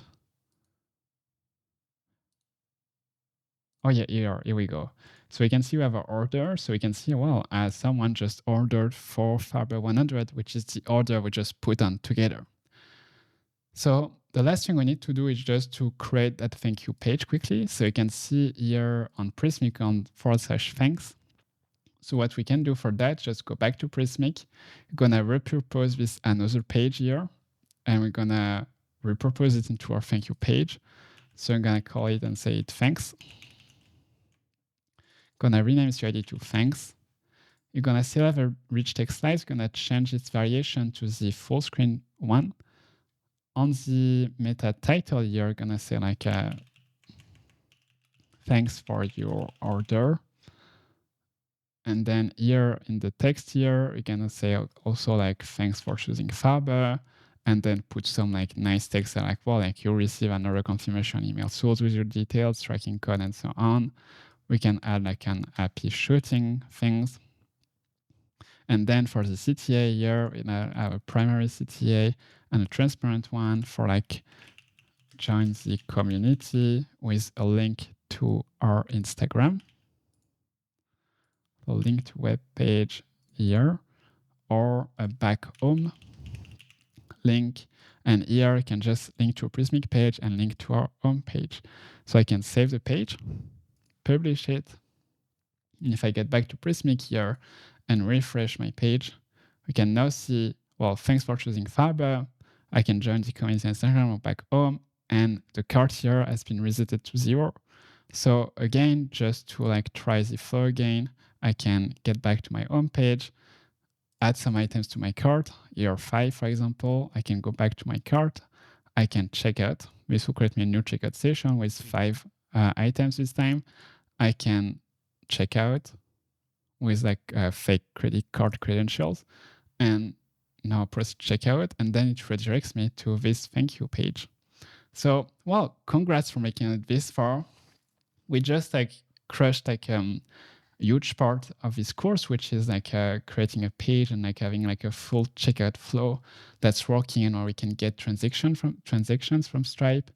Now we're gonna jump into like some really exciting part, which is like actually bringing some 3D to this website. For 3D, there are multiple ways of doing 3D in the web, but really the most popular way, and probably the one that is the most flexible and most integrated, is through using Three.js. So you probably heard of Three.js, or if you didn't, it's a WebGL library that is really comprehensive, is known also like has a ton of examples on like how to render different 3D stuff on the web and different techniques. Like 3D is like really a vast world of possibilities and stuff that can happen. And the thing is, like Three.js, it's a JavaScript library that doesn't have anything to do with Vue.js and reactivity. And in that regard, you maybe have heard of React Free Fiber, which is an implementation, like a way to use Three.js, but in React, and to have reactivity in it. But that's the React part of the ecosystem. On the Vue.js part of the ecosystem, we're blessed to have our alternative, which is Tres.js, which is developed by a friend of mine, Alvaro, and a lot of other community contributors. And basically, this brings the power of Three.js and like running 3D experiment on the web with the reactivity and composability that we're used to Vue.js. So basically, it allows us to write 3D components in Vue.js for Three.js. So don't worry, that doesn't make a lot of sense for now.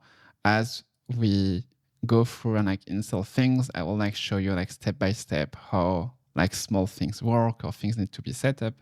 And so, well, let's actually dive into it. So let me clean up a bit my tabs here. And wow, we're gonna work on our website. So in that case, let me just restart my servers. And actually, we don't need, we can kill the Nuxt server because we need to install a few dependencies and modules. So first of all, Tres.js being Vue.js library, it also has a Nuxt module for us to install it in Nuxt. So this makes the whole setup much simpler. So we can just run npx nuxt module add Tres.js. And this will proceed to add the Tres.js module to our next Nuxt project. Then once it's done, we'll be able to install a few other things. First of all, we'll install types for Three.js because Three.js is a JavaScript library. So it doesn't provide types, but we can install types from the type apps project, Definitely Types project on NPM. So we'll do that in a few once Tres.js is happy.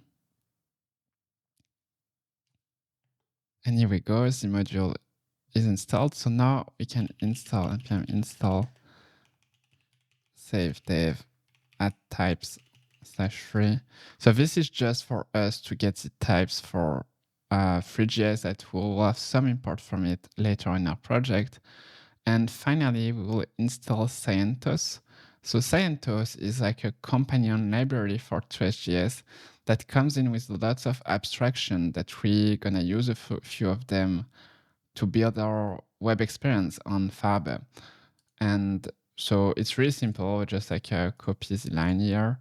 So copy that one and then paste it in my terminal. And this will just add the CentOS library that gets automatically imported thanks to the Tres.js modules. It's smart enough to detect what is installed in our project. So if you have a look at our package.json, you should have those new dependencies. You should have Three.js here that was installed by the Nuxt module. Then you should have Tres.js Nuxt, the types for Three.js, and CentOS here. So, well, now that we have all of that, we can start again our Nuxt server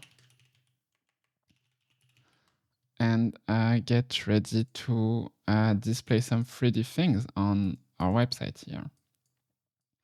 So, well, let me clean that up a bit. And so, well, basically, the way to think about 3D on a website that you like the 3D part of the experience is displayed in a canvas element. So we'll have like a canvas element like this somewhere in our HTML. And the experience, like it needs to be animated on the page and throughout pages. So a great place to put that experience is inside the layout of Nuxt here. So what we can do, we'll like just create a canvas component. So I will create tcanvas and I will prefix all my Three.js component, my Tres.js component by T so that we know like those are like 3D related. And then just use it here in my layout. I will import it and I will also make it size across the whole viewport. So that means like fixed top 0, left 0, right 0. And then for the height, I will use the LVH, that's the largest viewport 8. This corrects some quirks on mobiles when you swipe up or down, the URL bar like shrinks or like grows. And this makes the canvas resize. So by using like the LVH unit, this takes the largest viewport 8. And this makes the canvas like never resize as we scroll. So this saves a bit on performance and also makes the experience look a bit smoother on mobile. And then I'll just also put in Z index 1. So across all of our content for now, because just this will allow us to see better what we're building. So if I save that now and I get back to my home page, which I think should have loaded, well, you can see we cannot click our text anymore. It's because we have our canvas, our tcanvas element being rendered on top of everything. And that's what we want for now. At the end, we'll put it behind everything and we'll see what everything looks like. So now looking at my canvas element here, well, we need to actually display a canvas and render a 3D scene. So to do so, I will just reorganize that a bit like this. And so, well, we don't need anything for now in the script.js file part. We just need like to render some HTML. So we'll have a figure. So this will just like I like to use figure element, like when we have like something that like is like something render.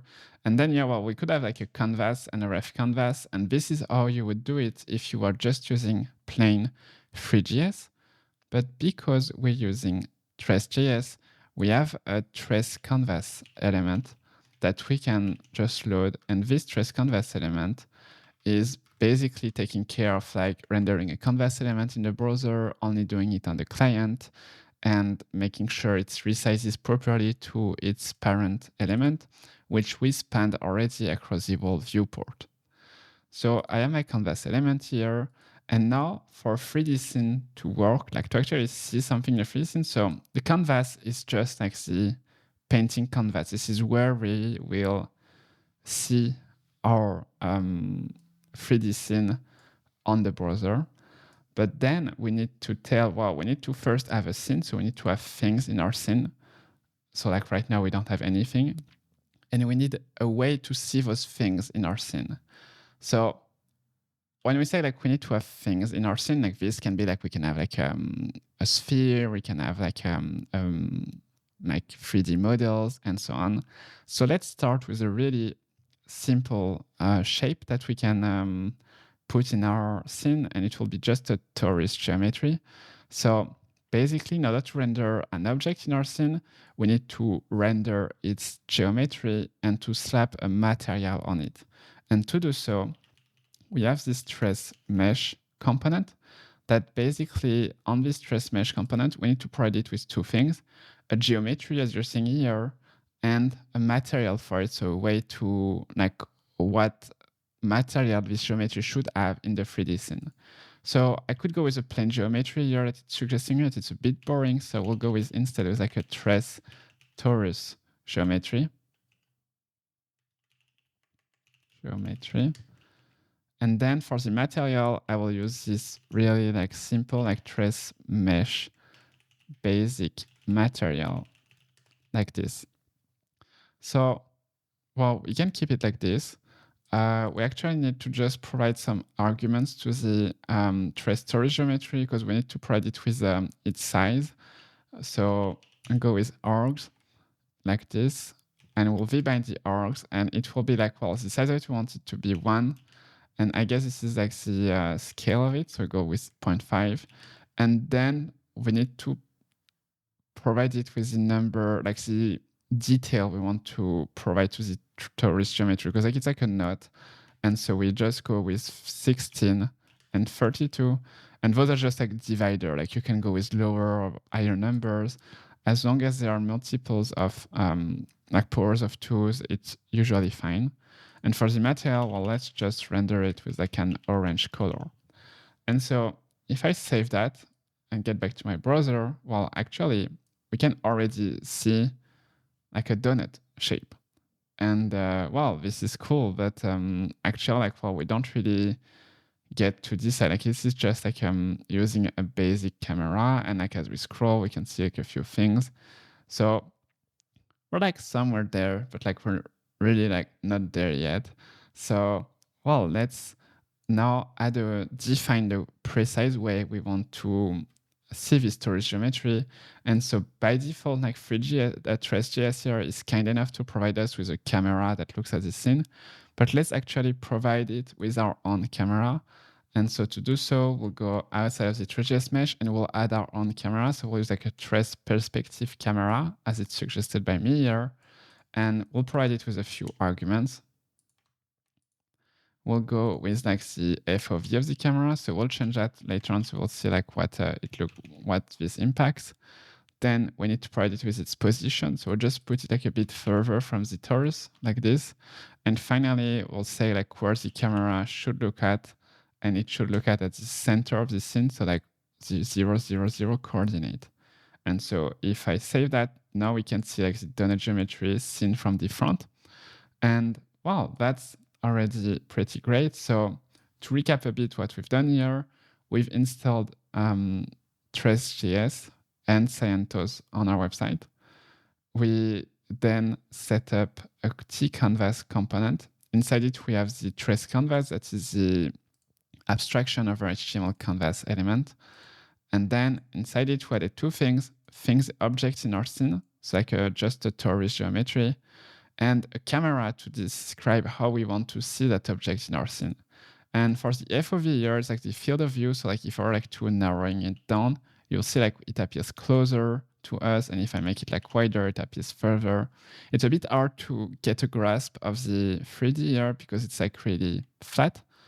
And like there's no lighting, there's no shadows, no nothing.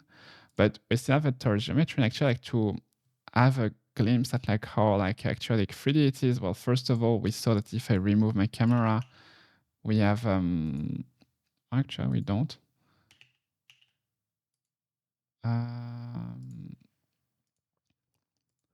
Well, I guess it's well, let's keep our camera, but actually to just like have a way to figure out the 3D, we're just gonna use like one of CentOS abstraction, which is orbit controls. And by just adding this component to our canvas here and saving it, getting back to my HTML here, you can now like click and drag this in, and you can see like we can look around the torus, we can zoom in it, we can like have a look on the side, and we can have an idea of the 3D around it. So, well, those are the really basics of 3D. So we just need like a canvas. So where should we paint our scene on the website? Then we need object in the scene, which the scene is like an abstract, like a world basically, where we can put objects of various sizes and then have them being rendered at different position and do things and stuff. And then using a camera is necessary for us to say, well, how we want to look at this scene and where importantly we want to look at this scene. So those are the basics. Before we move on, let's just add some like small like quality of life things. First of all, like as we can see, like if I reload the page, like it's a bit brutal, like the way like the Three.js scene loads, like we can see a bit like there's some flashing going on. So let's smooth that really quickly by just using like just fading in the scene as it gets ready. So it just goes a const mounted equal ref false. And go like unmounted. Mounted true. And then for the figure here, we just add some class. So we'll add class, go like opacity 0. It's like mounted, and add some default class here. So we'll go like transition, opacity, duration 1000, delay 300, and is in and out. And now if I refresh my page, you can see like this scene like pops in smoothly. So later on, we'll like remove the background and everything, and we'll have the text be like correctly on it. So that like the scene won't be like the main thing. We'll also remove this like orbit controls here because we won't need it. But for now, we're just building our scene like in abstraction of the website because there's a few things for us to learn, and like we don't need to be bothered by the website behind it for now. So now that we know the basics, let's see how we can render this donut in a way that is like looks a bit better, it looks a bit more realistic. And so, well, let's jump to that. If we look at the final website here, and we just focus on the like 3D part, we can see like multiple things. First of all, there's some like shadows on like our background like of the object. So we can like assume there's like some kind of light coming from that part of the screen and like going down on the product and the 3D elements and casting a shadow. Then there's also like some highlights here that you can see like as you canister will like turns upon itself, like there's like some really like subtle highlights here that makes it like look almost like if like it's like reacting to the light or the environment around it. And well, this is what we need to do, like to actually, well, this is what we're about to work on, like to try to make our little and basic donut here look like it's like actually like alive in some kind of environment and not just a flat geometry against a dark background. So, well, let's work on that. And first of all, I want to just like create a bit of a separation between our canvas and like our like 3D scene setup here. That is all like about like just like setting up the canvas, setting up the camera, and our actual scene here. That is for now like just this torus mesh that will grow quite a bit as we progress throughout this tutorial. So I will proceed and like go and create a new T scene component. And in this scene component here, what I can do, I can get rid of the style. I will keep JavaScript. We'll have to write some in a few. And then I can just move my torus geometry here from our canvas to our scene. And what we'll do, we can get rid of the divs because we don't need any kind of divs in Three.js. because this is just an abstraction. It's not like rendering HTML elements. It's just an abstraction to render 3D elements on a canvas. And so if I save that, get back to my, on my scene and get back to my canvas, here I will just add a slot. And this allows us to actually compose a scene on a canvas by going back to my default layout here. I can just refactor that to have my canvas wrap my scene. So where do I want to render the thing on the website and how, and what's actually being rendered. And now if I save that and get back to the site, you can see we're back where we were. And so now, well, let's first have a work on the shadows. So to get this shadow working, first of all, we'll need some kind of light, and we need also to tell different elements that they need to do like shadows things. So first of all, on our scene here, we need to tell our mesh, like that is like our torus donut mesh, that it needs to cast shadows. So to do so, we just provide it with the cast shadow property. And this will take like, well, like whenever you're hit by a light, actually like cast a shadow. But then we actually like need to have something to receive the shadow on, because like right now we just have a donut render into the void. So even if we put a light shining through it, the shadow will have nothing to sit on. Like when you think of it, about shadows, like for example, like when you're outside against a wall and there's the sun hitting you, the shadow is like you casting a shadow onto a wall, and the wall is receiving that shadow, and you're being able like to see it. If you think of astronauts in space, for example, like, well, they don't have shadow, like they don't see their shadows because like they're like there's nothing around them, and that's pretty much the case of our donut here. It's a little astronaut in the 3D void for now. So, well, let's bring something to actually receive the shadow of that donut. So we're gonna copy the mesh, and we're gonna actually like bring a wall to receive that shadow. And so I will like go here, and I will have a receive shadow mesh, and this will be a wall. So here it's gonna be a plane geometry as it suggested me, and I'm gonna make it super big. So I go 400 for 400, and then 10, 10. So again, like two last numbers here are the number subdivision inside this geometry. So like here it's a plane, so we don't need a lot. For the torus one, if we lower that number, so if I go here like to 8 and 4, for example, well, it's actually like too low. We need like higher number. So if I go like to 8 and 16. Oh, actually, no, my bad. It's because we have the wall thing up in yellow. If I remove the wall and like just render shape, you can see like now it's like way more boxy.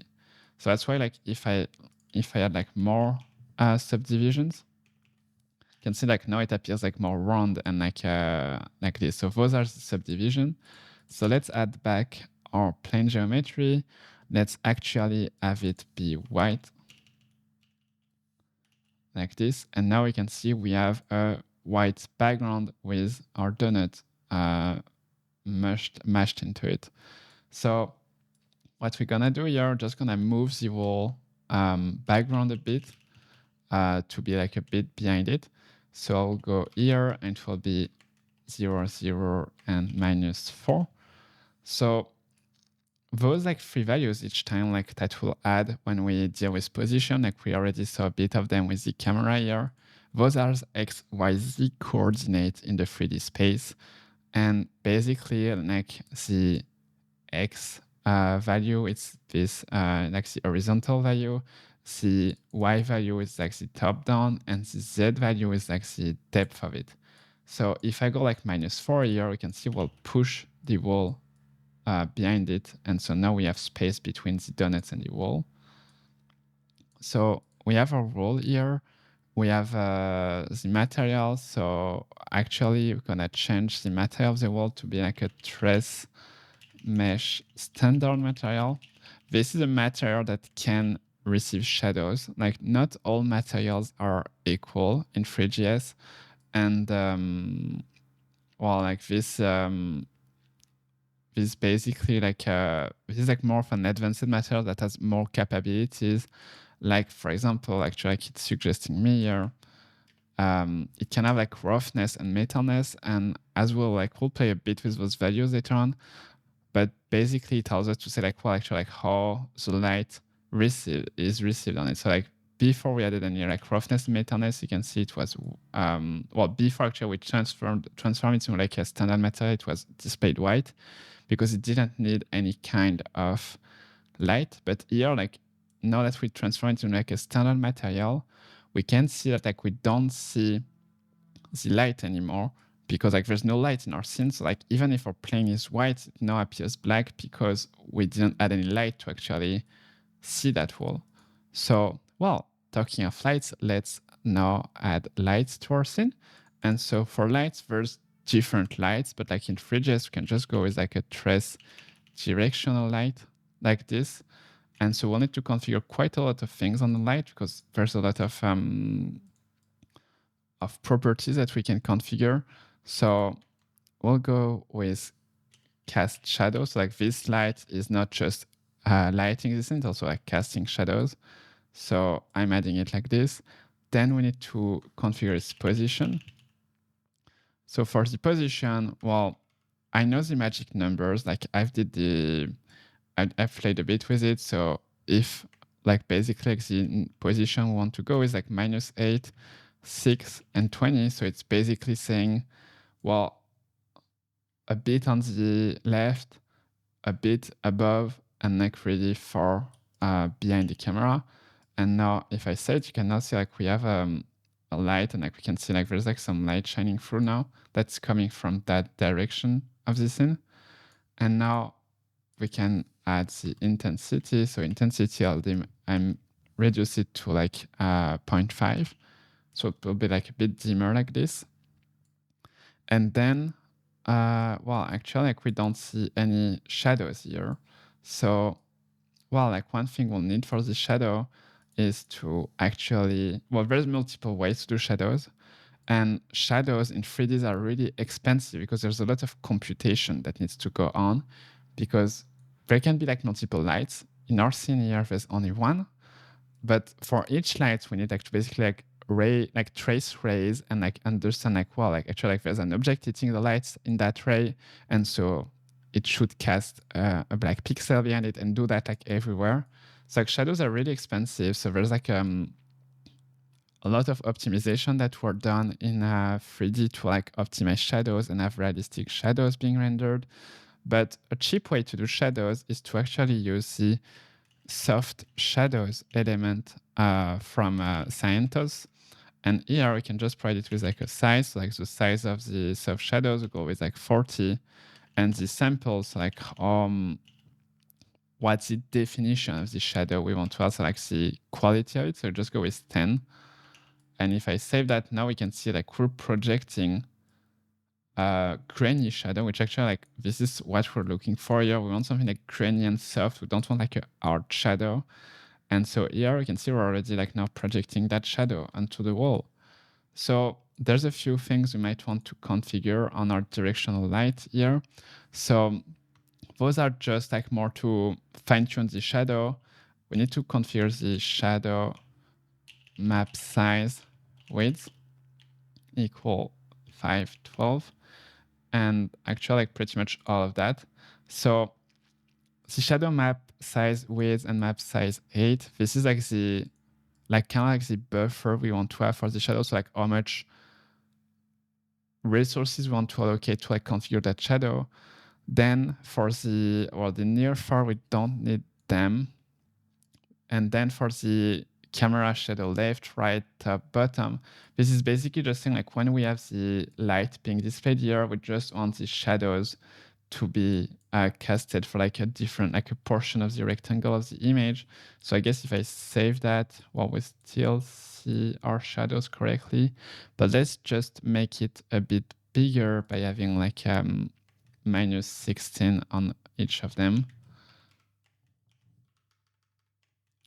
And finally, I just also like like hard code, the color for light. So for the color, we're gonna go with OXFFFF, which is like the exa value of a white color, which was already what we had here, but that's fine. Also, if your editor is like struggling like to get this syntax right here, like this, because it's a bit weird. Like basically, what we're doing here, well, configuring through Vue.js vbind properties of the Three.js directional light. So it's like if we were saying like, well, there like a light dot shadow dot map size dot width. But the thing is, like map size here, we have to put it camel case like this. Otherwise, it wouldn't work if we put like a map hyphen size. And if your linter like editor is like not happy about that, you can go above here and disable that rule from ESLint. So like disable, and it's like view slash attribute hyphenation. And this will let you write those attributes with the particular casing they require here. It's not something we would do in like a regular HTML view components, but because here we're like configuring properties on an object, we need to have this capitalization like done correctly here. So we cannot like just keep it like hyphenated like we used to do. So if I save that and like refresh my page, because like sometimes it gets a bit weird, we can see we have our shadows being rendered and on our scene, but like it's still like quite far from looking like what we have here. And indeed, like we only did like one of the two things I wanted to do here. It's like, first of all, we're casting shadows. We have this little like a soft grainy shadow on a plane, but we don't have this like environment reflection around it here. And well, that's exactly what we need to do. We need to add an environment to our scenes, like rendering our torus as if it was being rendered like in a room, in a studio, in a park, in something like that. And to do so, we can just go here and add a suspense element, because here we can use the environment component from I believe CentOS, and the environment component allows us to render what is called an HDR file, like lobby HDR file, for example. Like here, those are basically like how do you say that? The like 3D kind of images here. So this is an environment, and basically by loading those kinds of HDR files into our scene and using them as an environment, we're able like to render an object as if it was sitting in this room here.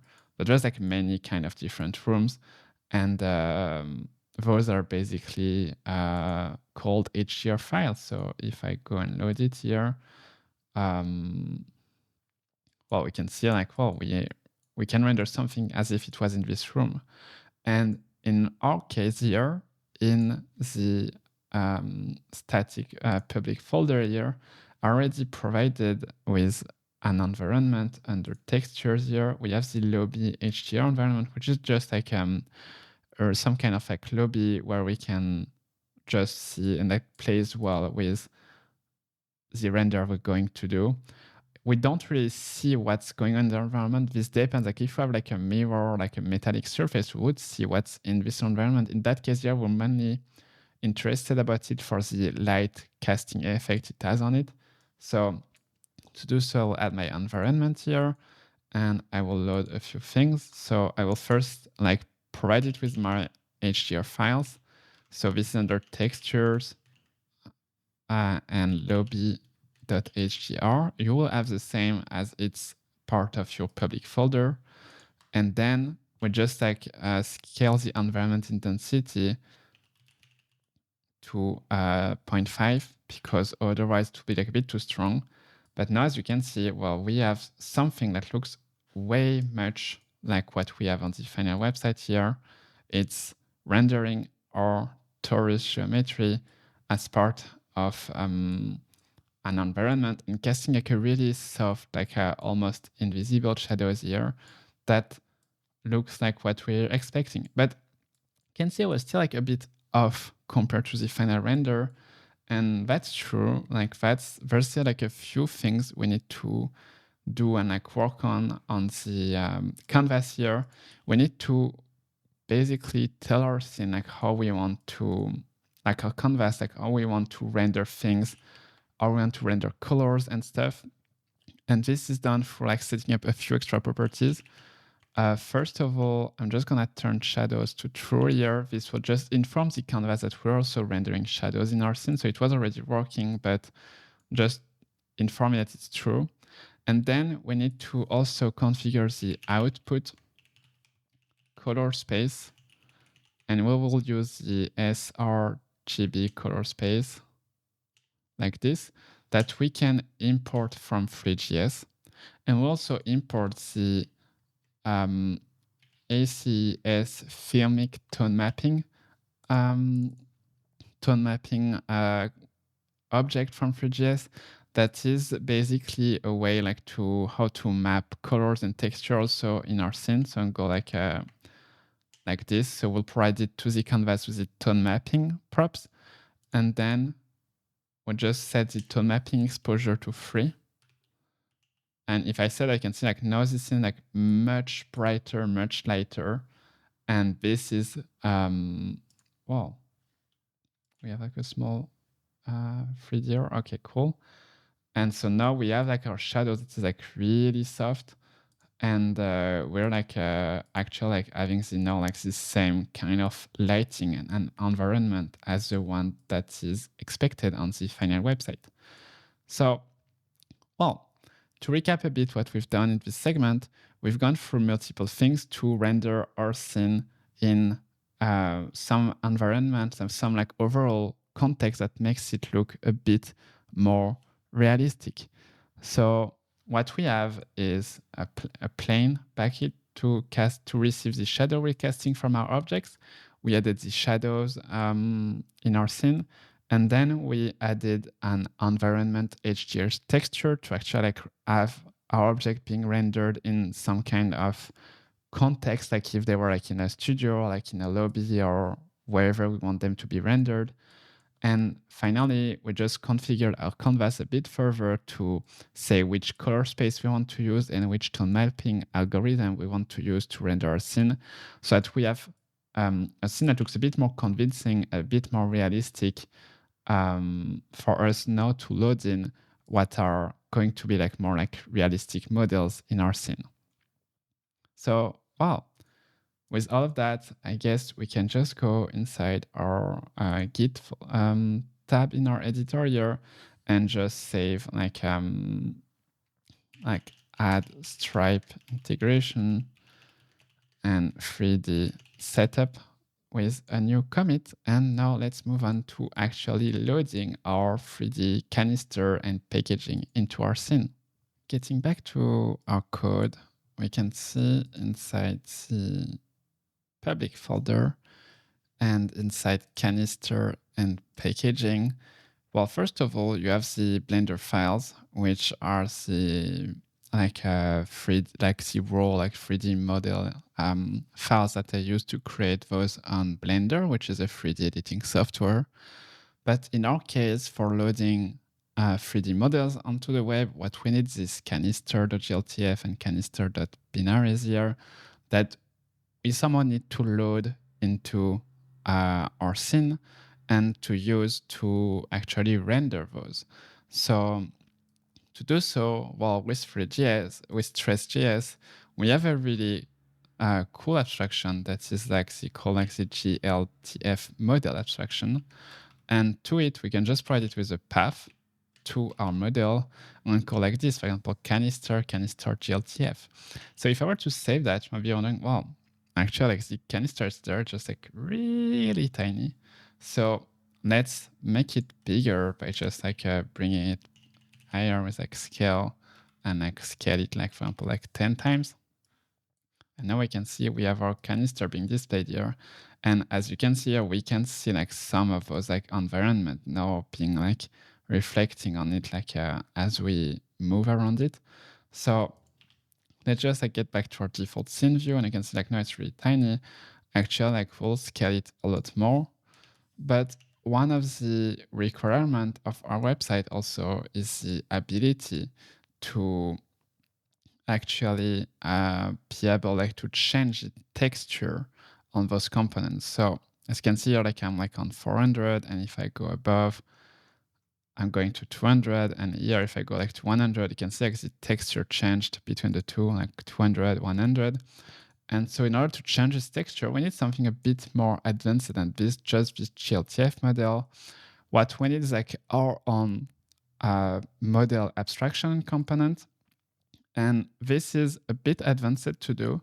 So what I suggest we do for that is that we head back to our course page on Prismic, and scrolling down on it under components and files.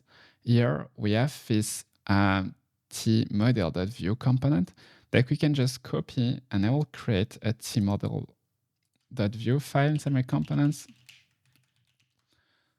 and paste everything in it here. So, well, no worries, I'm not making you copy and paste like something weird. Actually, like let's take some time to look into like what this component is doing for us. So first of all, we're not using the GLTF model from Tres.js directly.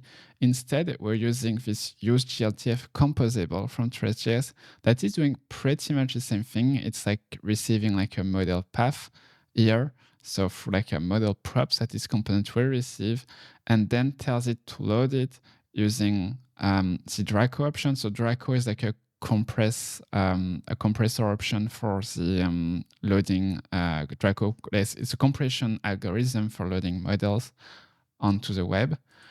And then what this component is essentially doing is like doing some kind of like heavy lifting of being able to render the texture for a component and the metalness texture for a component. So like metalness, if we search for metalness map on the internet, basically it's what allows, it's like some kind of map that allows us to tell like which part of an object has to be metallic and which isn't. And in our case of a little canister here, like the Wolfram canister is essentially in plastic, but there's this little part here that is like metallic, because this is something that can be read for like electrical things output. So we can like have this part is metallic. You can see like it's way more shiny than like the rest of the body that is just plastic and paper basically.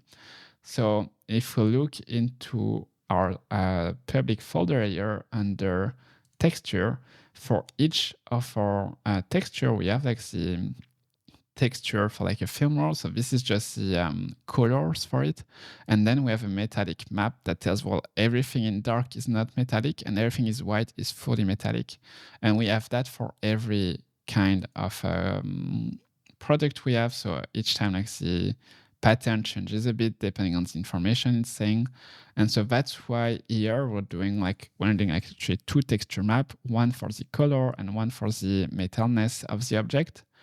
And what we're doing here, we're actually loading reactively those textures because those will be provided via props.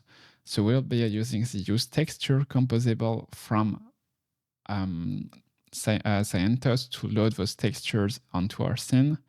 And then, yeah, what we're doing, we're watching pretty much like everything on our components, so like the materials that gets loaded from the GLTF model, the texture map, if the map is loading, the metalness map, if the metalness map is loading. And whenever something changes, what we need to do, we need to apply those textures, like first of all, like fix those textures. So those are like some little quirks of Three.js. Like there's like 3D again, it's like a really broad topic, and there's like some little quirks like textures that can be like upside down when they load, and so in that case they are, and so we need to flip them. We need to match the color space to our scene color space and set the anisotropy to something relevant. I'm not really sure what this is, to be honest. So it's a number of samples taken along the axis for the pixel that has the highest density of texels.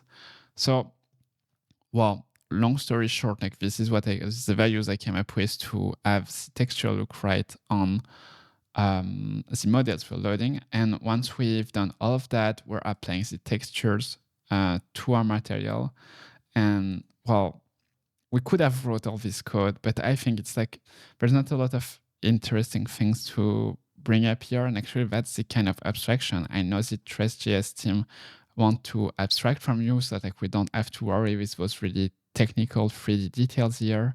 And one thing also I forgot to mention is like also watching the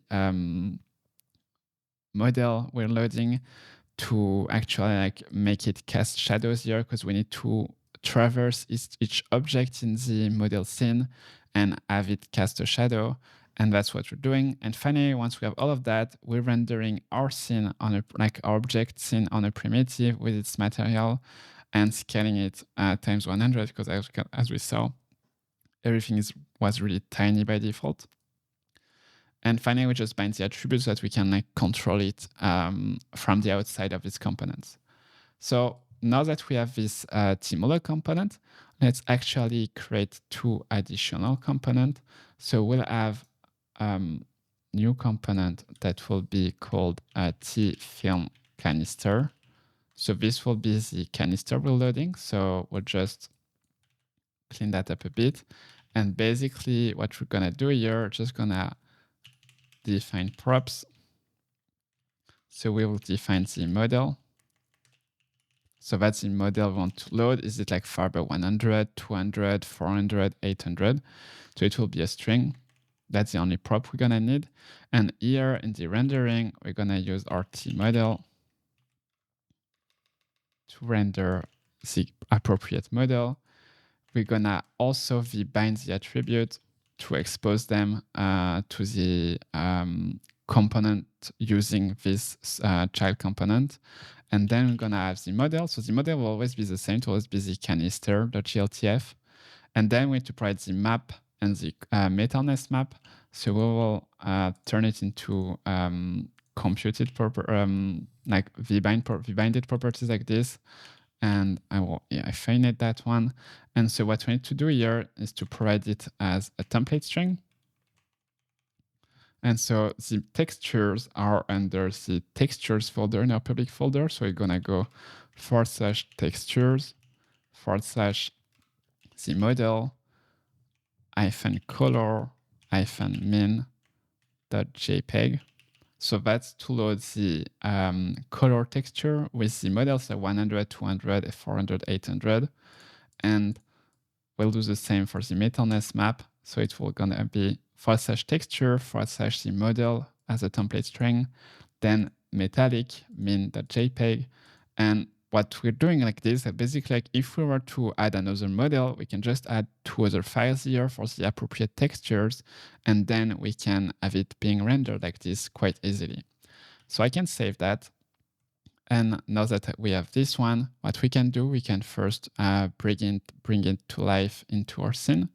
So, well, let's exit the final website, get back to where we were on our 3D scene here. And so what we're gonna do, get back to our scene, gonna remove the GLTF model we loaded earlier on. We can remove our trusty donut geometry. We won't need it anymore from here. And what we can do instead now, we can import the T-film canister. And for the model, we're gonna go with 100, for example, and save it like this. And now if I were to save that and give a refresh to our scene, we can see we have our model being displayed with the appropriate value. If I were to change that to 200, for example, we can see we're just showing like another model. And if I go like all the way to 800, for example, we now have the black version of our product.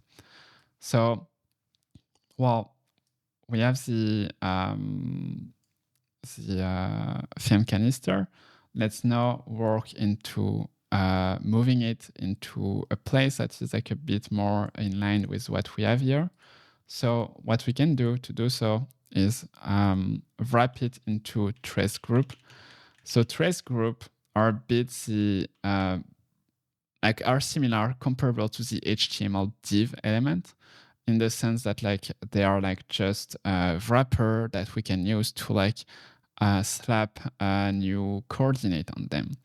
So here I have my model that is being loaded. We don't need that for now. We're gonna keep the default position, so we don't need that. Then we'll have a group, and this group will grab its ref, which will be like the $canister internal. And then we're gonna also wrap it in another group. This will become empty later on, because one thing, like when we change the position of an object, sometimes we might not want to change its rotation directly. It's more convenient to just separate those. Otherwise, like it's a bit harder to reason about it. So I will have a canister group here. And finally, like now that I have those two, well, this doesn't change anything, but this gives us like one group to manipulate the rotation of the object and another group to manipulate its position. And finally, here, what we can do, we can slap real, like wrap it around a real, like fun component, in my opinion. In Three.js, it's called the Levioso component. And the Levioso component is, well, if you've watched Harry Potter, basically it's making like the object is like gently floating into the space. As you can see here, it's like gently like hovering. And this makes it look like a bit more like alive and like present. And it also gives us the opportunity to make the scene like shine onto it and like have a glimpse at like the lighting work we've been doing on it alongside the like soft shadows we have here. So now that we have that, what we can do is position it on the side. So like on the final website, you can see like it's like more like here. So let's do so. We're gonna wrap it around another group, so like Tres group, like this. And we're gonna set the position to 1.5, 2.50 for now. And if I save that and get back to my site here, we can see it's like just on the top here of our like screen, a bit on the side. And finally, what we can do now is also tweak the rotation of the canister to have it be like slightly tilted like this. And to do so, I will do it on the T-film canister itself. I will change its rotation to 0, 0, and here math.pi over 8. And so rotations are in not in degrees, they are in radians. And so that's why you're using like a multiple of pi's. So like math.pi is 180 degrees. And so divided by 8, it's like just a gentle tilt like this. And finally, one thing we can see here like is that the canister itself like swiveling gently also alongside floating. And to do so, we can like actually write a little like function here that will actually make use of the canister internal value to actually just rotate it gently alongside its axis as time goes by. And so to do so, we can grab the canister ref here. It will be a group or null. And the group is coming from Three.js. And we're gonna go also grab the canister internal. And I guess that's it for now. And what we can do to like actually animate its rotation, we can use the use loop composable from Tres.js. And from it, we can call like on before render. So like before rendering, we're gonna animate some element of our scene. And so to do so, I'm just gonna take here the elapsed value. So like how much time has been like passed since the last render. No, overall, actually. There's like another property that is called delta, which this one is how much time has passed since the last render. And this one is like how much time has passed overall. But here we just care about how much time has passed overall. And if we have $canister internal.value, so if the canister ref is present, then we can animate the canister.value.rotation.y to be some function of pi. So we're gonna go like this, like math.pi over 4. So this is just a static rotation minus the math.sin function of elapsed times 0.5 times math.pi over 2. So this overall, what this dot, I guess it's not happy because I messed up something. Boolean is not assignable to number. What do you mean? This is a number. Math.pi over 2 minus math.sin of elapsed times math.pi over 2. Well, I guess it's fine, but like, I guess I made a typo somewhere. We'll see. Or maybe it's just view that's not happy. We'll see about that. But as you can see now, we have our canister gently rotating upon itself. And we were able here to use the math.sin function, like if we go like sin of x on Google, well, we won't see the curve, but basically this sin function is like a function that goes like between 0 and like between like 1 and -1. And this is really handy to animate things over time in like a gently like alternating motion. And that's what we're leveraging here. Like basically we're saying like, well, give me a value between -1 and 1 based on the amount of time that has elapsed. And then we multiply that by a quarter of our circle. So like this is half of our circle divided by 2, it's a quarter of our circle. I'm just gonna offset it by 1/8 of our circle, and we assign that to the y value, so the horizontal rotation of our canister. And what this gives us is this little like swiveling back and forth motion of our film canister here. So now that we have our canister done, we can proceed and do something quite similar for packaging. So what we can do is simply duplicate our T-film canister to be our T-film packaging like this. We don't need to update the imports. Nuxt is taking care of that. And here we're just renaming that to packaging. And same for the packaging.gltf. We can keep the texture here to be packaging.min.jpg. We don't need a meta-honest map for this one, so we can just save it like this. And now that we have our packaging, we can get back to our scene and actually pretty much duplicate that group here, but replace it for packaging. So we'll keep the Levioso. We'll like remove the internal because the packaging like doesn't need to rotate. And here we just have this one being $packaging. And for our T-film canister to be like T-film packaging like this. We're gonna keep the model to 800 and we're gonna save it like this for now. And you can see like our packaging is now loaded at the exact same location that our film canister is like this. So, well, actually, let's just move it by changing the position here. So you're gonna change the position to -1.5 and -2.5. And now our packaging is out of the way, but our packaging is like a bit flipped over in a weird way. It's not like it's supposed to be there.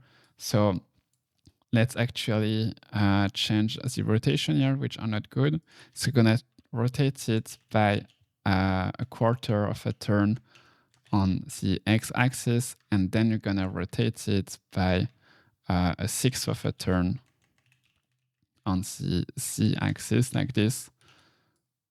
And here we go. Now we have something that like is a bit like sparking more joy, like we're like expecting from the well, final experience.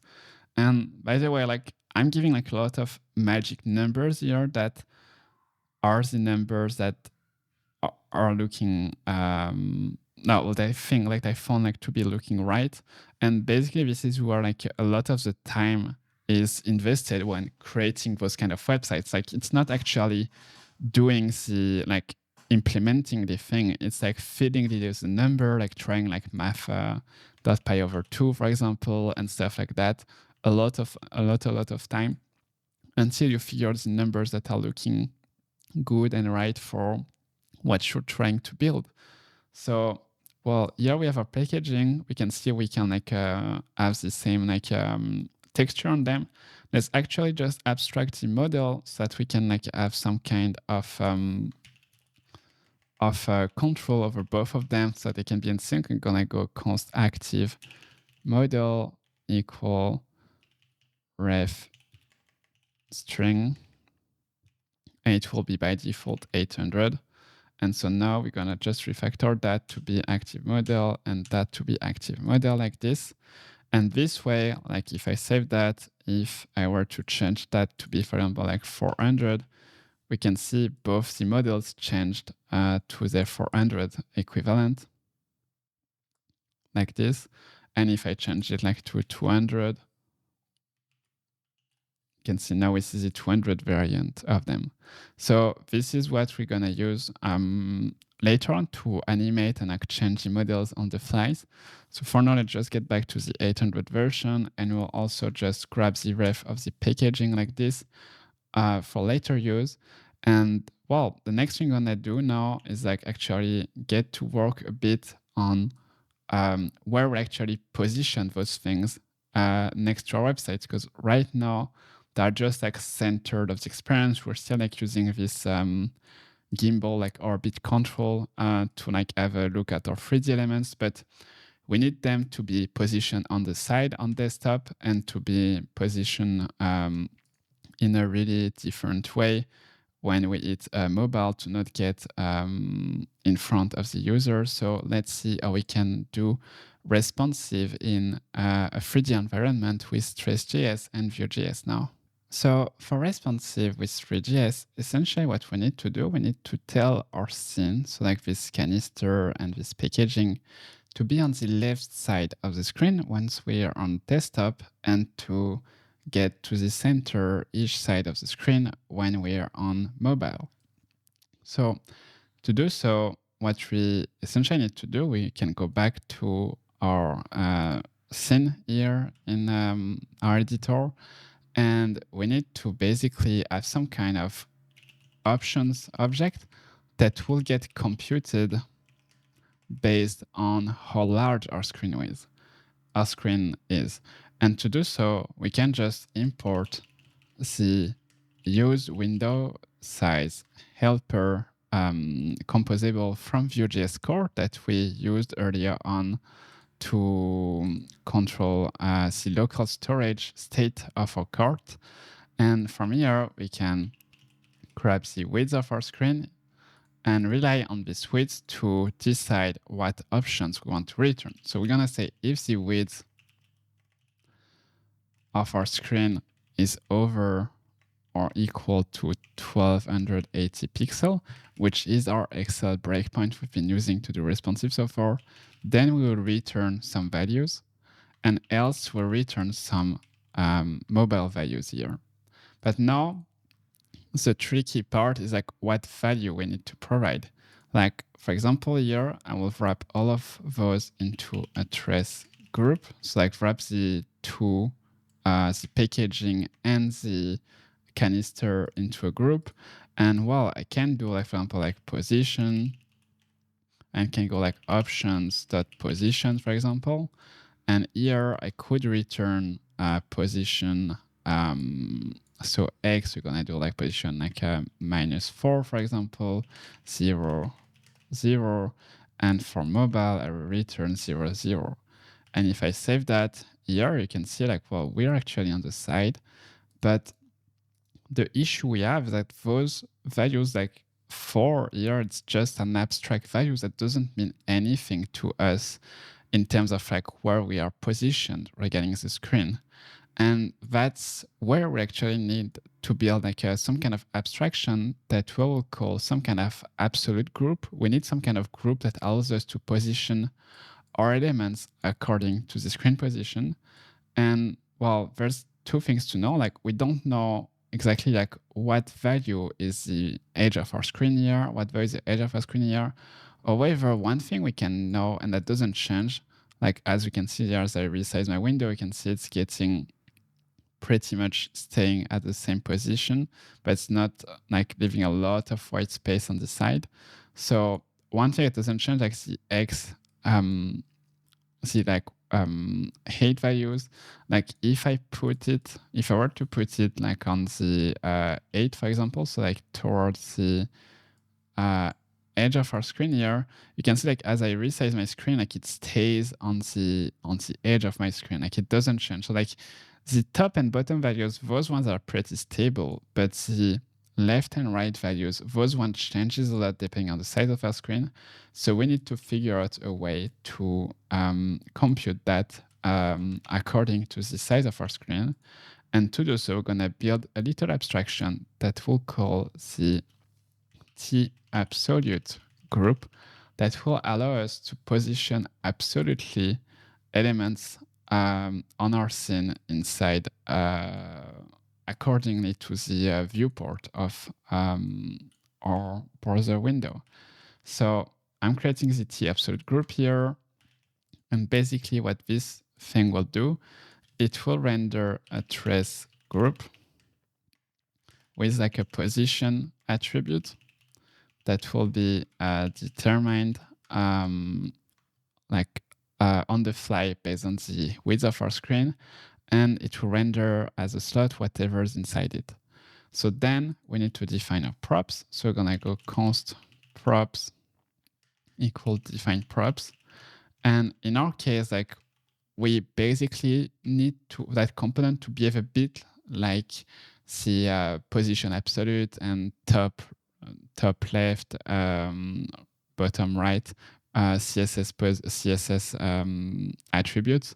And so instead here, what we're gonna do, gonna have like an X value that will be a number as a prop. We're gonna have a Y value that will be a number. We won't have a Z values because we don't really care about the depth of it, but what we care about is the distance from our camera that we want to position it. And that will be important because the further we are from the object, the more we need to move it to actually be on the edge of the screen. So we're gonna save it like this. That will be for props, and we just need to call that for TypeScript to be happy. We're extracting our props. And next, what we need to do, we need to compute our position. So we're gonna have a computed properties here. And inside here, we need to do these carry maths that will be responsible for rendering correctly our elements on the side or to whatever portion of the screen we want it to be rendered. And basically here, we're gonna use the X and Y values to basically decide like how much we want it to be from the center. So like -1, 1, and then we'll have like the top and like the bottom, which will be like raw values. And to do so, well, basically, I made like this little like drawing, and I shared it with colleagues. And this will basically explain to you a bit like the maths. And this is my colleague Angelo, who made fun of me by like putting it in like a TI-83 calculator. But basically, there's like some little maths that goes here, and no worries, it's not like that scary, and it probably will remind you of some like middle school or like high school maths. It's pretty straightforward. Basically, we have our cameras in our scene, and our camera is looking at our film canister that is here. And what we want to know like what's the value of the, like what's the width of our screen on like our canister plan. And our camera here, it's looking at it with a field of view value. So the field of view value is what we configured here in our T canvas here. We said the field of view is like 45 degrees. So we know that A is 45 degrees. Then we need to know how far are we from our canister so that we know like exactly how much we need to move it so that it can be on the side of the screen. And we know how far we are because we have positioned the camera like 20 units of distance from the center of the scene, and our canister is at the center of the scene here. So we know that like the distance is 20, and we know that the angle is 45. And thanks to those, you probably also remember like some of you the maths or like the SOHCAHTOA thing as we learn it on how to actually, well, if we want to compute the value of the opposite value, and we have the angle and the length of the adjacent element. This is pretty much what we have here. We know the length of the adjacent element. We have the angle here, that is like the whole angle, so we can divide it by 2 easily. And this would allow us to get this value, which is half of the screen width, using the tangent function based with our angle, our distance, and our pi values.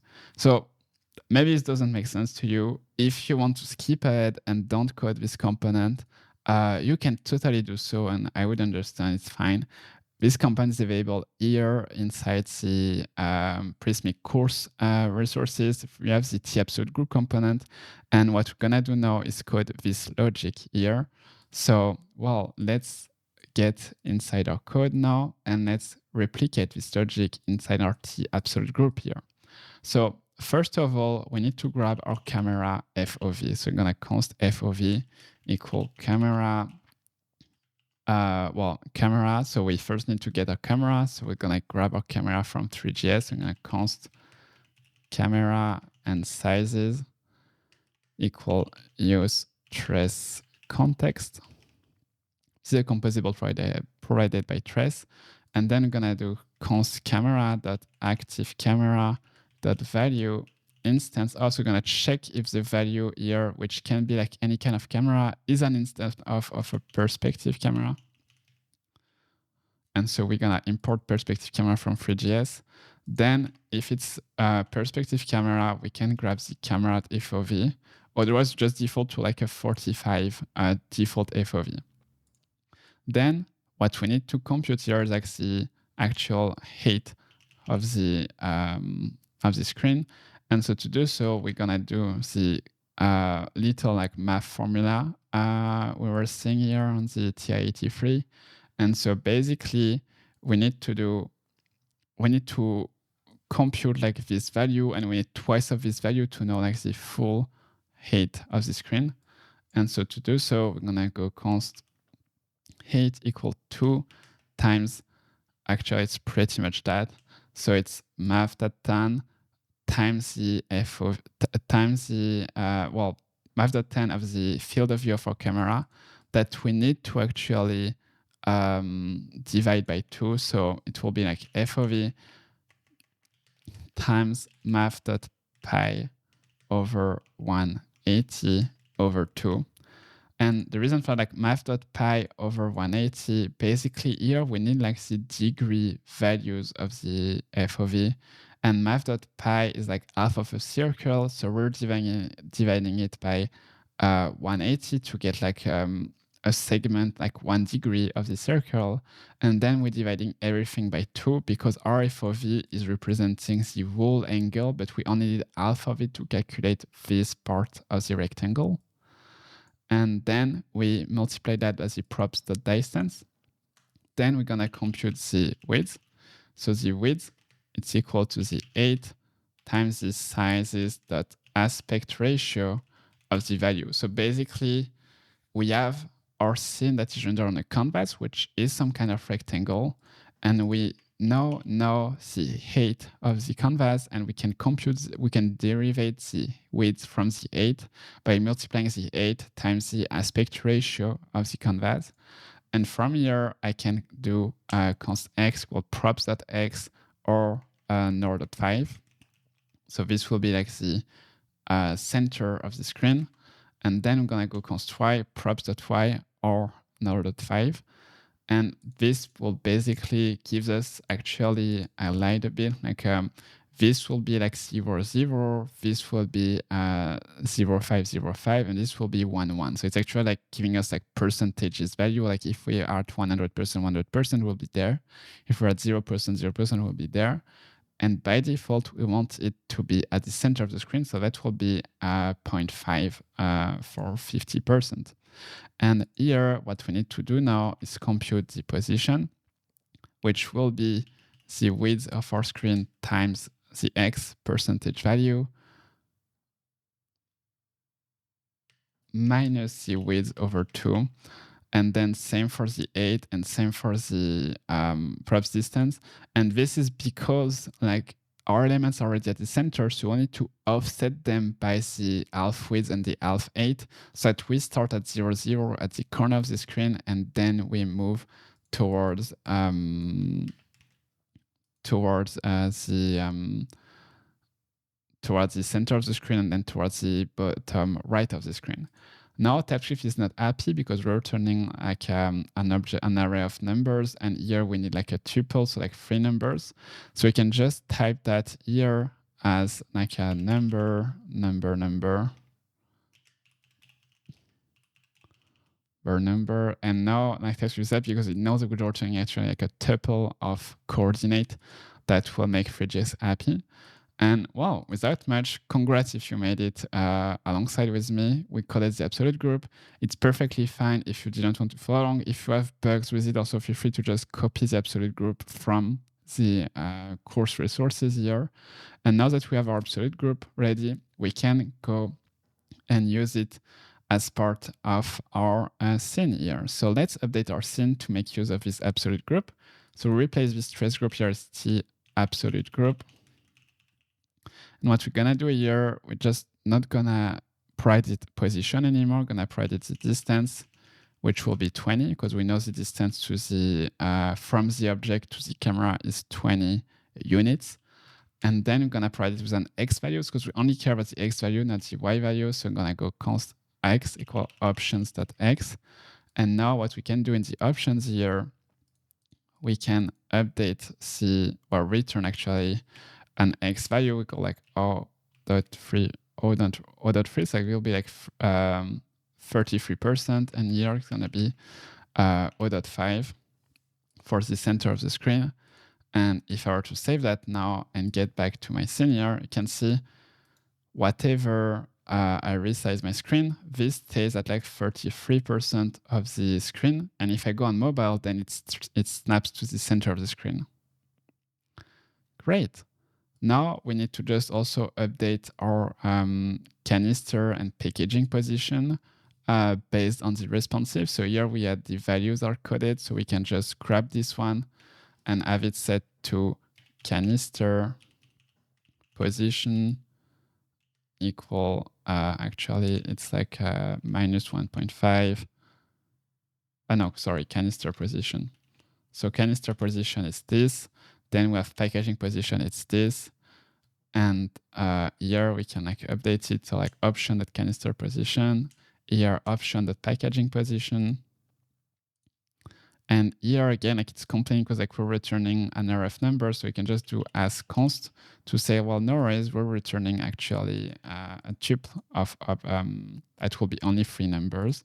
And here we can update it to be the same. So we're not gonna use 0, 0, 0. We're gonna use those numbers 2.5 and 4.5. So basically on the right and on the top, and then here minus 2.5 and minus 4.5. So on the 0.5 actually. So on the left and on the bottom. And if I were to save that now and refresh it, we can see like our canister and packaging are positioned there. And when we move to mobile, they are positioned now like further apart and like on the top and bottom of the screen like this. And if my screen gets bigger, they stay like pretty much at the same position regarding the height of the screen. Great. One last thing, like when we're on mobile, they're actually like a bit too big. So what we can do, we can also provide like a scale parameter. So like on desktop, it will be like scale 1, but on mobile, we'll like scale it down to 0.75 like this. And we can easily provide the scale here as part of our groups. So we're going to scale option that scale like this and option that scale like this on the two Tres.js group where we set the position. And now if I save that, you can see like they shrunk on mobile. And if I get back to desktop, they get bigger. Okay, so, well, sorry, I hijacked you on like embarked you a bit on like a math journey. But basically what we did here, we created an abstract component that is responsible for allowing us to position an element relatively to the height and like the width of the screen with X and Y values. And then what we did here is like we leveraged this new abstraction we made to actually position relatively to the screen our canister based on the desktop or mobile version we want, based on the window size that we used from Vue.js core. And then we had this detailed like option computed properties here that returned an object of options for the basically the properties we want to apply when we're on desktop and the properties we want to apply when we're on mobile. So, wow, congrats. And now that we have our scene actually ready like this, I believe what we can do, we can go back to our canvas, remove the orbit control, and now get back to our default layout and actually place our scene behind our website content here. And as you can see now, we're starting to have something that looks a lot more the final website here with our canister that is like now following along as we scroll and showing us the product. So, well, there's still a lot of things to do, and the things that are remaining for us to do now is to learn about how we can actually animate those 3D things in 3D alongside the scroll. Like we already made some like simple animations here, just like rotating, like levitating, but let's now like do like some more animations, and we're gonna start by working on an entry animations on the Three.js scene. So let's get to that. For the entry animation, we just want a simple sliding animation of the canister also sliding from below as part of the text. So to do so, let's head back to our scene here. And what we're gonna do, we're gonna call or use GSAP composable we used earlier on when building this sliding component. And this use GSAP composable here is gonna be like, we're gonna use it like the same way we did before with the sliding component here. But instead of sliding it HTML element, we're gonna slide in Three.js 3D objects. So here we already have the refs to like all our objects. So what we can do here, we can first grab the isReduced motion boolean that will make use of it to skip the animation if the users don't want it. Then we're gonna check here if we don't have the canister.value, or if we don't have the packaging.value, we're gonna abort the animation because that's not of any, we cannot do it if we don't have those values. And now just gonna extract a few primitives from our canisters. I'm gonna have the $canister position. That will be the canister position. We're gonna grab the packaging position, and we're gonna do the same for the rotations of them. So we're gonna const canister rotation and the packaging rotation like this. So this is just to help us as we're gonna animate those two values a lot. Like we just want to have like quick access to them without being worried about like typing all of that every time, because we'll have to, otherwise it will be a bit too much to type. So for the intro animation, what we want to do, we want to, first of all, like don't do it if it's reduced motion. And we only want to do it if we're at the top of the screen. So if we haven't scrolled in yet, so we're gonna if scroll Y, is under 20 pixel. In that case here, we want to do the intro animation. So for the intro animation, what we want to do, we want to import GSAP. So we're gonna go here, import GSAP from GSAP. And then going down here, we can now use GSAP and do like a from to animation. So prior to that, we just did like a from animation, which would say, well, animate it from that position to its natural position. Here we want to do a from to in Three.js to animate it from a position to another one.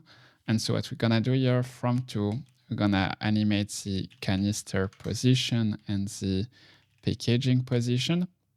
Go animate them both from y equal -12, like this, to y equals 0, so like the default values.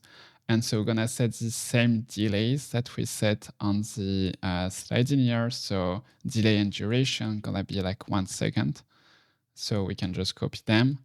We're gonna use also this stagger function, so like to do like this. Actually, like we're doing the same staggering as what we used on this slide in here. So we're gonna go this stagger 2, and we'll also use the same easing function. So per to is out like this. And without much, if I were just to save that, I guess if we go back here, you can see like, well, if I refresh my page, we can see like now we have this intro animation, and if I were to scroll and like refresh my page here, we don't have it because we scrolled a bit. So only for users like visiting the home page from the home page state here. So that's for the intro animation. Next up, I want to have another simple animation that will be when we add an item to the cart. I just want to spin the product so that it's like almost like trying to spark joy from like, well, like you added things to the cart, like something happened, and it gives you like some kind of like visual feedback. You added things to the cart on top of this existing like incrementing cart here. So to do so, I will like add another like animation here. So I do if is reduced motion. That, well, if we don't want reduced motion, then what we're gonna do, we're gonna watch the total items in my cart. So let's get back up here and const total items equal use cart. And so we're gonna watch the total items. And so whenever there's a change happening to the total items in my cart like this, we're gonna reflect it by doing some kind of small animation. So we take like the next value and the previous values, and we want to only do it actually when we are adding more items to our cart. So like we have like, if we have more next item than previous items, or actually, no, sorry, like the contrary. If we have less if we have less item in our cart currently than in our state previously, then we're just gonna return.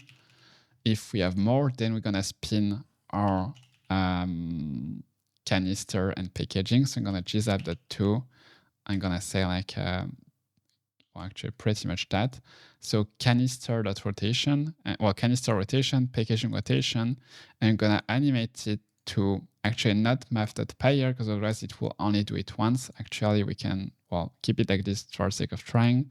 I'm just gonna do the duration to 0.8 and the staggering to 0.05.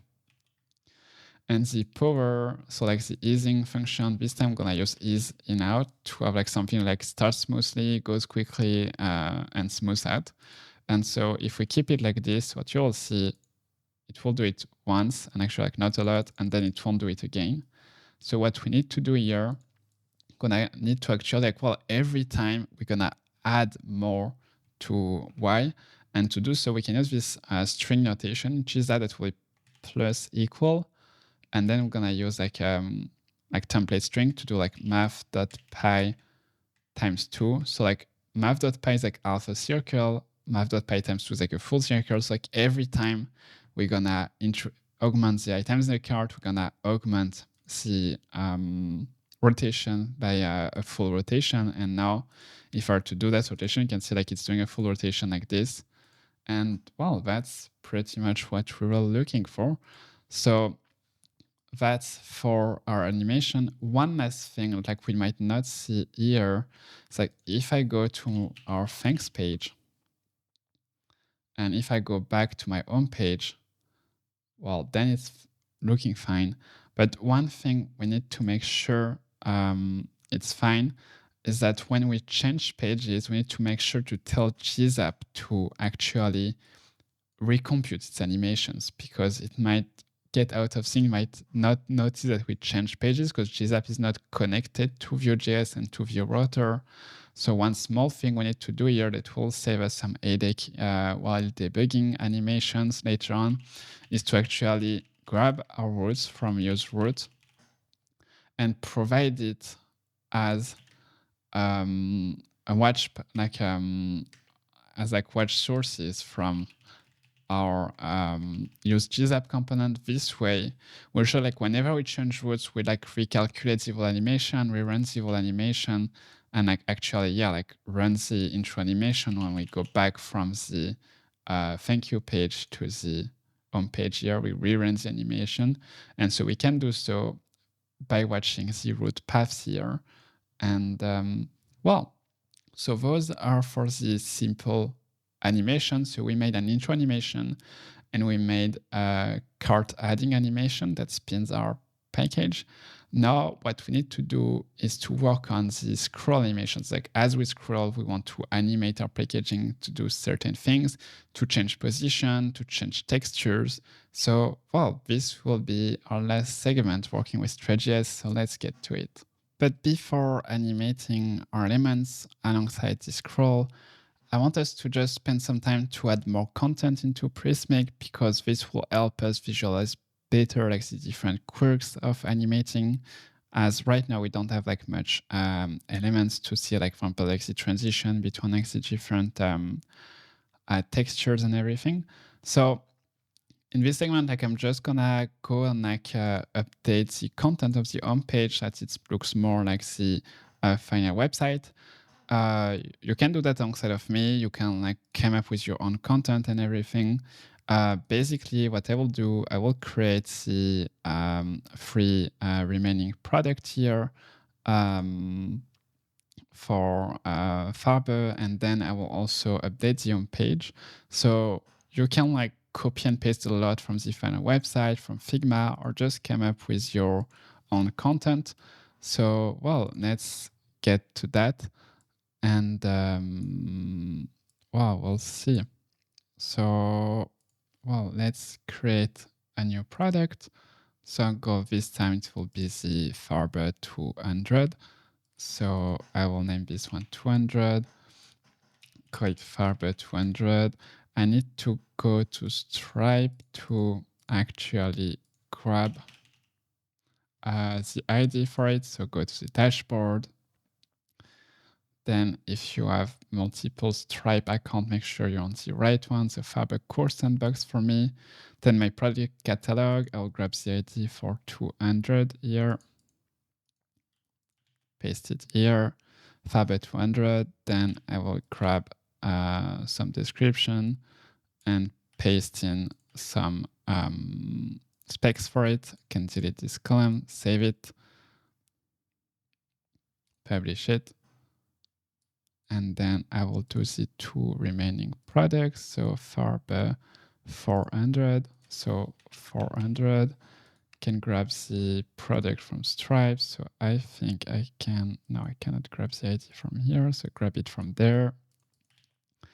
The ID Farbe 400, pasting it some description and pasting it some table specs like this. I can now save it. Publish it. Let me just check something. Yes. So, and finally, Farbe 800. So product 800. Let me see. I will grab the title, Farbe 800, the description, the specs here. I can delete that. I can go back to Stripe, grab the ID for Farbe 800 and paste it there.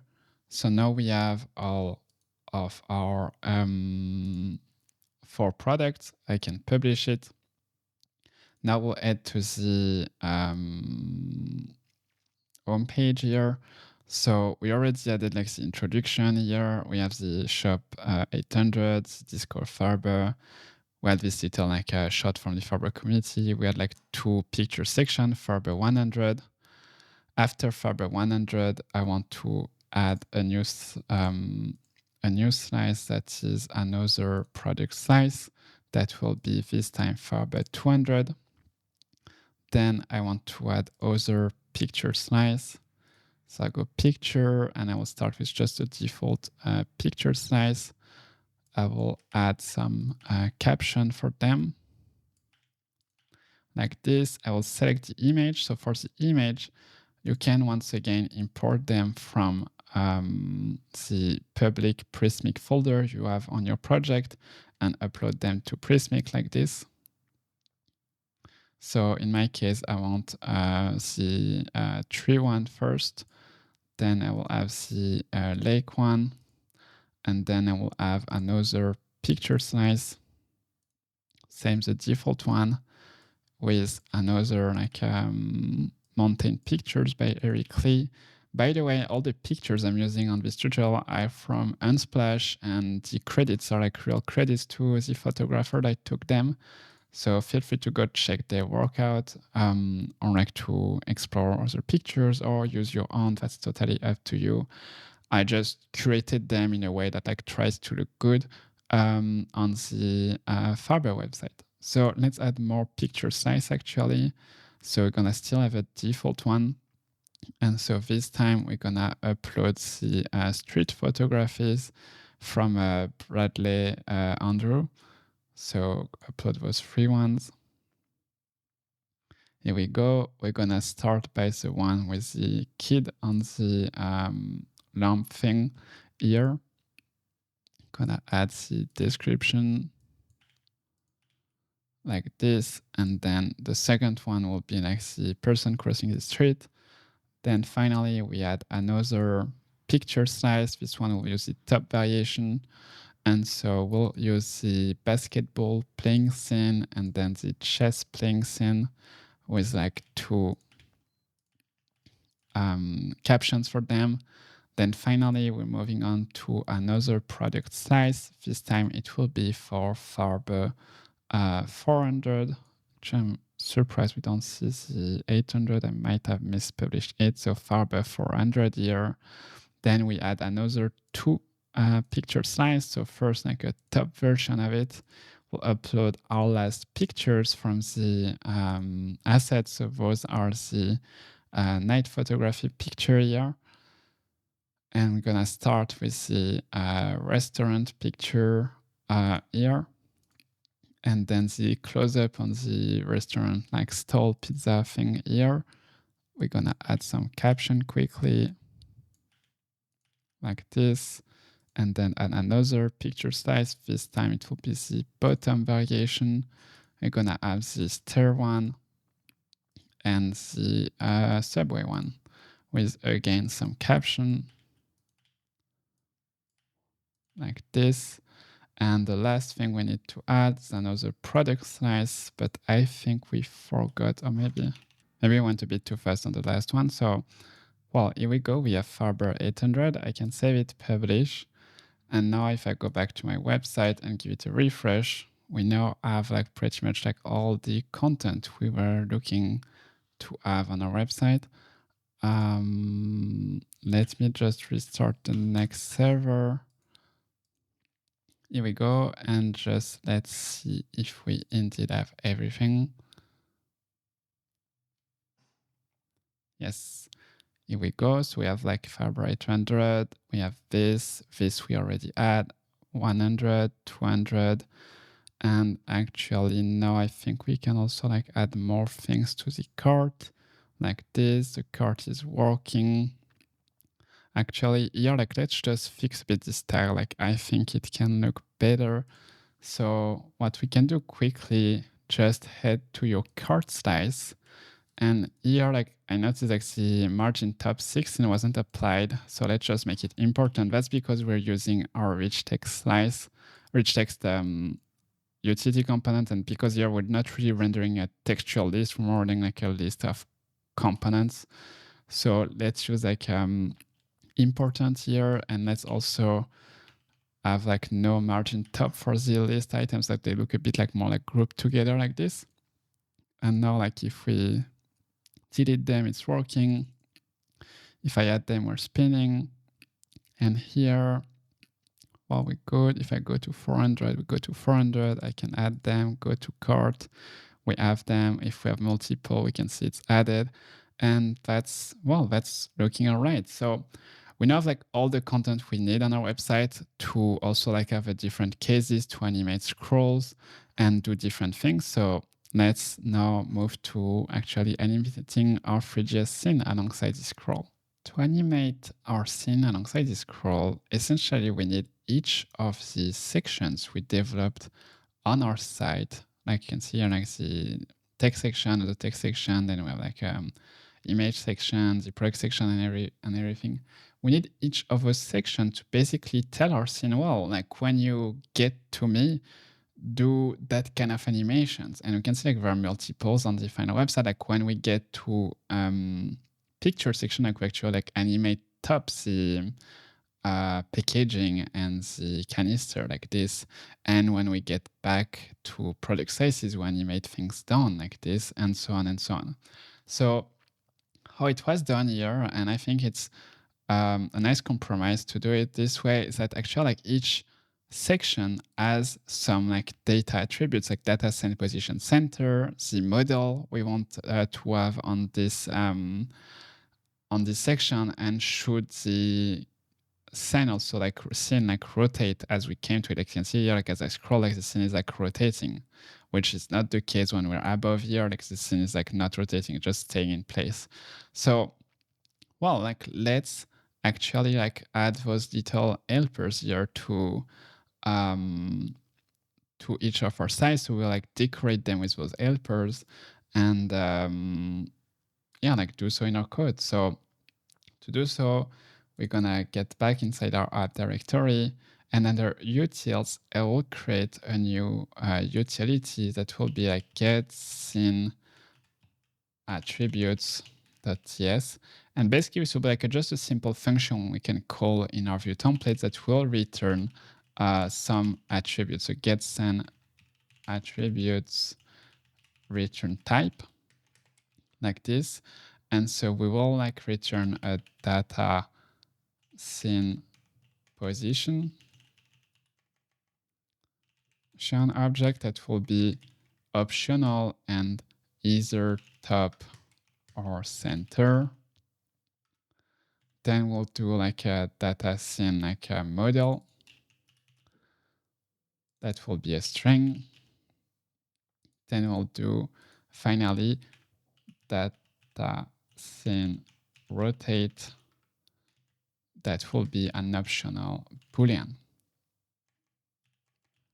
And like this. And then we're gonna have our function like export function get scene attributes, which is pretty much what it was suggesting to me here. And we'll need to return those scene attributes here. So like this. So let's change our arguments here. So like a position that will be top or center, a model to be a string, and a rotate that will be a Boolean. And here we need to just update all of them to be, well, actually we need that to be like an object. So what we'll do, we'll just have them as parameters, params. It will be an object with those values. And here we can just refactor our code quickly to be like this. So we'll have the rotate, and the params will also be optional in itself. So we can just do it like this.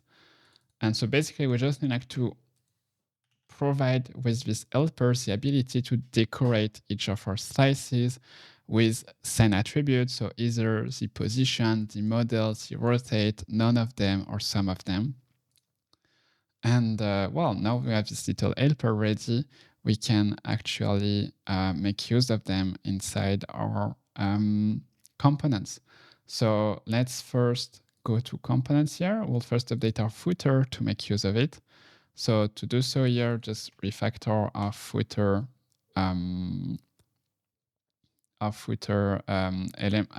like element, and we're gonna add not some class but just vbind some like gets in attributes, and the only attributes we need for a footer is the position that needs to be top, as when we get to the footer on our website, we actually like want the element to slide to the top like this. So that's for the footer. Now let's move on to our rich text slice. So we're gonna do pretty much the same thing for our slices now. So go to our rich text slice here. And what we're gonna do, we have our sliding component here, and we're gonna vbind our send attributes. So in that case, for text slices, we want the position to be centered. And what we need to do, we need also define the model we want to display with them. So the model here, we could like hard code it to 800, but actually it would be nice if those models, those values could come from Prismic, and so that we can like define them. Because actually here what we see, when we get to like the 400 product size, we want to display the 400 product model. So, well, let's actually do so by adding a new property to each of our size, allowing us to define the model that we want. And to do so, we will head back one last time to size machine. We'll go inside our slices here. And yeah, size machine is running. And so for each of them, we're gonna go inside the rich text size here. I'm gonna add a field, gonna add a content relationship field, and we're gonna be like a product relationship like this. And we're just gonna go bound it to the product type. And we don't need to fetch any data. I just need a content relationship to product document to just get the metadata from it. So we can save it. One thing we need to do just to make sure to add it on every variation. So here just added it to the default variation. So let's add it to the second one here. So product, add page, product, like this. So we did the rich text slice. Let's now do the picture slice.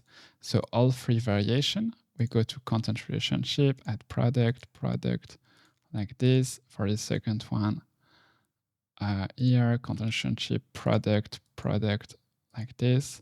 For the top one, gonna add content relationship, product, product like this. And then the two last slice, so the product slice.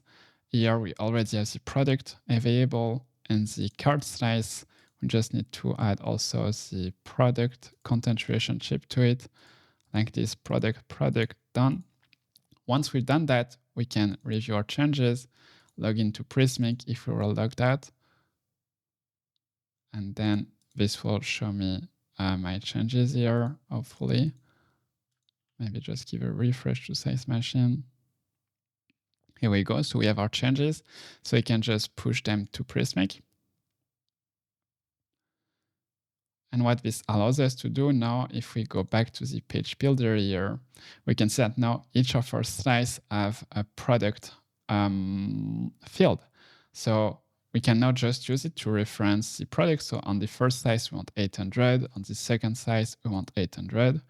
Then for the bottom, like the product is actually going outside of the screen, but we can still say we want 800, and then we transition for the one after to 100.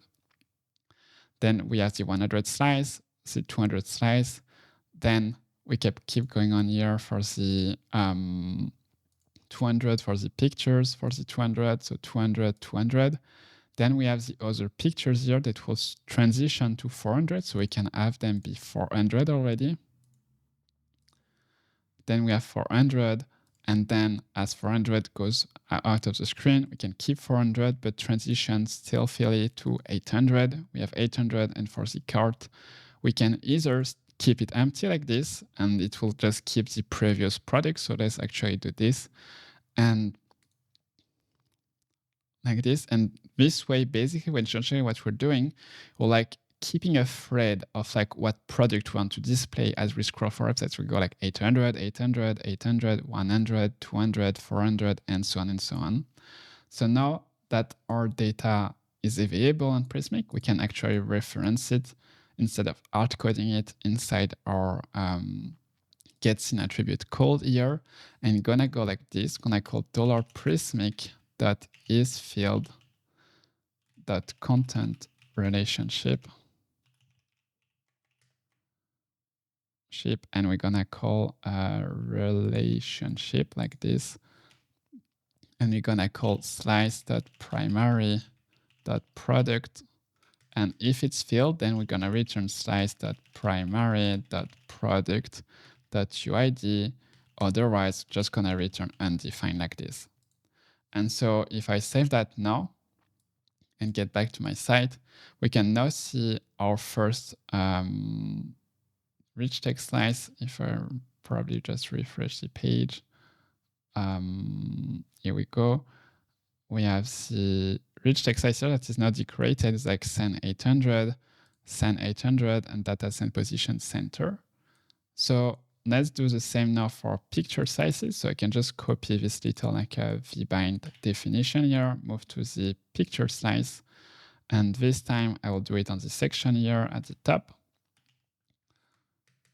like this.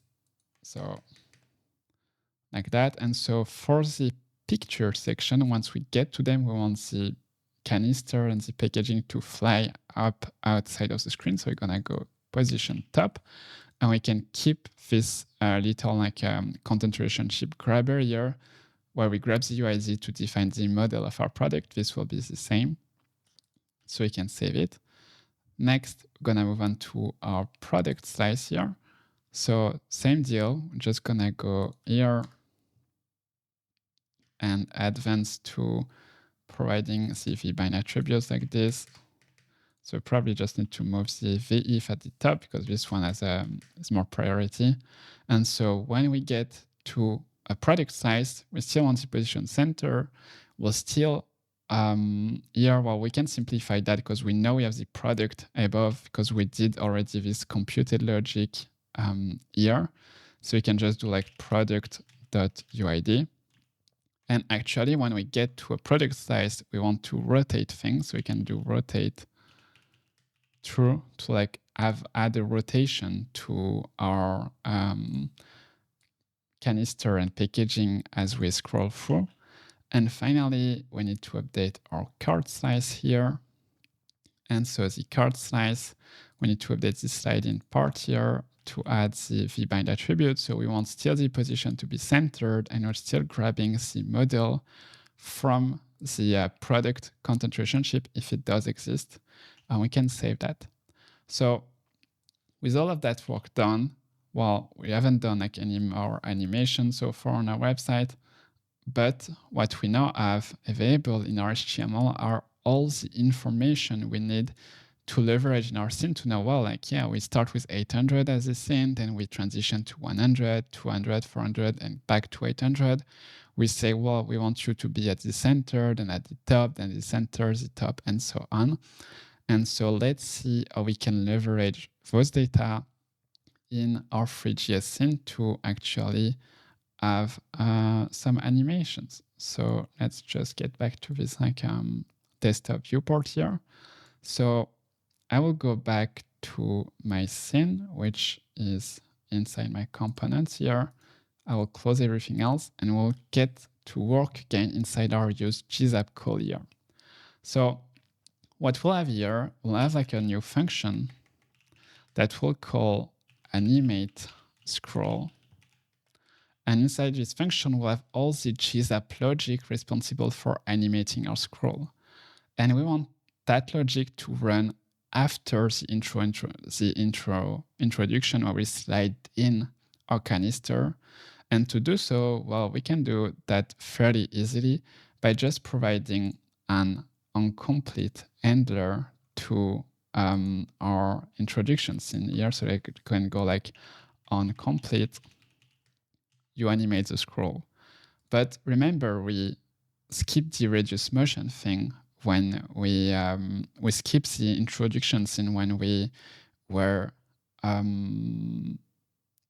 we skip the introduction scene when the user wants reduced motion, but they still need to animate it on scroll. So what we can do here, we can do an else, like else if we don't run the introduction animation, we're still gonna animate the scroll because this might be like essential to our site, or we can just decide and like make the statement like, well, like if the user doesn't want any animation, then we can keep it fully static. And actually maybe this is better. So let's not do it. And like if the user doesn't want animation for accessibility reason, we'll just like keep it straight like this, which is, well, for people like don't have issue, like might seems more boring, but well, this is just honoring the preferences of users that might not want animation, and at least it's just displaying like this. So actually, let me think. Yeah, no, okay. We might want to get back to that. We'll see, or reconsider perhaps. So inside our animate scroll function, now what we need to do, we need to actually grab those informations from our scenes here. So we know like we have a lot of scenes with data scene position attributes. So what we can do here, we can go like a const $section equal document.query selector all. It's gonna be like HTML element. And we're gonna select anything that has a data scene position attribute. And then from here, we can like loop over our section with a for each statement like this and see what we need to animate. So first, different things we need to animate. So first of all, we need to animate some like the vertical position, like based on where we are on the screen. So if let me think. So we have our section. So, well, we need to see like, well, what's the data send position attributes actually saying, and what's the other attributes which might be there, like the send model and the send rotate are saying. And to do so, we're just gonna extract them from our $section HTML element here. Gonna go const model equal $section dot data set dot scene model. Then we're gonna grab this scene position and this scene rotate that we'll call should rotate. And actually, I think this is where we can change the reduce motion thing. So we can like actually like do like, well, if is reduced motion, we can like reduce the motion and not do the rotation, and then just grab the section data set scene rotate that will cast as a boolean like this. So we'll still actually run the animate scroll function here if we reduce the motion and didn't display the intro animation. So we have like model position should rotate now. And now what we can do, we can work on animating the vertical position of our elements as we scroll through. So I will do if position equal center or position equal top. And here we know we have a valid position attribute, and we can like do some animations for it. And to do so, we're gonna call GSAP.to, and we're gonna animate our canister position and our packaging position like this. And so what we say here, like when we reach like one of those sections, we animate the canister position and the canister and the packaging position to some location. So then we provide an object and we'll say, well, if the position equal center, then I will animate it to the center 0 position. Else I will animate it, else it's mean like position equal top, so then I will animate it to 24 units top of the screen. I'm gonna stagger these animations, like those two elements like don't go at the same time, just like slightly delayed one compared to each other. I will use the is of power 2.inout like this. And then well, actually, yeah, we're just saying like, well, like animate things to the top of the screen. But what we actually need to say here, we need to say, well, animate it when we get to that portion of the screen. And remember, when we were coding this slide in component, we were able to do that thanks to this ScrollTrigger property here. When we say, well, when this element it's that portion of the screen, then you can do that kind of animation. So I'm gonna use again a ScrollTrigger here. Now the trigger will be my section. And the start position will vary depending on our position. So if position equal center, then we're gonna do the top plus equal 40% bottom, else it's gonna be top bottom. So what we're saying here is that when we the positions, when we should animate the scene to the center of the screen, we're gonna do it. We're gonna start this animation when the top of the section element reaches 40% of the screen compared to the bottom, and else we're just gonna say, well, when the top element of the section reaches the bottom of the screen. And now we're gonna say, well, that's just the start of the animation. But in that case, we don't want to add a duration. We want that animation to be tied to the scroll position. As you can see here, like it's when I stop scrolling, it like sticks at like the very position I stop scrolling. And the way to do so is to actually tell GSAP, well, actually, like here's when I want you to end it. So I want you to end it when the position is at the center. I want you to end it at top plus equal 90% at the bottom. And in the case of animating the center, else at the top plus equal 50% in the case of animating to the top of the screen. And finally, to tell GSAP, well, this is the start, this is the end, we need to just provide it with a scrub attribute here that will tell it, well, like do that when as we scroll, like, and stop the animation when we stop scrolling. And if I save that and now get back to my page here and give it a refresh, you can see like now as I scroll by and I get to the picture section, like it's now like going up, because we can see like, well, this one was telling the elements to stay at the center. This one was saying the same. As we arrived here and the top of the picture section like is scrolling through the screen, like you can see like it's now animating up. And well, maybe it might be hard like to figure out like, well, what those magic numbers are doing here. What I think we can do to like visualize them, actually we can provide the markers property here to true. And what this does, this will like display actually like all those start and end animation on our screen. As you can see here, you can see like this is the start of the arrow here, but it's already in the screen, so it's not doing anything. This is the end. Then we have the start and the end of this little section here. Then we have the start of the pictures. Like here, it's starting to animate, and it's animating until we reach the end here, and so on alongside the whole thing. And now what you can see here, like we have some bugs, and like, well, like the reason for that, like GSAP again is trying to optimize our animation by calculating the position of the element alongside the scroll timeline. So like sometimes it like leads to like weird artifacts like this one, like, well, like it just like jumped, like what's going on here? Why is it jumping? So what we need to do here, we just need to tell GSAP some hint of when we might need like to refresh the timeline. So first of all, here on outside of the ScrollTrigger, we can provide it with the repeat refresh options to true. And then here we can remove the markers. We can like say also like invalidate on refresh to true. And what's those like repeat refresh, invalidate refresh thing says like whenever like we change the size of our screen, or like whenever our screen resizes because something's like cause a layout shift or something, then we're gonna need you to like recalculate the position of the elements regarding your animation, and also like get rid of the markers in our case here. So we did that. And one last thing we need to do, let me think. Yeah,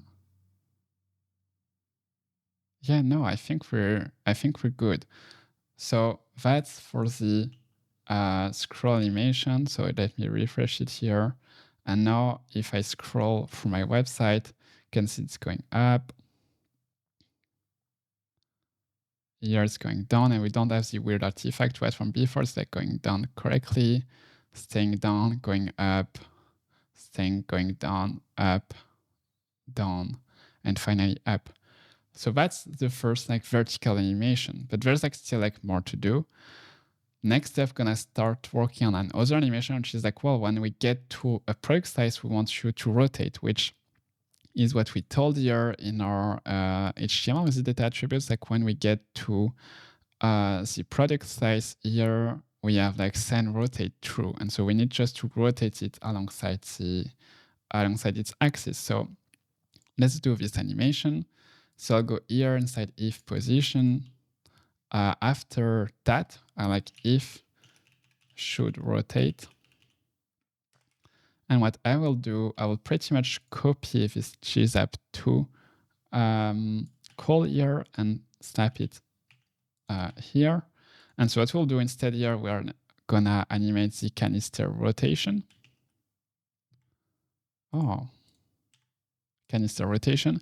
We're gonna animate still like the rotate alongside the x-axis, but what we're gonna do here, we're gonna do the same trick as what we did later on here with like adding a full rotation to them using like math.py. So I'm gonna copy that and go to the rotation here and add it. I'm still gonna add the stagger. For the easing this time, it will be linear. So like just like linearly animating as we go through. And then we have this ScrollTrigger, it's animating a section. We can simplify that here by just saying, well, we animated from the top center to the bottom center.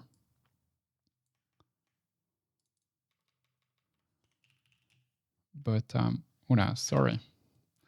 the bottom center, like this.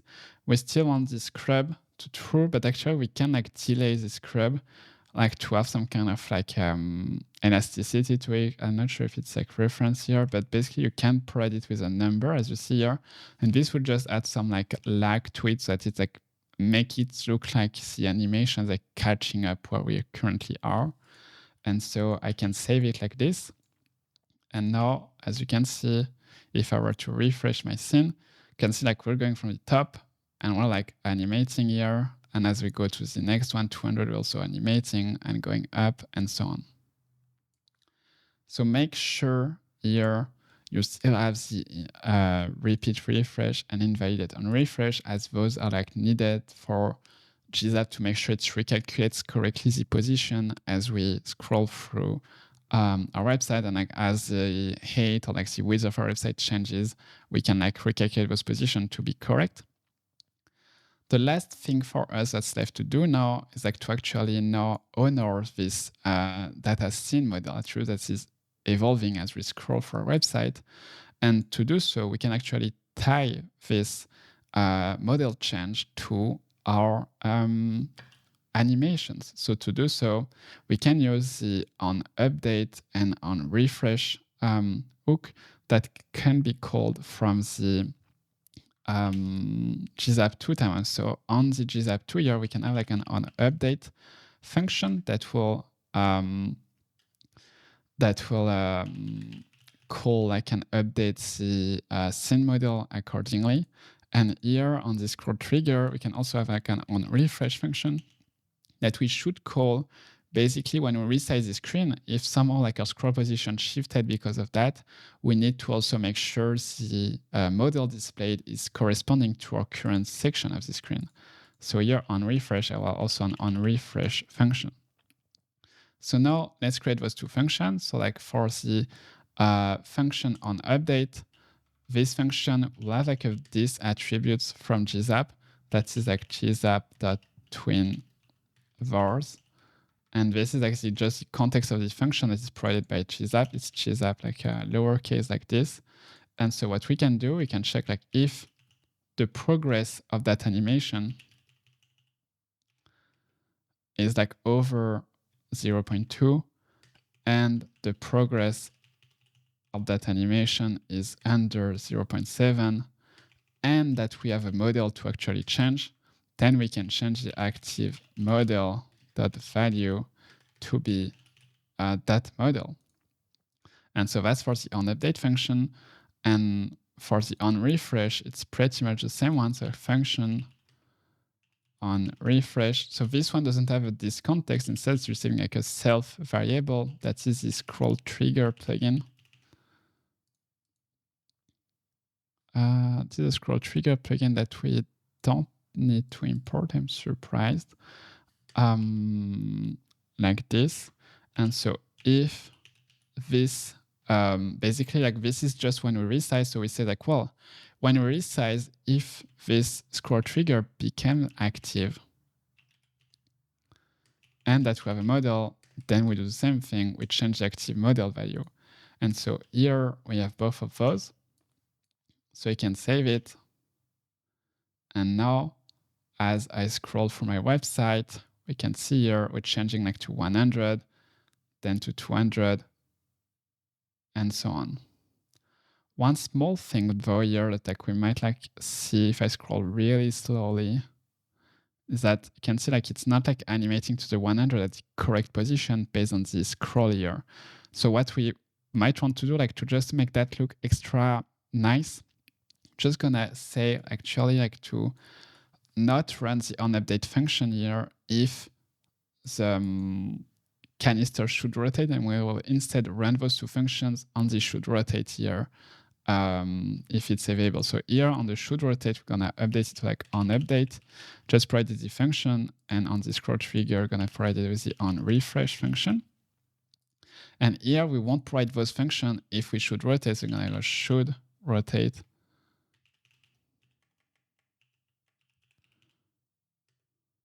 like this and do the same thing here. So that this way we only run the onUpdate and onRefresh triggers when we don't need to rotate. And if we need to rotate, we run it at the exact time when we're rotating. And so now if I just give a refresh to my site here, you can see I'm at 100. And if I scroll like quite slowly here and I go back to it, you can see like now it's changing like just as like we see it like on the side. Like here like 200 really slowly. And now here you saw the line change. But like when you scroll like naturally through it, like you don't really see it, and it appears like as if like it's like changing naturally. Like I really like it like this. And so if I go like from here, 200, 100, 400, 800, and so on. So, well, congrats. We're done with adding those animating scroll things with GSAP. And well, this brings us one step further to having our website hosted. And talking of hosting, well, let's actually focus on the next section on getting this Farbe website that we just developed to production, to host it on Vercel and on GitHub and on everything. So let's see how we can do that. So first, we're gonna host our website on GitHub. So we already version our code on a Git repository as we're working through it. So here I'm gonna do like one last commit, which will be add 3D scenes and animations. And now we can like host our repository on GitHub. And to do so, we can just go and head to GitHub. And here you'll click the little plus button to create a new repository. So like this, I will name mine Farbe course. I'll make it like a private because the course is not out yet and I don't want it to leak. It's actually funny, like I'm just discovering this new like interface to create a repository. This is pretty new, I believe. And well, we can just create a repository from here. And here we have the instruction on like how to actually host our course and our repository on GitHub. So I can just copy those commands here one by one. So we'll shut down my Nuxt server and pass the git remote add origin with my lib Farbe course. Then I will set my default branch to be master like this. And finally, I can run git push -u origin master.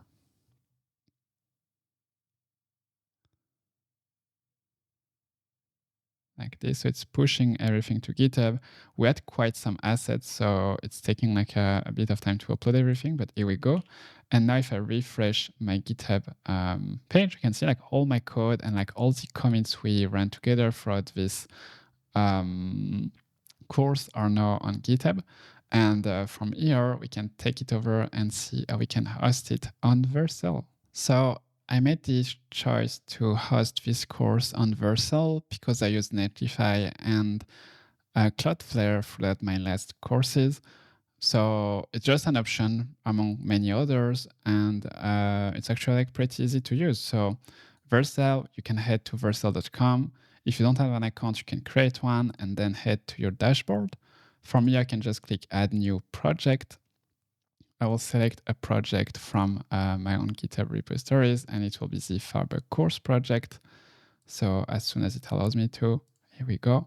So we don't have to configure anything except our environment variable, where we need to provide it with our Stripe key that we saved in our environment file. So we can just copy the whole environment file and paste it there, and it will add our new Stripe key. From here, we can hit deploy and wait a minute or two, and we should end up with our website being deployed. So let's see here. It's starting up the build docs at the end. And I'm just gonna wait a bit, or maybe like I will like accelerate that, and we'll see our website live. Okay, so we're reaching the end after about 2 minutes, and here we go. Our site is now hosted on Vercel. We can like add our own domain to it and like do many things. So let's just continue to the dashboard here, and I will have the Farbe course website here that I can just browse, and this is like our site like on hosted on the internet. So well, let's celebrate that, and well, like we made it. We reached the end of the course. Let's just take a minute to recap everything that we've learned. In this course, you built a complete 3D e-commerce website for Farbe, a fictional German film company. From setting up Nuxt 4 and Prismic to creating immersive 3D product experiences with Three.js and Tres, you've learned how to combine cutting-edge technologies into a production-ready shopping platform. We went from Figma designs to interactive 3D scenes, and you integrated GSAP animations, Stripe checkout, and responsive 3D rendering into a cohesive Nuxt application. You now have the skills to create visually stunning e-commerce sites where 3D animations enhance the customer experience and drive conversions. So please, now take what you've learned here and make it your own. Try adding more slices, creating custom types for other kind of pages, or connecting your site to other services. If you need to refer to Prismic's APIs or guides, check out the Prismic documentation and share your creations with the community for feedback and inspiration. Thank you so much for watching. Let me know in the comment what you'd like to see in the next tutorial, and don't forget to like and subscribe.